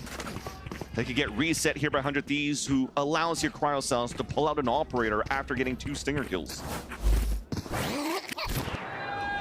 What did he do? So he was trying to go for the jiggle inside the window. He's like, how far can I step off this? Just a little bit more, Paid for it. All right, across the map. G2 is trying to just give a little bit of a hit at each site so far, as we see the spike rotating back around as they insert what looks like Valen for just a moment to make sure there's no retaliation. Mid-watch here from Cryo. 100 Thieves. They should be able to grab this round full buy. They have the operator on Cryo. Zix was talking about this is where they're going to find their advantage on the map once they can get it into play. We have to see for ourselves. Okay. We've realized now that there's an operator out in the hands of 100 Thieves, and in the end, for G2, it is a buy that's going to be healthy enough for the next to get a full gun round. Decoy now being pushed out, allowing Jonah P to slip through. And he's trying to find a timing now, just by the boxes. Plant now coming down over the dizzy spots, and that's an easy kill for Cryo. Ooh! Dink from the Stinger long range. There's the other trip coming across, and that's the second time that it gets activated, so they have to be aware for this for G2 moving forward. But so far, it's looking pretty good for 100 Thieves to close out on a flawless. Trent, last player standing, sprayed across on the smoke. There's the damage being done. There's the jump through from Cryo, and a right click to seal the deal for 100 Thieves to win their gun round. Cryo ult 2 when we see this one coming out. A nice job by 100 Thieves to collapse back on the site. I don't even think we got a round like this really out of them in the previous map. The confidence that they hit the site with, they were playing with each other all over. Double team on the site take to the right, on the left as they swing. Very nicely done there, especially to get the operator in sight so quick, because that can slow everyone down. Flawless is what they needed. None of this G2 getting so many frags that 100 Thieves might win the round, but it's only with one person here. So 100 Thieves have finally found a bit of an answer, but they still got a long road ahead, it seems, with what G2 has been doing and how they've been playing. Play towards A for G2 on this, as they look for this A main control just to start off and go for that orb grab once again. Time to jump. The setup that you see for 100 Thieves is posting up the op down towards danger. Cryo looking towards the window. And the camera set up by Boostio is going to allow for him to swing out potentially towards the entrance of the B side instead. But for G2, there's a little bit of a pivot. Yep. Trying to find information off the Yoru ult. Spawning a couple of players on top of the A site. And he TPs towards that back. It's heard by Bang, forced to turn around. And that opens up the gap, the TP. It's a fake across the whole time. But you see here, throughout this moment, nobody has moved for 100 Thieves towards this B site. Inserted Leaf, just waiting over towards that B side. Looks like they do want to get a re-hit as Cryo starts. Some Asuna headshot through the wall. And now the battle won by Asuna. And now we try to walk in, the lineup coming through. And fakes to fakes, inserting players moving forward inside the site now for G2. My gosh. That's 2 flawlesses in a row now for 100 Thieves, and they're rolling in the bank. So it was the op? Like, that's crazy. The operator's on the map in G2, while already a team that we know plays very slow. We see them start to sweat for the first time. Not have an answer to get into the site and losing the members that they need for these protocols. And not seeming to have an audible there once they lose those priority members. So operator is still alive. They are going to move it around on that side 100 Thieves as they look to get a quick peek down B here. And they know this is where G2's felt comfortable. So maybe they're trying to rock the boat, 100 Thieves. At least now with the wall that's been set up on the attack, it allows for them to get a orb in their control on their Thrifty. Okay. Nice little pick there by Leaf on the top of heaven inside the window. And that's the cages on the defensive side. Held up here by Busio. Trips does sound the alarm on one, but couldn't get the wallbang kill. You should run. Trent down to 4 HP. The push forward saved by EU. But there is Jonah P once again inserted on the rotate. That's a 1-for-1, but that's still information. Plant coming down. Lockdown is up.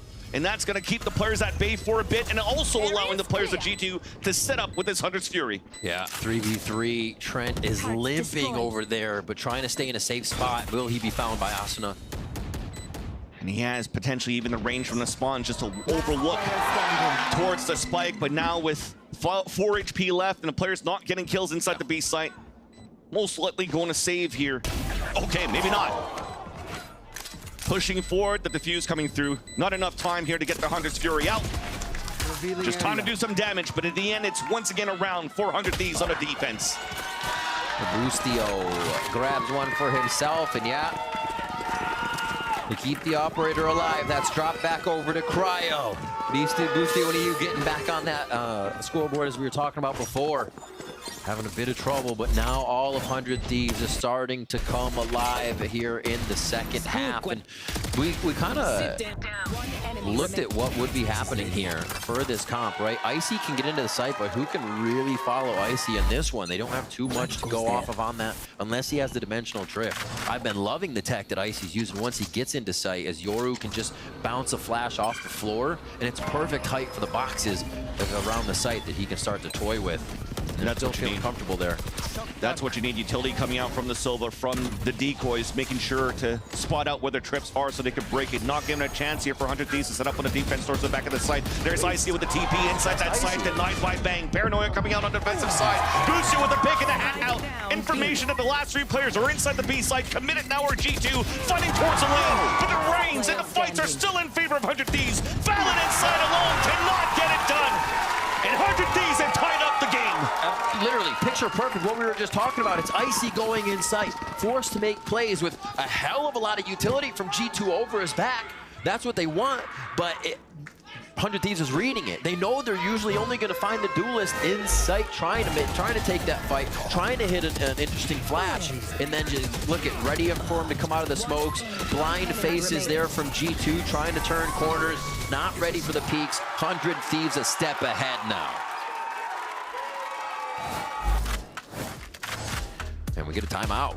It's going to slow things down. Finally, Josh RT getting a word with the squad, as they have hemorrhaged now 4 rounds in a row, as 100 Thieves has been diffusing, but also just absolutely wiping these rounds before the post plant. Something needs to change. Yeah. These diffuses that they got from 100 Thieves' side was when we had a couple of thrifties coming out from G2 and really just flooded with the right amount of players, at least inside the site, to support that ICTP that seems to be alone in the gun rounds. So in his timeout, not only that, but they're realizing as well that you do have Busio still towards that back of the site. Yes, there was a snake bite towards there, but there's still a gap on that left side of the lane in the back of that B site. Do you need more utility there? Then it's a lot of pressure on a Cypher to play that B site, because you're putting trips in that are only going to detect if you're not in there to play with them. You need to be in a position that's tricky, that plays around your cages, that understands the smokes that your opponents are going to use to make these trips count when your team comes in, or you are in there alone. So big props there to the defense on the B site. A little bit easier. We see a lot of Cyphers being picked up for Abyss. Little push out on the left side from 100 Thieves, as G2 are taking it much slower this round. The operator mid for 100 Thieves is, well, not mid this round, but that operator on the map has kind of released the pressure across the rest of the map, right? Yeah. They can just look forward for anything at B. What's ahead of them is what they're seeing. Mid's easily covered, so G2 have to do something different. They got to turn a page in that strat book here, get through this eco, and then hit back even harder after they call this timeout. At least some ults to work with too. If they can get some good picks out for G2, might be able to activate these, take control of the map. But right now, the Owl drones, the Sobas, showed themselves here towards the mid control. Oh, we're back now to the mid round. I wonder if that's the play. That's a jump trip. You're just gonna fall down and get a little bungee action for a second before you fall off if you're in the motion. Yeah, if not a confirmed kill for sure from Busio's position. Yeah. Oh, it was spotted. Leaf now trying to look forward. Shock darts inside the site. There's that double cage, and Busio definitely wants to play towards the lane. A TP towards the back. It's actually working out now for G2. This allows now the ults to come through. There's that pit coming out from Jonah P inside this B site. And again, the Hunter's Fury moving all the way back towards the spawn on the attack. And they have to retake this with an op against the low-buy weapons that already was huge priority inside a pit. And now it comes down to if you decide to use this threat to try to retake that site. Two of them now pinned out just on the extremity outside the pit. Out towards Ivy. Dizzy spots two, and there's Icy though. Able to play close range. Trail from behind. That's gonna drop. Dropped it onto Icy. 3v2. We turned it around, but remember, this Hunter's Fury is still available for Trent, and it seems as though time has been wasted enough right now for G2 to leverage this. Tap on that spike, and they'll be able to hold on to the Hunter's Fury no matter what. Smart play now for G2 to convert the 50 round and to regain the lead. Oh my gosh, they don't even have to wait for getting through the eco. The timeout from Josh RT rights the ship, and they pull through with that one. And this, the difference, the big difference, everybody was in sight when you saw Icy take that clone in, or take the gate crash in. It wasn't just Icy. What a swarm there from G2 and the teamwork they used. And secondly, also instantly breaking Boostio's utility inside that B site, so there's no trip kills that's set up here. Exactly. So yeah, it's not really utility to flush him out, it's just utility and weapons to make sure that they break the defensive line, and it works out. It's a huge 50 round now, allowing G2 to get a gun round. Decoy now being pushed inside this B site, not being shot at, and the camera sees that nobody's behind following that smoke. So 100 Thieves could still stay anchored up here in these positions. You see the clone coming through here, but Boostio has changed his trips. So the clone didn't actually activate on one. We're getting now a push towards the left side that they don't get a peek out of that or any idea of what's going on at the site. So G2 now trying to reread the map. It's just an op waiting here. They sense it at least. Trent with the game sense, starting with the Owl drone. Recalled smoke potentially. Ooh. Who's next? Now opens up here the site for a bit. Dimensional drift and a Thrash to try to answer back. Hunter's Fury to be shot out now on the attack side. There's a TP towards the back, though the crowd's gonna fall. Advantage now coming out for G2, and a punishment once again out from Icy onto EU. Only 2 players left alive. It's a full rotate out from 100 Thieves from Bang and Boostio. And a perfect setup once again for G2 on a pulse plant. Where's the money for 100 Thieves right now? It looks okay for another buy here because G2 is putting the pressure on. 100 Thieves are going to have to come up with something here. These rounds from G2 are just so strong. Coming out, knowing that they can rebuttal against the ultimate, coming in from Asano with a quick Hunter's Fury, but also playing off of that as if it was the strat they wanted to run in the first place. Gate crash, fake gate crash, pushed over. Beautiful crossfire. It's too good now for G2. Only needing 2 more rounds to get a spot now at Champions in Seoul. So incredibly quick. Playing around each other. The comms must be so crisp for G2 right now to be making these calls and changes in mid-stride of the strategy to make it work here. And look at that. Can't stop it. On that execution, good old thing that I think that they also did on Bind, just getting like that Astra wall and a TP behind, and we saw that going through over at Shanghai on Split, for example, from one of the teams playing at the international level. So they were definitely cooking on that execution out for G2. And it really caught 100 Thieves off guard with this composition that's out that you currently see here on the screen. Coming into it, I said G2 might have trouble just using Icy on attack there, but the way they're setting him up, we're seeing what their win conditions are and the things they have thought up with this Viper composition. And even that time, it was a cosmic divide. So do you think that if they didn't have that and they wanted to switch up a Viper wall, they still have these options in different corners and walls and scenarios we haven't even seen yet? And it looks like G2 definitely did their homework coming in here on Abyss. It's going to cause for pause on the side of 100 Thieves here for another timeout. The operator's still there with Cryo's Blade Storm, but it is getting very, very close for 100 Thieves to not have any more chances, as G2 are only 2 away from locking this up. So once again here, the game plan for 100 Thieves in this buy is to keep this op up in the hands of Cryo. Being very good in his situations where he was able to score first blood to give an opportunity for 100 Thieves to convert these rounds. But for the rounds that are coming out for G2, they've been pretty good for the last 2 rounds to avoid this op. And continues into the same type of conditioning. Viper wall up with the decoy moving forward. Cameras on the other end. Extra utility this time around, though, with the Owl Drone looking through and a spot where the op is. And already, G2 backpedals. Again, move the trips. So the clone does not detect. A lot of rotation from 100 Thieves right now. They're trying to get back into position. They're trying to follow and read G2, but cement feet right now, staying in this 3-2, just looking for the re-hit. The re-hit has been the game plan for G2 almost every time. With all the smokes they can throw down and the distractions, the angles they make for themselves, and that chaos that Icy causes, it doesn't seem like 100 Thieves can stop it. And this is what was important. The orb that was thrown up here from the Viper to block down the lane, to block down vision, forcing now a passive hold from 100 Thieves with the op back towards the spawn at security. That's where G2 is able to group back together towards this B site and now execute in. Cagers are now coming up from Bustio, but the trips are still good, and the recon as well. And it's a 1-for-1 though. Smokes all over the site. It's Pandemonium moving inside, and it's Jonah P able to drop down the op. Right now coming down for Trent at 24 seconds left. Jonah P trying to find that flank, and there's nobody there. 2 players now grouped up towards Ivy. Asuna trying to get the wingman out to try to get information. It does find Trent towards that back, but no spam's gonna be able to take him down. He's actually the one that's able to headshot Asuna. The swing out toward the left side. Beautiful crisp shot onto Bang. And EU potentially has no choice but to try to save this weapon. But right now at 11-9, he feels the pressure. He feels like he has to go for the heroic play. Tap on that spike, the suck to keep him away. And that's potentially going to be it. All the players now set up, the jiggles coming out, and G2 on top of that get the final kill and puts themselves at series point. G2 are vibing with this comp. Josh RT again in the early interview saying, yeah, we got a Viper comp. And this double smoke comp is actually cooking for them so well. If you think about it, how many other teams would feel comfortable putting their entire roster on this comp? So just this idea that G2 is going to have this, and maybe a few other teams if they even stay with it, right? Because they can change. This might just be working for one game, and man, they have cooked it up. You saw Cryo trying to get kills through whatever smokes there were in A, then trying to find the right angle, but G2 knows the angles because it's the smokes they're putting down, and they're confident to even swing those angles.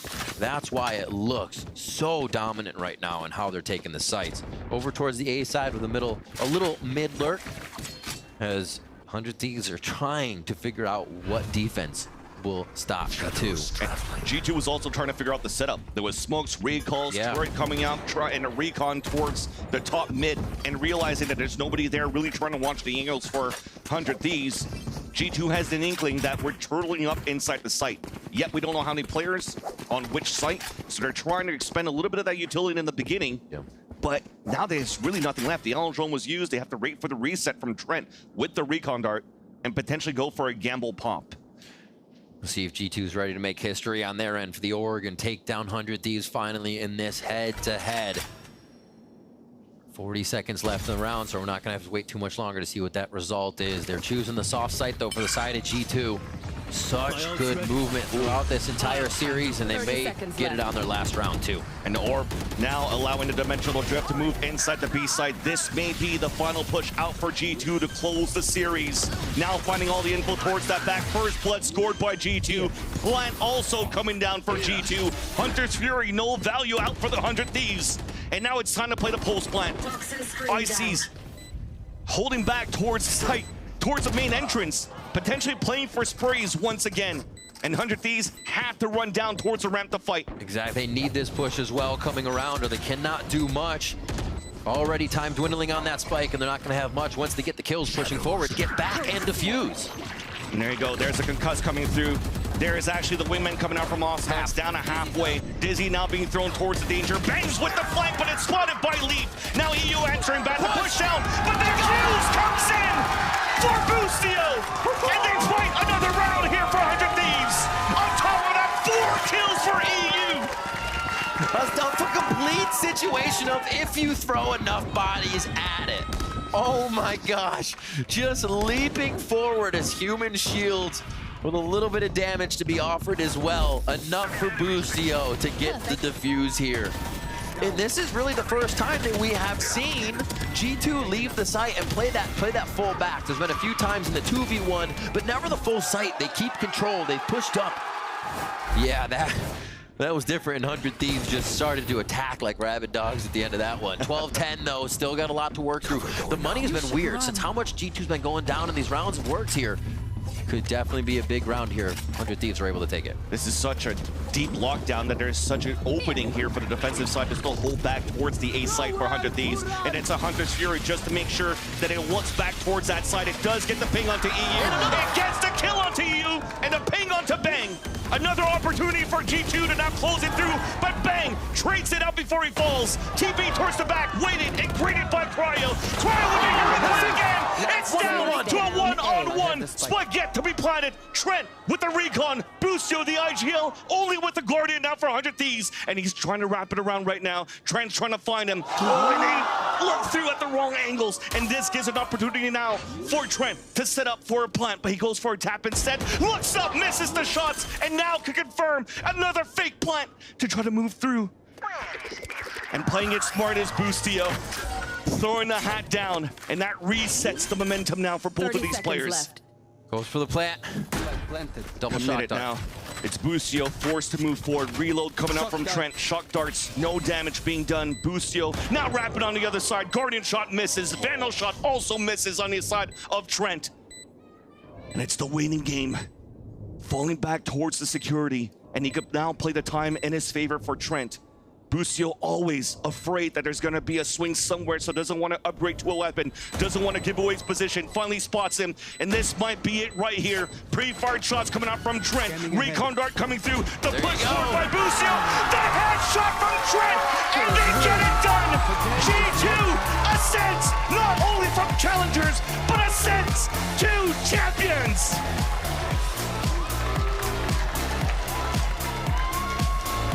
G2 Esports absolutely prepared in the playoffs to make a run here with the showing they have given today. Incredibly dominant throughout each map. Anytime they faltered, they adapted and found a way into the defense or attack strategies of 100 Thieves. Incredible stuff from Trent. Incredible stuff from Jonah P.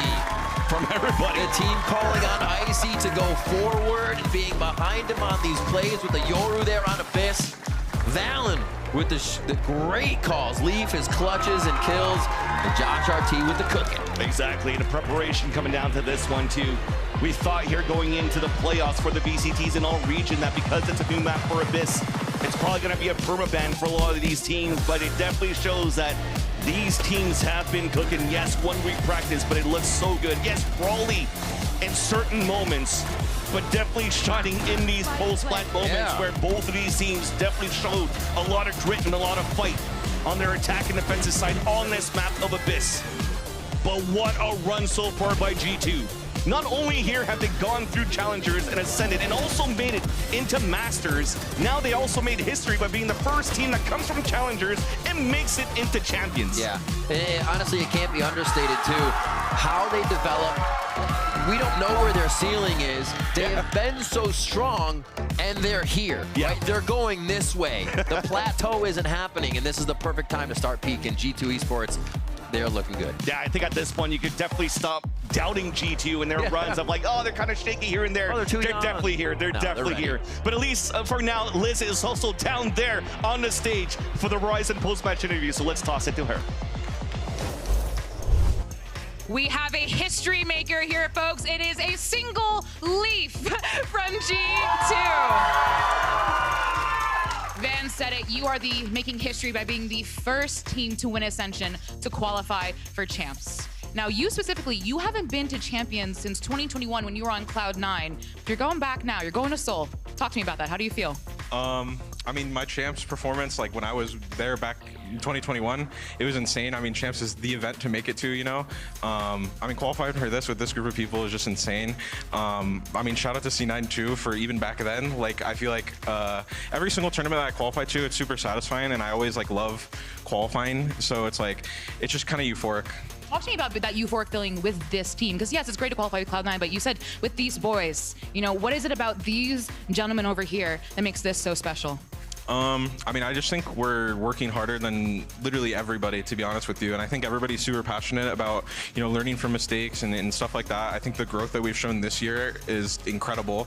You know, from kickoff to even the beginning of Split 1 to now, it's like, I feel like we've just only been going up. And I feel like for champs, like, it's going to stay that way. We're going to continue to improve and continue. Hopefully. Hopefully.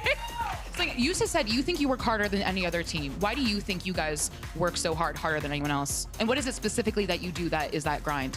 I think it's just mindset, to be honest with you. Like, a lot of us are just very, like, problem-solving oriented and stuff like that. And, like, if we have problems, we're not afraid to speak up about it. You know, we put it in the work in terms of server time and stuff like that, too. So it's, like, just everything, like, culminated. I think the mindset is the big part. I think all of us are very devoted to what we do. You know, and I'm not saying that other people aren't, but I'm saying, like, I think we do it a little bit higher, a little level higher. And you're with these boys all the time, and you qualify them because you guys worked hard. One last thing I want to say to you. When you joined this team, did you ever think you'd make it to here and make it to champs? Yeah, 100%. When I was doing like interviews or whatever with Josh, I said to him, like, the #1 thing I want to do this year is qualify to an international event.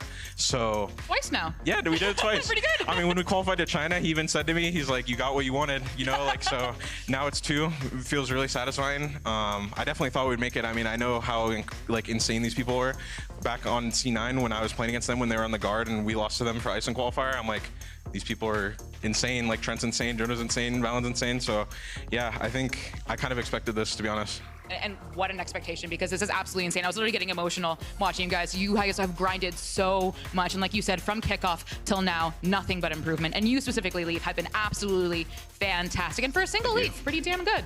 Give it up for Leaf one more time, everyone. And I hope you listen to that because they love you, okay? But we have a special guest in the post show. It is Icy.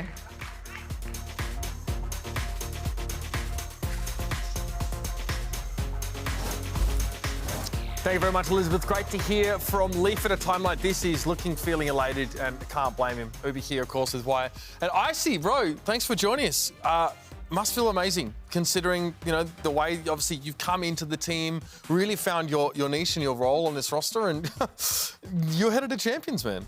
I mean, yeah, it's like quite honestly insane. You know, made the first 2 international events. Like, I just come in, we made Shanghai, and then we're making Champions. It's pretty crazy. You know, it feels good. I think all the hard work paid off. You know, we put so much time into this. Yeah, for sure. I mean, it was very cool to see Abyss get played in this series. Was looking forward to seeing what you guys in 100 Thieves individually brought in as far as the comps. And you were playing the Yoru, which this was one of the rounds where on a post plan you got tons of value.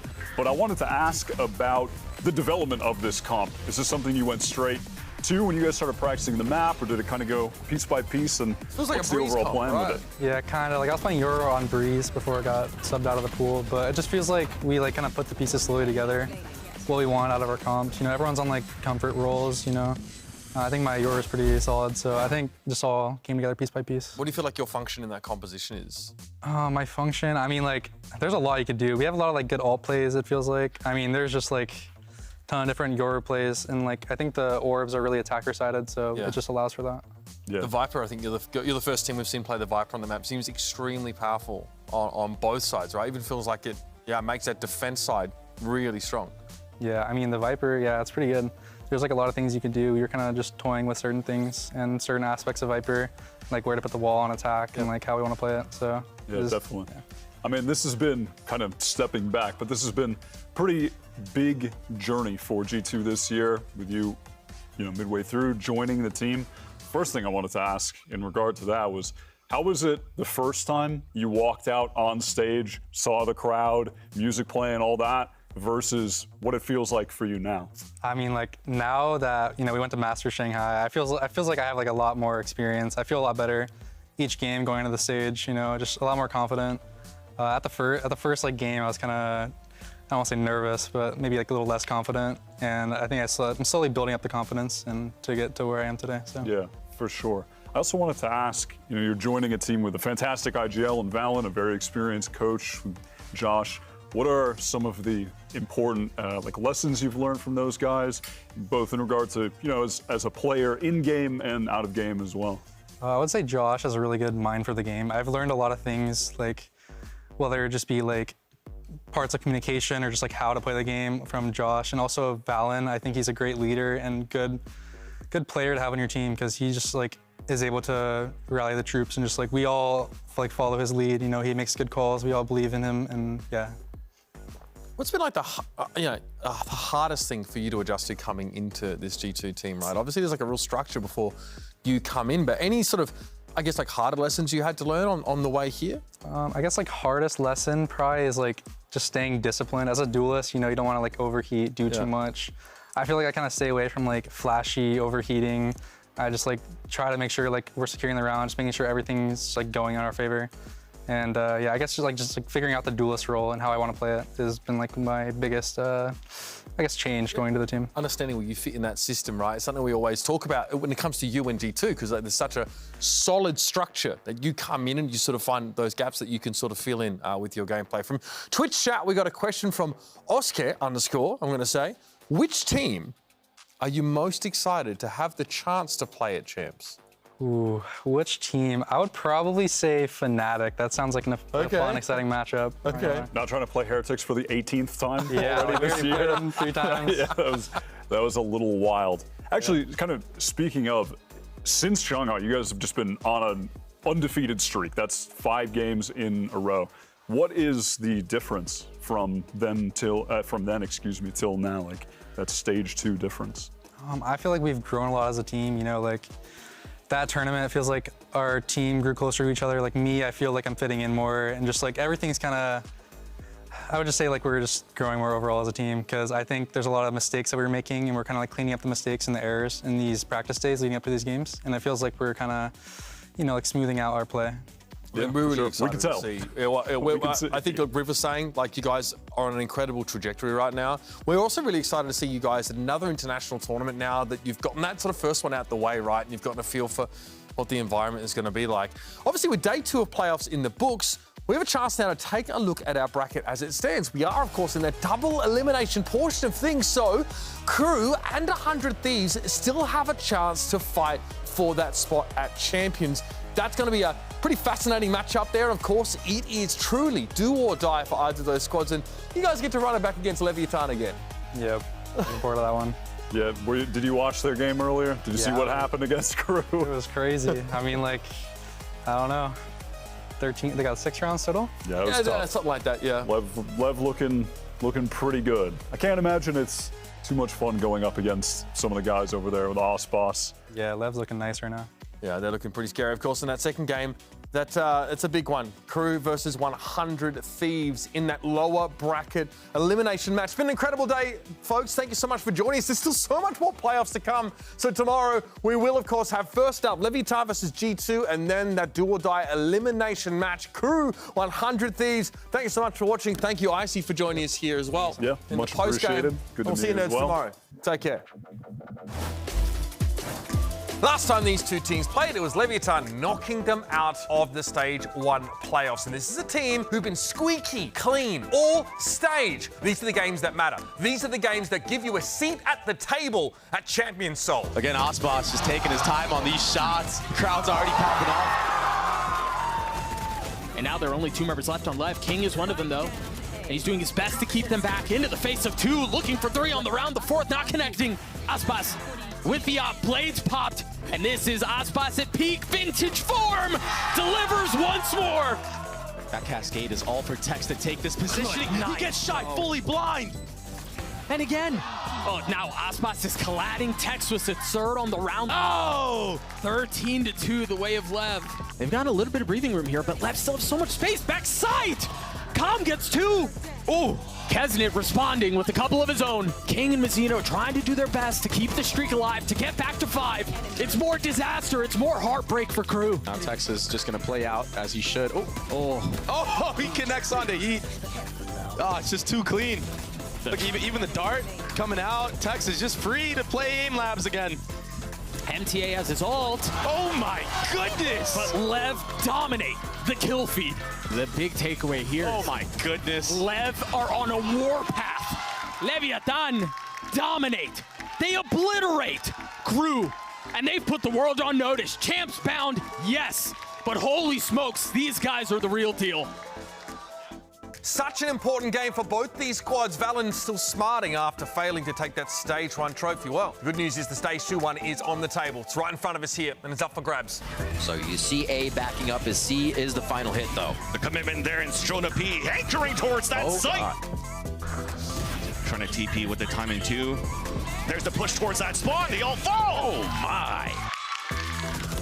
Now Icy's the one pushing forward, but Bang is there with 2 kills. A third one right in the face of Leaf, but Trent finally moves in for the trade. G2 crushes 100 Thieves on the first map.